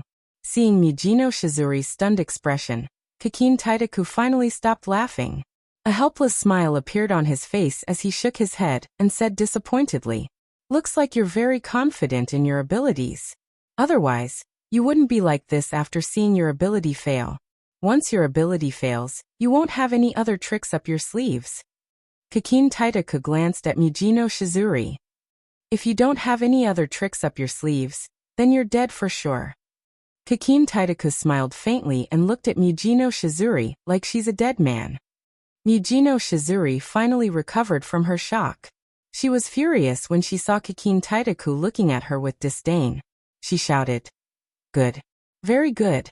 Since you want to die faster, I'll grant you your wish." Mijino Shizuri took out a crystal chip that looked like a rhombus from her pocket. It was none other than the diffusion support semiconductor. Almost instantly, Mijino Shizuri's meltdowner hit the diffusion support semiconductor. Countless meltdowners shot out from the disintegrated diffusion support semiconductor towards Kakin Taitaku. Kakin Taitaku had an evil smile on his face. He smiled at the incoming meltdowner atomic bomb, as if he was welcoming a guest. He squinted his eyes lazily and leaned against the wall of the warehouse, ignoring the terrifying amount of meltdowner atomic bomb comments. A thick layer of dark elemental gas appeared in front of Kakin Taitaku and covered his entire body. Following the movement of the gas, countless meltdowns appeared and smashed into Kakin Taitaku's body. The meltdowners exploded continuously and buried Kakin Taitaku's body. The warehouse behind Kakin Taitaku started to distort severely. Several meltdowners shot out from the walls from time to time. Frenda and Takitsubu Riku ran away as fast as they could when Mijino Shizuri took out the diffusion support semiconductor. They stood there looking at the center of the explosion in fear. This isn't the first time they've seen this scene, but every time they see it, they're terrified. The battle only lasted for a short while.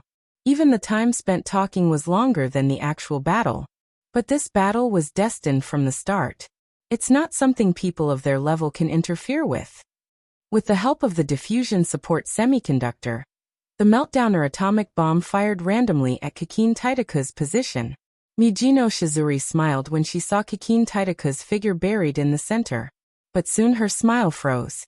Countless meltdowns hit Kakin Taitaku's body, but they all stopped in front of him. Then they were all disintegrated by the layer of black gas, the dark elemental substance. Not a single one hit Kakin Taitaku. Mijino Shizuri stared blankly at Kakin Taitaku, who had a calm smile on his face. She couldn't believe that her own ability was so powerless in front of his dark matter. Frenda and Takitsubu Riku looked at each other in disbelief. After all, in their eyes, Mijino Shizuri was the epitome of invincibility. Ever since they formed item with Mijino Shizuri, they've never seen an enemy that could last more than 10 rounds against Mijino Shizuri. However, after that day, everything changed. The invincible Mijino Shizuri was defeated by a thief who stole a test subject by Wu Yan. From that day onwards, Mijino Shizuri's image in their hearts was reduced by half. On the day of the encirclement mission with the hounds, Mijino Shizuri was once again defeated by a strange woman. She didn't even have a chance to fight back. Mijino Shizuri's image in their hearts was reduced by half again. Could it be that Mijino Shizuri was going to fail again? This thought appeared in Frenda and Takitsubu Riku's mind. At the same time, they felt a deep sense of fear. Looking at the evil smile on Kakin Taitaku's face, Frenda and Takitsubu Riku didn't think that Kakin Taitaku, the leader of Academy City's Black Ops, would let them go like Wu Yan and Ikaros. In other words, if Mijino Shizuri loses this time, they're dead for sure. Kakin Taitaku looked at the stunned Mijino Shizuri, and felt even more disdain in his heart. He slowly walked towards Mijino Shizuri. Kakin Taitaku's action made Mijino Shizuri's face twitch. Almost reflexively, Mijino Shizuri took a step back. Kakin Taitaku acted like he didn't see it, and continued walking towards Mijino Shizuri. Every time Kakin Taitaku took a step forward, Mijino Shizuri would subconsciously take a step back. It's obvious that Mijino Shizuri is starting to feel fear towards Kakin Taitaku. Kakin Taitaku frowned and looked at Mijino Shizuri. Why are you taking a step back? Didn't you want to mess with me? Then stop wasting time. What other skills do you have? Hurry up and use them. Kakin Taitaku looked a little annoyed. In his mind, This kind of low-level battle is just a waste of his time. This is also the result of his personality of looking down on those below him. Damn it! Mijino Shizuri stopped in her tracks. She looked at Kikin Taitaku with anger and fear. She had to admit that Kikin Taitaku had guessed correctly. Due to her strong confidence in her abilities, Mijino Shizuri relied too much on her abilities. Now that her abilities have failed, she has no other options left. At this moment, due to the meltdown of atoms, the warehouse is burning with flames everywhere. The temperature is rising rapidly, making Mijino Shizuri feel her throat dry up. Feeling her emotions fluctuating, Mijino Shizuri clenched her fists tightly. Thinking about the recent failures, Mijino Shizuri almost went crazy. Am I going to fail again? Thinking of this, Mijino Shizuri screamed hysterically. Damn it! He's clearly only ranked 3rd before me. Kikin Taitaku stopped in his tracks. The smile on his face gradually disappeared. His expression sank and his bangs covered his eyes. Following Kikin Taitaku's silence, a bloody aura started to spread in the air. Mijino Shizuri's body trembled, and a horrified expression appeared on her face. A low voice that sounded like it came from hell crawled out from Kikin Taitaku's mouth. I have to say, Mijino Shizuri, you have angered me. What does Kikin Taitaku hate the most? In the past, it might be Accelerator Passage, but now it's Misaka Mikoto. That day he was defeated by Mikoto without any resistance. The layer of dark matter on his chest that can decompose anything was torn apart by Mikoto's railgun in the most violent way possible. At the same time, Kikin Taitaku's pride was shredded to pieces. Especially when he thought about how confident he was in the beginning, flapping his 6 wings and appearing in front of Misaka Mikoto. From his point of view, asking for something from Misaka Mikoto should be a piece of cake.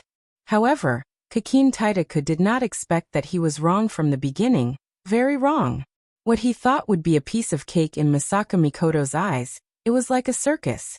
When he thought about how he acted like a clown explaining his invincible ability, Kikin Taitaku almost went crazy. On top of that, his ranking dropped to 3rd place. Mijino Shizuri's words about being in 1st place completely ignited the hatred in Kikin Taitaku's heart.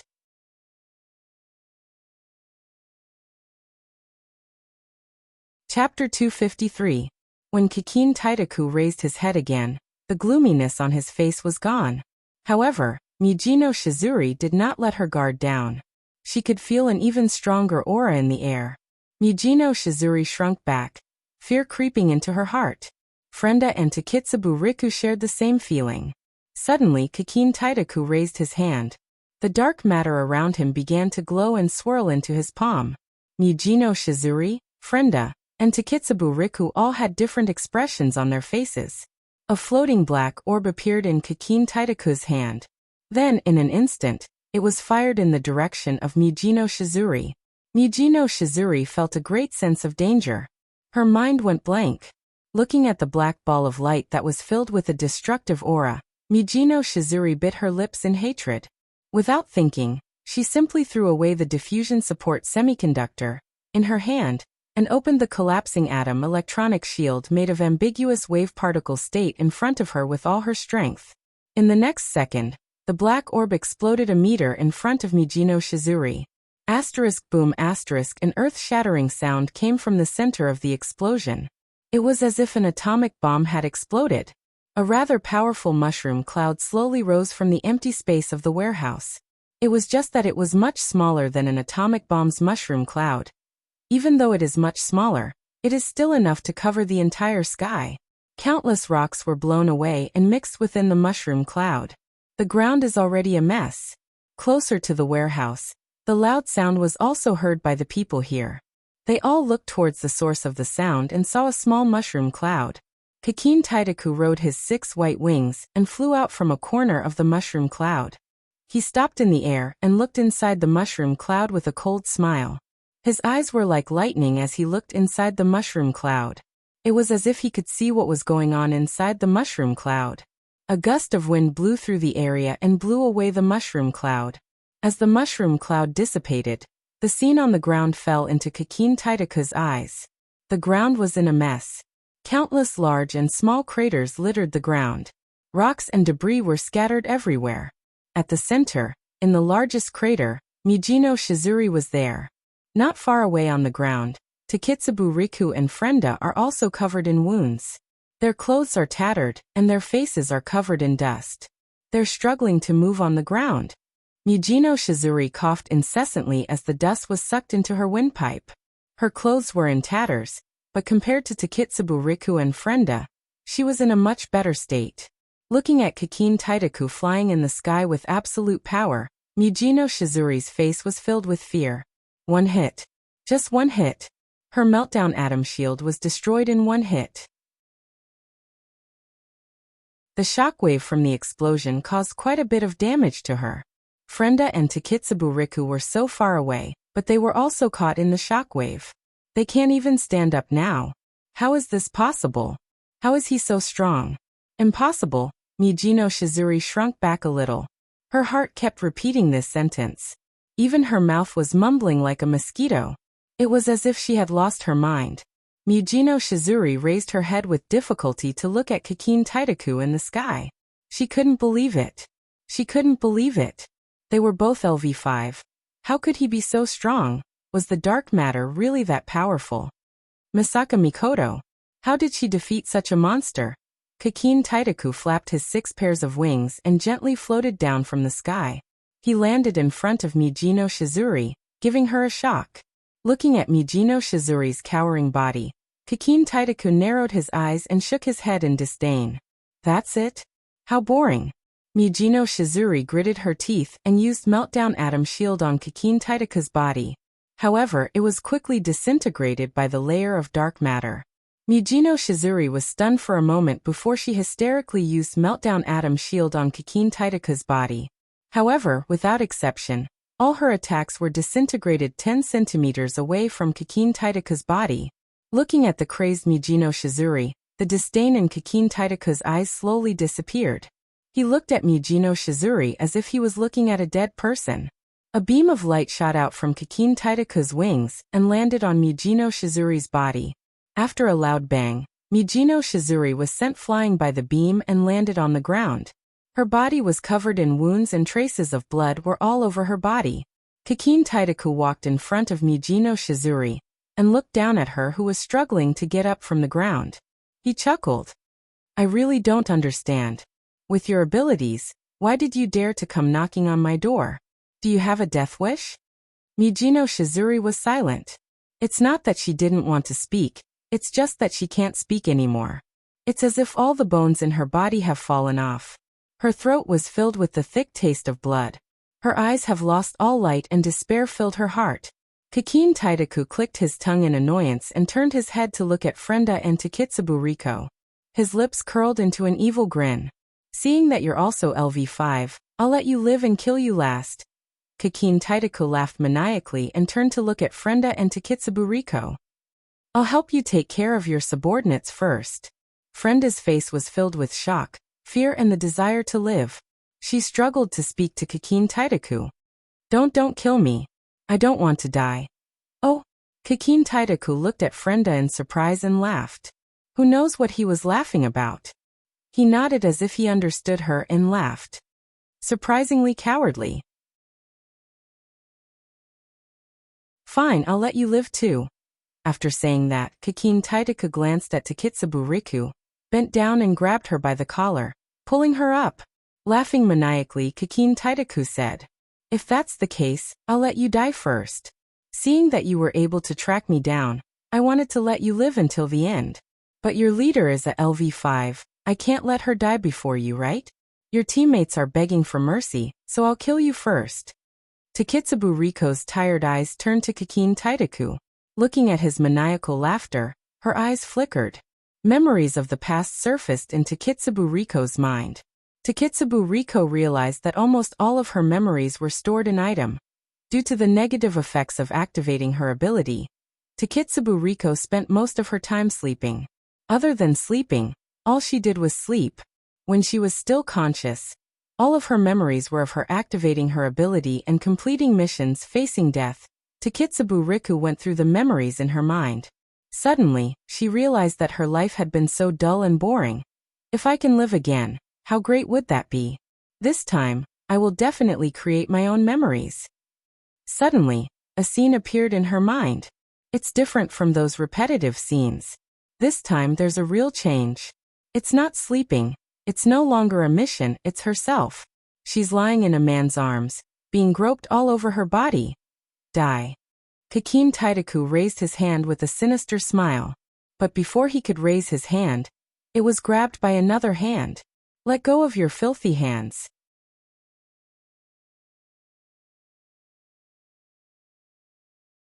Chapter 254. Let go of your filthy hands. A cold voice echoed in this eerily quiet place. Mujino Shizuri and Frenda, who are lying on the ground, are stunned. Kakin Taidaku, who was laughing crazily, also froze. A second after the voice sounded, a huge force was applied to Kakin Taidaku's hand. Intense pain was transmitted to Kakin Taidaku's mind. He subconsciously screamed in pain. Takitsubu Riku immediately opened her eyes. Her eyelids have been closed for most of her life. The speed at which she opened her eyes in the past was not as fast as this time. Therefore, Takitsubu Riku quickly saw the last image that appeared in her mind. It was a figure that looked exactly like the man in the movie. I told you to let go of your filthy hands. Didn't you hear me? As soon as he finished speaking, a fist enlarged in front of Kakin Taidaku's eyes. Before he could react, the fist landed on his face. Intense pain came from his face. This time Kakin Taidaku couldn't scream as he was sent flying. His hand that was holding on to Takitsubu Riku's collar loosened. A pair of hands pulled Takitsubu Riku's falling body into his embrace.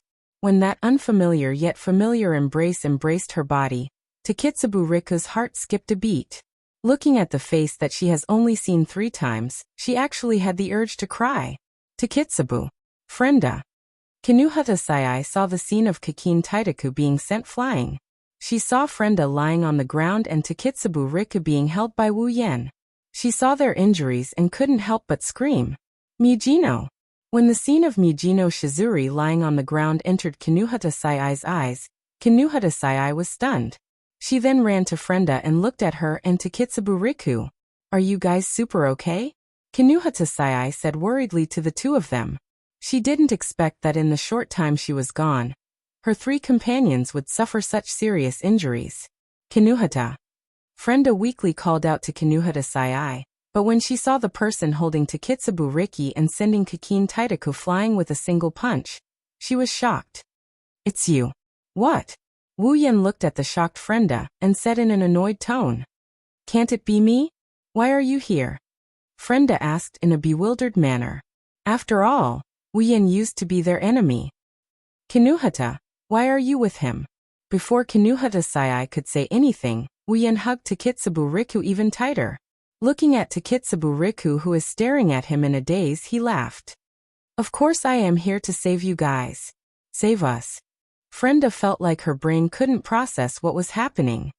Why did you save us? In the end, aren't you our enemy? I'm your man.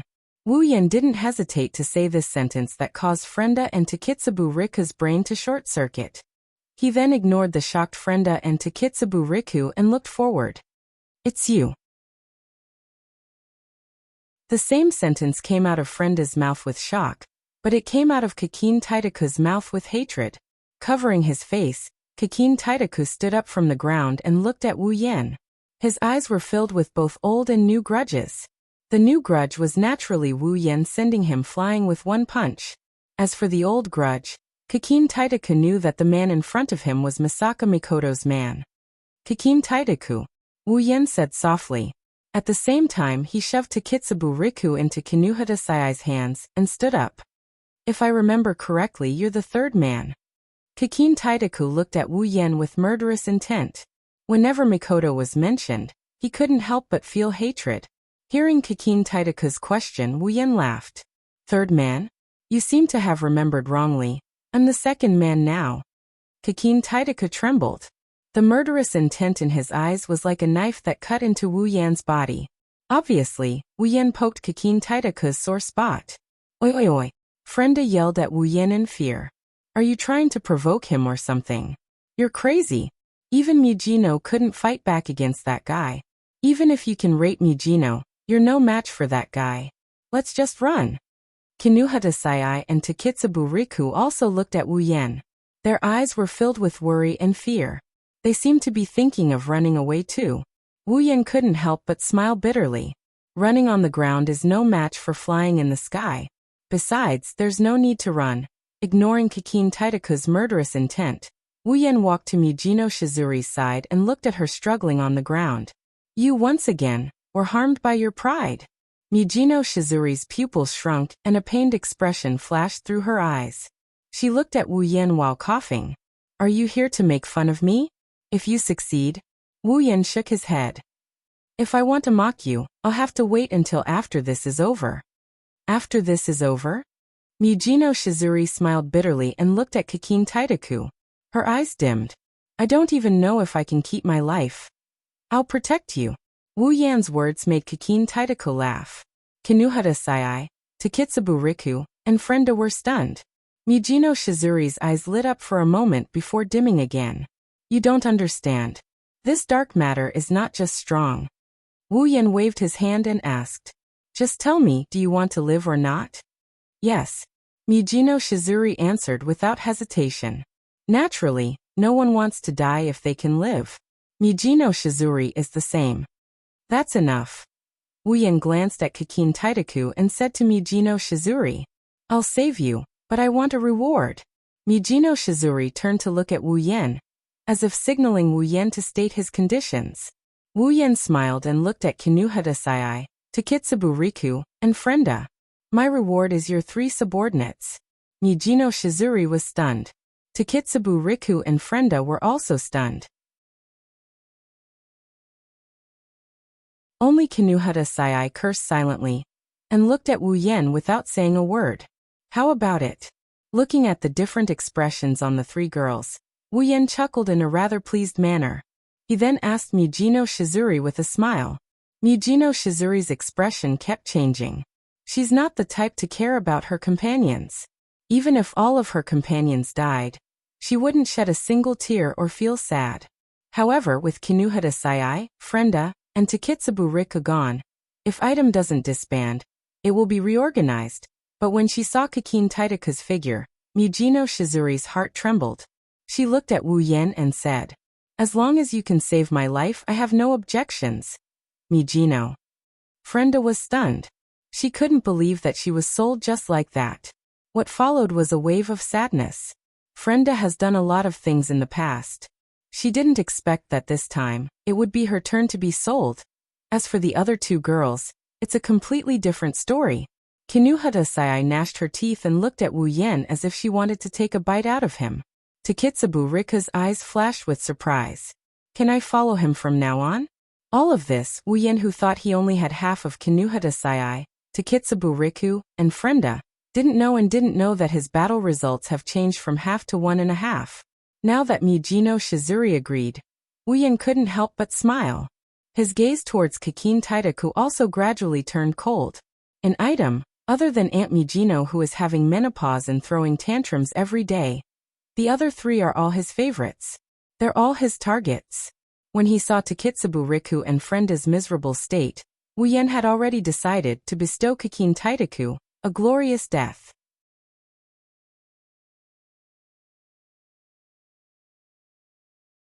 Chapter 255. Kikin Taitaku has been standing aside since the beginning, quietly waiting for Wu Yan and Mujino Shizuri to finish their conversation. He doesn't seem to care about anything. Only Kikin Taitaku himself knew how much of a storm was blowing in his heart. Kikin Taitaku has sworn more than once that he will make Misaka Mikoto, the woman who humiliated him and pulled him down from his pedestal, suffer a fate worse than death. However, every time Kikin Taitaku wanted to take revenge on Mikoto, the orange beam that shot through the sky would flash across his mind. The beam that killed him in an instant. That orange light was like a demon in Kikin Taitaku's heart. Whenever he thought of that orange light, Kikin Taitaku's hatred would vanish as if it had been struck by that orange light. In other words, Kikin Taitaku is afraid. At least, before he finds a way to counter that orange beam, Kikin Taitaku is destined to hide from Mikoto for the rest of his life. However, Wu Yan's appearance and his words have caused all the hatred in Kikin Taitaku's heart to erupt. He can't deal with the railgun, but can't he deal with her man? She wondered what kind of expression the third person would have on the face of the man who had killed her. It's obvious that Kikin Taidaku hasn't recovered from the fact that he was pulled down to the third person. He's imagining things as if he's trying to escape. After making up his mind, Kikin Taidaku no longer cared about Wu Yan's words. He calmly waited for Wu Yan and Mujino Shizuri to finish their conversation. Kikin Taidaku chuckled when Wu Yan turned around to look at him. Are you done with your work? If not, you can continue, I don't mind waiting. In Kikin Taidaku's heart, the man in front of him is only Misaka Mikoto's man. Nothing else is worth mentioning. Kikin Taidaku has investigated Wu Yan's identity before. Level 0, Powerless Hooligan. If Wu Yan didn't have Misaka Mikoto as his backer, Kikin Taidaku wouldn't even bother to look at him. Kikin Taidaku thinks that killing Wu Yan is a piece of cake. However, Kikin Taidaku has already forgotten the last time he said that it was a piece of cake. Oh, is that so? Wu Yan saw the nonchalance in Kikin Taidaku's eyes. He smiled faintly and said to Kikin Taidaku's astonished gaze, "But I do mind." Wu Yan chuckled and tilted his head. He looked at Kikin Taidaku and said, "I don't have that much time to waste with you. It's already dark and my wives are waiting for me for dinner." He's crazy. He's definitely crazy. Frenda pulled her beret tightly to cover her eyes, as if she couldn't bear to watch any longer. It was fine if he didn't want to escape, it was fine if he wanted to fight, but why was he courting death? Takitsubu Riku and Kinuhata Sai looked at Wu Yan worriedly. Even Mijino Shizuri felt gloomy. She thought that Wu Yan will be chopped into pieces by Kikin Taidaku. Kikin Taidaku chuckled, but his eyes didn't have the slightest hint of a smile. Wu Yan's words didn't fail to infuriate him. You seem to be very confident in yourself. Why? Do you think the third Misaka Mikoto will come and save you? Wu Yan looked at Kikin Taidaku with a half-smile. Mujino Shizuri, Frenda, and Takitsubu Riku were shocked to see Wu Yan facing Kikin Taidaku was like. It was exactly the same as when Kikin Taidaku faced them in the first place. That's a sign that he doesn't put Kikin Taidaku in his eyes. Tapping his chin, Wu Yan shrugged. Mikoto isn't here. I'm the only one here. You don't have to be afraid. Afraid? Kikin Taidaku was so angry that he laughed. You said I'm afraid? You didn't hear wrong. Wu Yan took out a coin from his pocket. Kikin Taidaku's pupils shrunk as he held it in his hand. I did say that you're afraid. Am I wrong? The third. You're courting death. Kikin Taidaku said to Wu Yan with a gloomy expression. His eyes kept looking at the coin in Wu Yan's hand. There was a flash of fear in his eyes. That fear disappeared quickly, but Wu Yan still caught it. Wu Yan was slightly stunned. He looked at the coin in his hand and pondered for a while. Suddenly he realized something. Wu Yan's wine-red eyes turned and he came up with a plan. Beep beep beep. A burst of blue-white electric light appeared on Wu Yan's body. The electric current screeched crazily and made a sharp sound like glass being scraped. The blue-white electric current filled Wu Yan's entire body. What? Kikin Taidaku was shocked. Looking at the electric current on Wu Yan's body, he shouted in shock. This is impossible.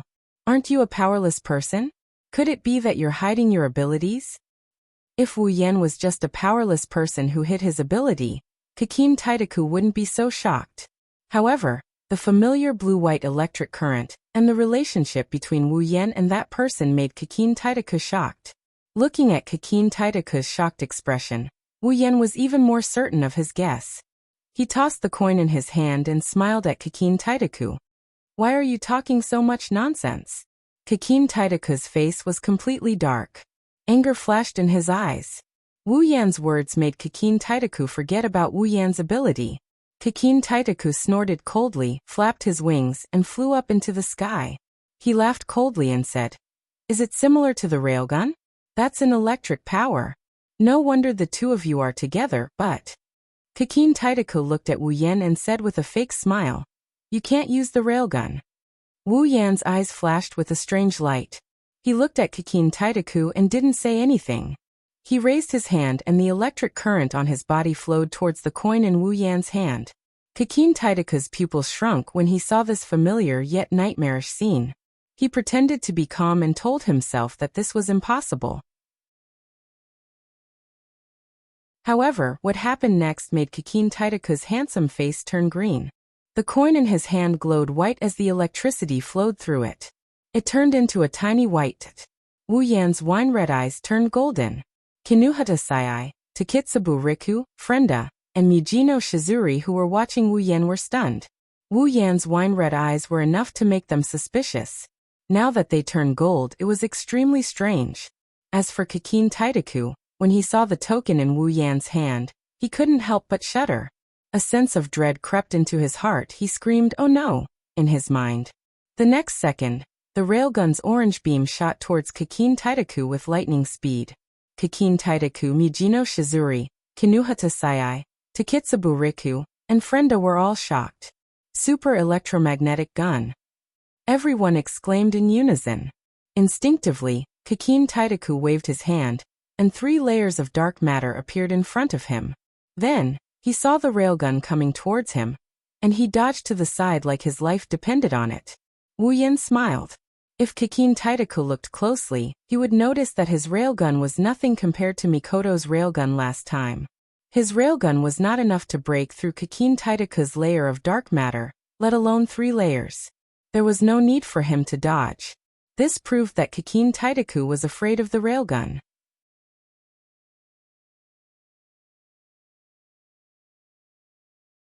Chapter 256. The railgun swept past Kakin Taitaku's original position, and he easily dodged it. However, Kakin Taitaku's face was still filled with shock. It was as if the beam that he easily dodged was some kind of terrifying thing. It was hard to understand. Kakin Taitaku didn't realize that the railgun was no match for Mikoto's railgun in terms of speed and power. He looked at Wu Yan and gritted his teeth. "Why do you know how to use railgun? Isn't that Misaka Mikoto's skill?" Wu Yan had a faint smile on his face the whole time. He looked at Kakin Taitaku who is still in a state of shock. His eyes flashed with a playful glint. He waved his hand and he took out another coin and kept it in his hand. "Who knows? You bastard." Kakin Taitaku slowly put away the shock on his face. Instead, it was replaced by anger. The 6 pairs of wings on his back spread out. Instantly, each of the wings glowed with white light. Following that, 6 pure white beams of light shot out from the 6 wings. These 6 pure white light beams were facing the 6 super railgun cannons that were already right in front of them. Everyone was shocked. They didn't expect the railgun to be fired so easily. The railgun tore through the pure white light beams and headed straight for Kakin Taitaku. Kakin Taitaku looked at the 6 railguns and felt that they were not a threat to him. Still, he could not help but feel a little scared. In the end, Kakin Taitaku chose to dodge. With his wings, he was very agile in the air. Even though the railgun was 3 times the speed of sound, Kakin Taitaku still managed to dodge it. Seeing that Kakin Taitaku dodged his railgun, Wu Yan didn't care. He took out another coin and shot it at Kakin Taitaku. Wu Yan turned into a cannon and fired the railgun. Kakin Taitaku kept flapping his wings and dodging the railgun. Kakin Taitaku didn't realize that he was getting further and further away from the railgun as he dodged the railgun. Mujino Shizuri, Kinuhata Sai, Frenda, and Takitsubu Riku were looking at Wu Yan numbly. They felt that something was off. The railgun can't do anything to Kakin Taitaku. Why is Wu Yan still wasting time and energy on useless things? Also, Kakin Taitaku was so strong just a moment ago. Why was he being pushed back by the railgun that wasn't much of a threat? Kakin Taitaku, on the other hand, started to feel that something was off. He realized that these railguns weren't as strong as the railgun Misaka Mikoto used. That's right. That's right. His eyes flickered. In the end, Kakin Taitaku didn't choose to take the railgun head-on. He flapped his wings and dodged the railgun while flying away from the ground. When Kakin Taitaku's body became a dot in the sky, Wu Yan smiled in satisfaction and stopped firing the railgun. Wu Yan extended his hands and his fingers started to glow with electricity.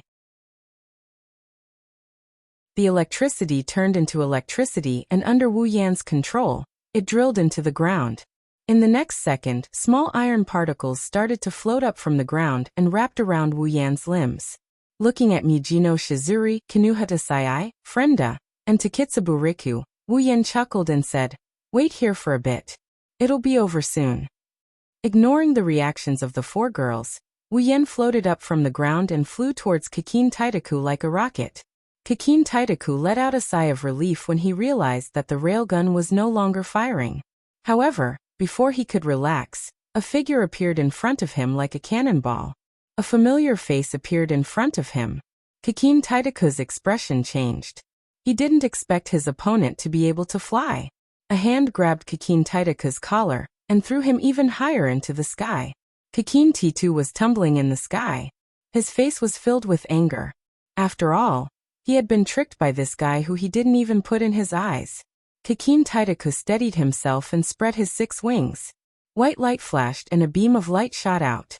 Wu Yan's golden eyes narrowed, and he leaped into the air like he's walking on solid ground. He left behind afterimages as he dodged the pure white beams. Then he dashed towards Kakin Taitaku. The wings on his back flapped again. This time it wasn't white light but black light. The black light spun around the wings and turned into a few black flames. They followed the beam of light and attacked Wu Yan. Wu Yan's expression changed when he sensed the presence coming from the black flame. He changed direction and with a quick dash he dodged the flame. However, as Wu Yan changed direction, the black flames also changed direction and chased after Wu Yan.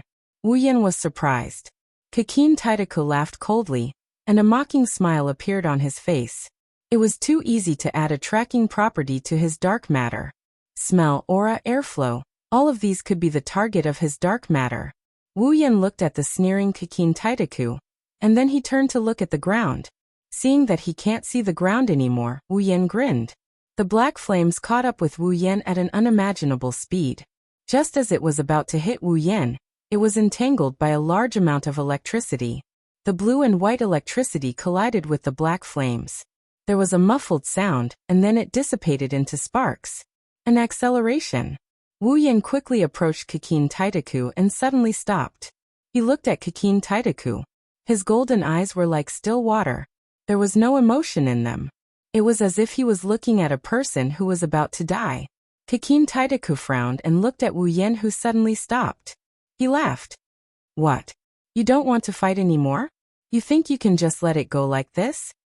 Wu Yan smiled and looked at the vast sky. He said to Kakin Taitaku, "This place is not bad, right?" "Huh?" Kakin Taitaku was shocked. He shook his head and laughed. "I didn't expect you to be in the mood to admire the environment. Are you trying to stall for time? Or have you already informed Misaka Mikoto and she is coming to save you?" "No, I said from the beginning that I am the only one here. There is no need to stall for time." Wu Yan shook his head and floated in the air. His golden eyes shone with an intriguing light as he looked at Kakin Taitaku. "I just think that this environment is not bad.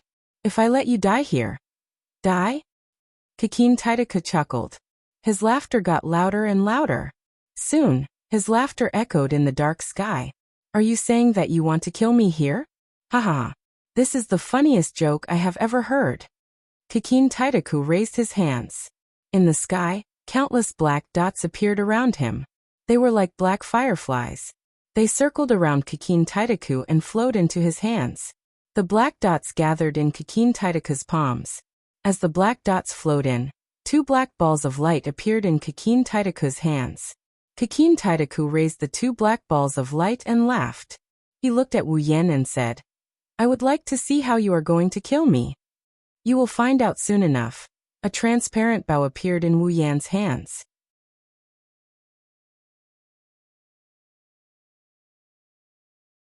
Chapter 257.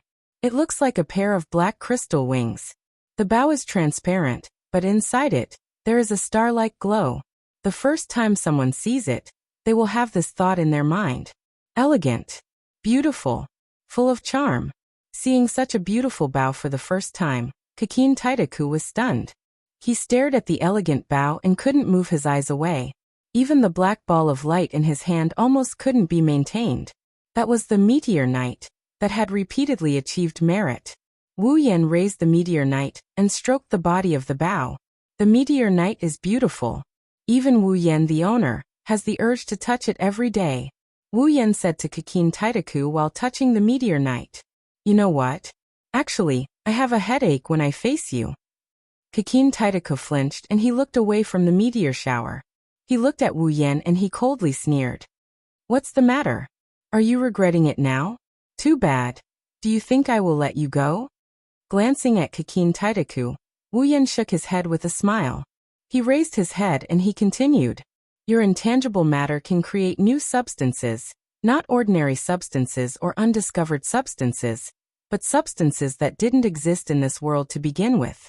By creating these substances, you can set the physical and chemical properties of these substances. Kakin Taitaku frowned and looked at Wu Yan coldly. He was confused. He didn't understand why Wu Yan would explain his ability at a time like this. By creating dimensional substance that doesn't belong to this world and giving it properties, you can control it to fly, defend, and attack. You can even create strong winds, shock waves, and light beams. From a certain perspective, you can be considered omnipotent. Dimensional substance. Kakin Taitaku felt irritated when he saw Wu Yan talking to himself and analyzing his ability. He even felt uneasy. Kakin Taitaku suppressed his irritation and said coldly to Wu Yan. You know it pretty well. That's right. My dimensional substance is that powerful. Even if you know it, what's the point? What's the point of saying all this? Psychological warfare? I'm sorry, but you are destined to fail. It's very powerful. Dimensional substance. Kakin Taitaku's expression darkened as he listened to Wu Yan's monologue. He can see that Wu Yan has no intention of talking to him. Kakin Taitaku was furious. He threw the black orb at Wu Yan. The black balls fell from the sky, bringing with them traces of sparks. They looked like two black meteorites, at least on the surface. And the power, even if it was not as strong as a meteorite, was definitely enough to crush a person into powder. Wu Yan only glanced at the two black balls with such terrifying power. Then, a black wave that looked like a giant wave of the ocean suddenly appeared in front of Wu Yan from the distant ground and rolled in front of him. The huge black wave rolled and surged. As the iron sand wave surged, countless iron sand swords began to condense with a purpose, pointing at the attacking black ball from afar. Accompanied by the sound of wind breaking, the iron sand swords were thrown out. In the vast night sky, the swords were divided into two groups, shooting towards the two black balls respectively. The black orbs and the black swords met. One side had countless swords while the other side only had two. However, the meeting was like the meeting of two powerful armies. The black orbs were two generals who had always been victorious. They moved freely in the huge army formed by the black swords. Wherever they passed, the soldiers formed by the black swords were like fragile glass, smashed into pieces. In a short period of time, the soldiers formed by the black swords were retreating in defeat. Their numbers were also decreasing. As long as they were hit by the two victorious black balls, they would immediately scatter into primitive iron sand and be toyed around by the two victorious generals. If the black balls were like two victorious generals who had fallen into an army's lair, then the terrifying number of black swords would be like ants that were about to bite an elephant. They would bite down on the two powerful but clumsy elephants one after another. Even if the charging ants were trampled to death by the elephants, new ants would immediately replace them from behind. Gradually, under the biting of numerous ants, the two elephants began to lose strength. Even though the number of ants that died under their feet was uncountable, the new ants were slowly nibbling away at their lives bit by bit, slowly bringing them to their end. In the end, the victorious general killed an entire army and died from exhaustion. In the end, the ants finally bit the huge elephant to death, but they themselves also died out. In the end, only the masters of the two armies were left. They faced each other without any injuries. However, one of them was calm while the other looked a little pale. Wu Yan smiled faintly. His golden pupils landed on Kakin Taitaku. Looking at the layer of black dark matter in front of him, Wu Yan said softly, Kakin Taitaku, do you know why I said so much? Wu Yan didn't seem to want Kakin Taitaku to answer. He immediately said something that made Kakin Taitaku laugh. That's because I can't do anything to your dark origin substance either. Wu Yan shook his head helplessly. Even Mujino Shizuri's meltdown atom and my super railgun couldn't tear apart your layer of dark matter. What can I do? Kakin Taitaku's expression changed when he heard Wu Yan say that his railgun couldn't tear through your dark matter. He seemed a little upset that he was afraid of Wu Yan's railgun. Wu Yan noticed Kakin Taitaku's upset expression. Wu Yan smiled and said, "Looks like you're really scared by Mikoto's railgun." Wu Yan raised the meteor shower in his hand. There was a hint of helplessness in his eyes. This meteor knight was originally my trump card, but I didn't expect to use it twice in just a few days. Now I'm taking it out again. How ironic. Wu Yan smiled as he looked at Kakin Taitaku's expression. His lips curled into a cold smirk. Do you know why I said so much? Kakin Taitaku flinched and he frowned. Wu Yan snickered when he saw this. That's because I'm trying to lure you away from the ground. Kakin Taitaku was shocked.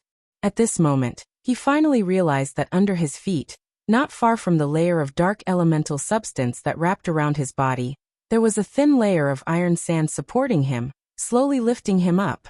When Kakin Taitaku looked down at his feet, Wu Yan raised the meteor shower in his hand. Starlight began to gather in the night sky. Silver light began to appear. An arrow made of starlight condensed into the shape of an arrow. Be it the super railgun, the iron sand, or the analysis of the dark matter, all of them are meant to lead you to a higher place. A cold voice sounded. Following that was a flash of starlight and a terrifying aura that caused Kakin Taitaku's expression to change. It came from the meteor shower and enveloped his body. Because the arrow was pointed at the pale-faced Kakin Taitaku, Wu Yan's eyes narrowed. If I use my meteor shower in Academy City, it will destroy the entire city. A meteor was released from the meteor shower. It pierced through space, through heaven and earth. At the same time, it pierced through Kakin Taitaku's weak body. When Kakin Taitaku regained his senses, the dark matter in front of him had disappeared. All that was left was a bloody hole in his chest.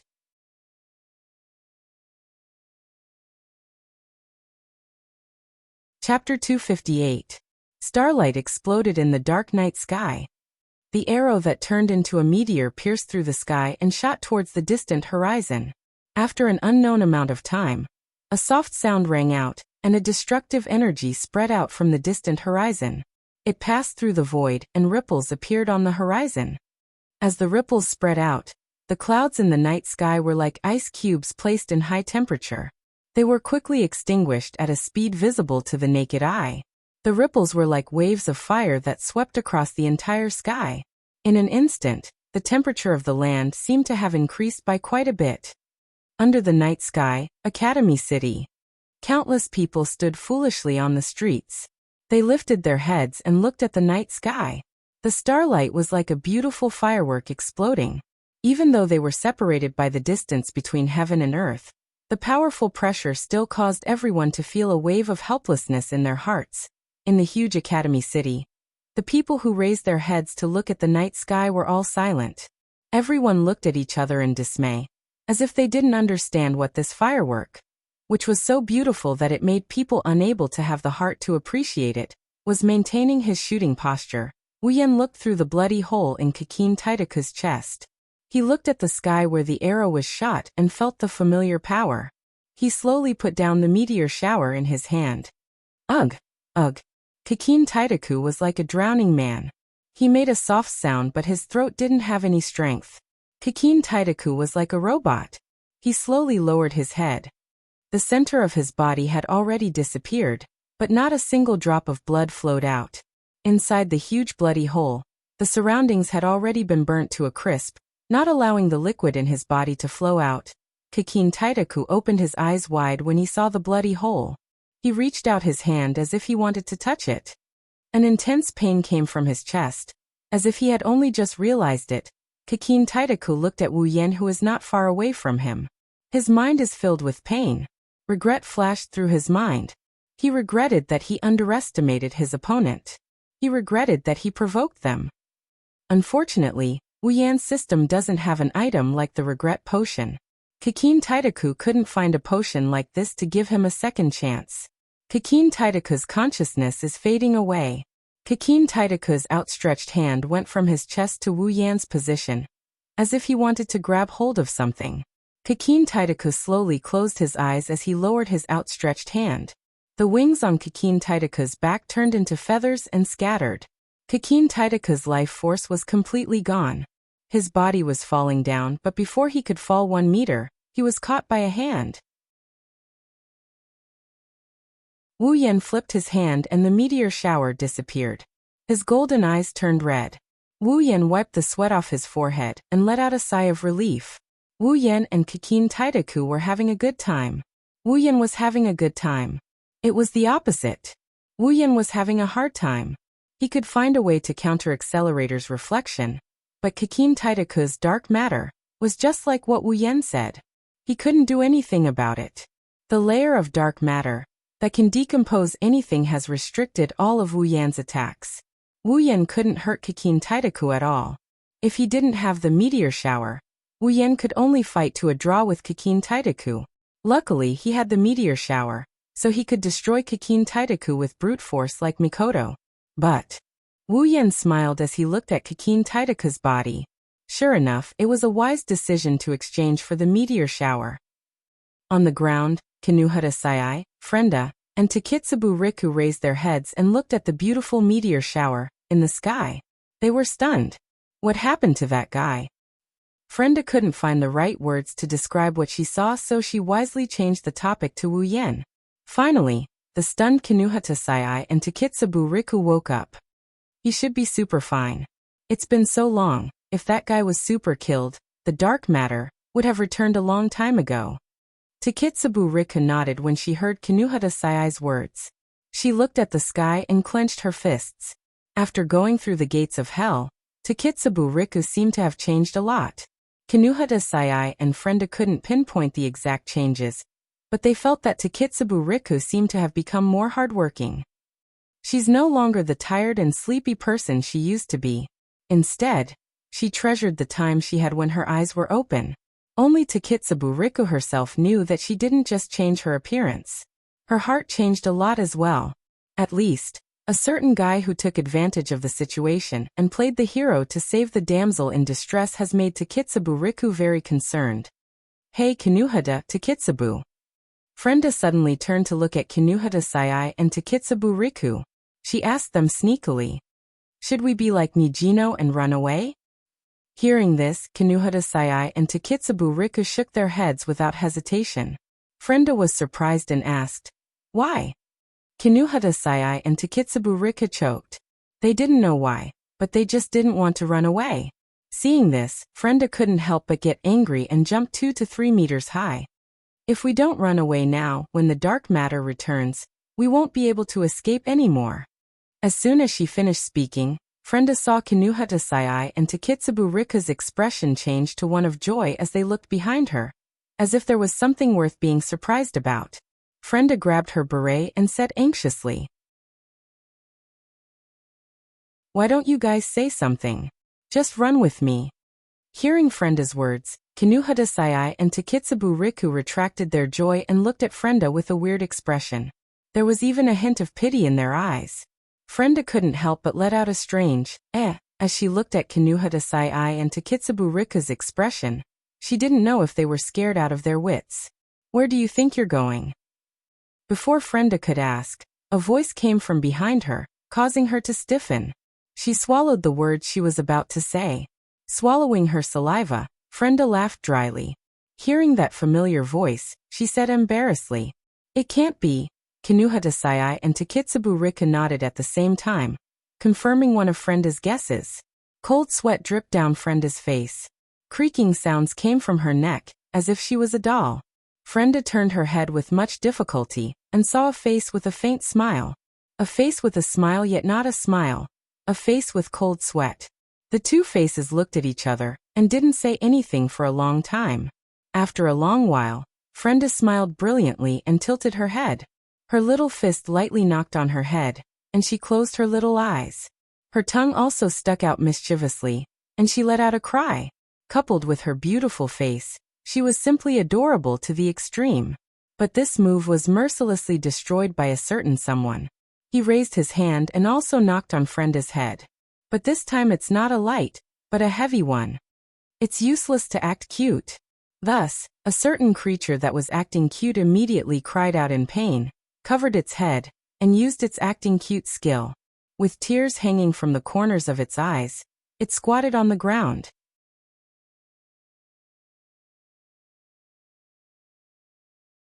Chapter 259. Looking at Frenda, who is squatting on the ground and clutching her head with a teardrop at the corner of her eye, Wu Yan felt a sense of guilt and he couldn't help but turn his head away. He has to admit, at this moment, he was really touched by her cuteness. Kinuhatasai and Takitsubu Riku didn't seem surprised by Frenda's antics. They ignored Frenda, who was trying to act cute, as they looked at Wu Yan. Soon they saw Kakin Taitaka's body in Wu Yan's hand. Kinuhatasai and Takitsubu Riku were stunned. Even Frenda, who was squatting on the ground and sneaking glances at Wu Yan and Kakin Taitaka's body, had the same expression. Did you really take care of him? Kinuhatasai's mouth formed an O shape. She looked at Kakin Taitaka's body in disbelief. If even Kinuhatasai is like this, Takitsubu Riku and Frenda would be even more shocked. Kinuhatasai only heard about Kakin Taitaka's strength from Wu Yan, but Takitsubu Riku and Frenda have personally witnessed and experienced how terrifying Kakin Taitaku is. Even the LV5 Mijino Shizuri couldn't harm a single hair on his body, but now, he was killed by this man in front of them. Furthermore, this person was also completely unharmed. Just how strong is this person? At this moment, Takitsubu Riku and Frenda were so shocked by this reality that their minds went blank. It's cute to see the three beauties in a daze in front of him, but at the same time, it makes him feel helpless. That's how he feels. Looking at the three girls' exaggerated expressions, he couldn't help but sigh. Do you need to do this? Rolling his eyes at Kinuhatasai, Takitsubu Riku and Frenda, Wu Yan casually threw Kakin Taitaka's body on the ground. Kakin Taitaka's body fell to the ground mercilessly. At the same time, it hit the hearts of the three girls, causing their hearts to beat violently. Looking at the two gaping holes in Kakin Taitaka's chest, the three women couldn't help but shiver.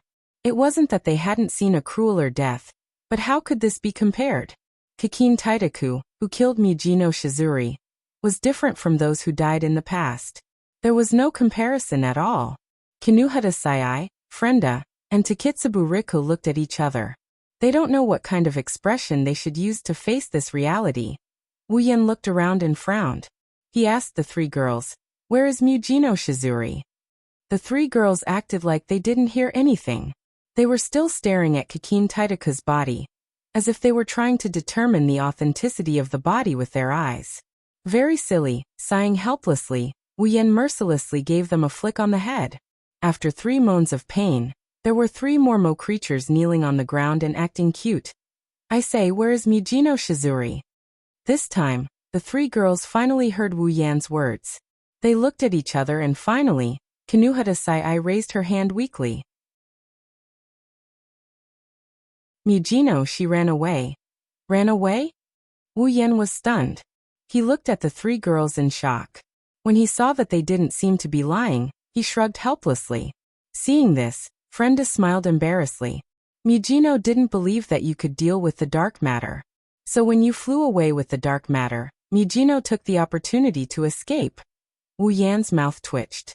He knew that he was looked down upon, but he didn't expect Mijino Shizuri to be so good at seizing opportunities. Wu Yan didn't really care. Mijino Shizuri wasn't his target anyway. She may look good, but with her temper, Wu Yan didn't dare to compliment her. She just ran away and didn't care about you guys? Kinuhatasai, Frenda, and Takitsubu Riku's face fell as they helplessly said. Yeah, when Mijino left, she didn't even say goodbye to us and just left. This Mijino Shizuri, she really wasn't someone who cared about her companions. If that's the case, Wu Yan crossed his arms and glanced at Kinuhatasai, Frenda, and Takitsubu Riku from the corner of his eyes. He smiled at them and said, well then, come home with me. Huh. Kinuhatasai, Frenda, and Takitsubu Riku were stunned for a moment before regaining their senses. Before the battle, Wu Yan mentioned the reward. The 3 girls blushed and Kinuhatasai jumped up. Who wants to go home with you? You super pervert. I'm super telling you. Don't you dare have any ideas about us. Oh. Wu Yan narrowed his eyes. So, you guys want to go back on your word? Kinuha Desai choked and shouted. That's what Mujino Chao promised you, not us. Wu Yan looked at Kinuha Desai in surprise. Aren't you guys her subordinates? She sold you guys to me. Are you going to refute? Is the dark ops really that transparent? This time, Kinuha Desai was speechless. The dark ops have done a lot of human trafficking. If they were transparent, those people who were traded would have been long gone. But human trafficking isn't something that can be written in black and white. In the past, human trafficking was done directly. If the goods didn't comply, the dark ops in charge of selling them would clean them up. Kinuha Desai, Frenda, and Takitsubu Riku are dark ops members. They didn't think that Mujino Shizuri would clean them up for Wu Yan. Thus, Kinuha Desai decided to act shamelessly. That's right. Without our consent, don't even think about us following you. Wu Yan was speechless. Kinuha Desai acted so shamelessly. What else can he do? But in terms of shamelessness, Kinuha Desai found the wrong opponent. Rubbing his chin, Wu Yan smiled and said, So as long as you guys agree, there won't be any problems? Kinuha Desai paused for a moment before putting her hands on her waist and said, Of course, since we've super agreed, there won't be any problems. Wu Yan nodded in satisfaction. His eyes turned to Frenda and narrowed. A hint of threat filled his eyes, causing Frenda to tremble. Hey, you'll agree, right? Wu Yan beamed. Frenda felt a strong sense of danger when she saw his smile. She felt a strong sense of danger coming her way. Trembling, Frenda crossed her arms and wanted to refuse. But looking at Kakin Taitaku's corpse on the ground in Wu Yan's eyes, she couldn't find the courage to do so. Under Wu Yan's gaze, Frenda forced a smile that was uglier than crying and said, Of course, it's my honor to be able to follow my lord. Wu Yan laughed in victory while Kinuha Desai looked at Frenda with a dumbfounded expression.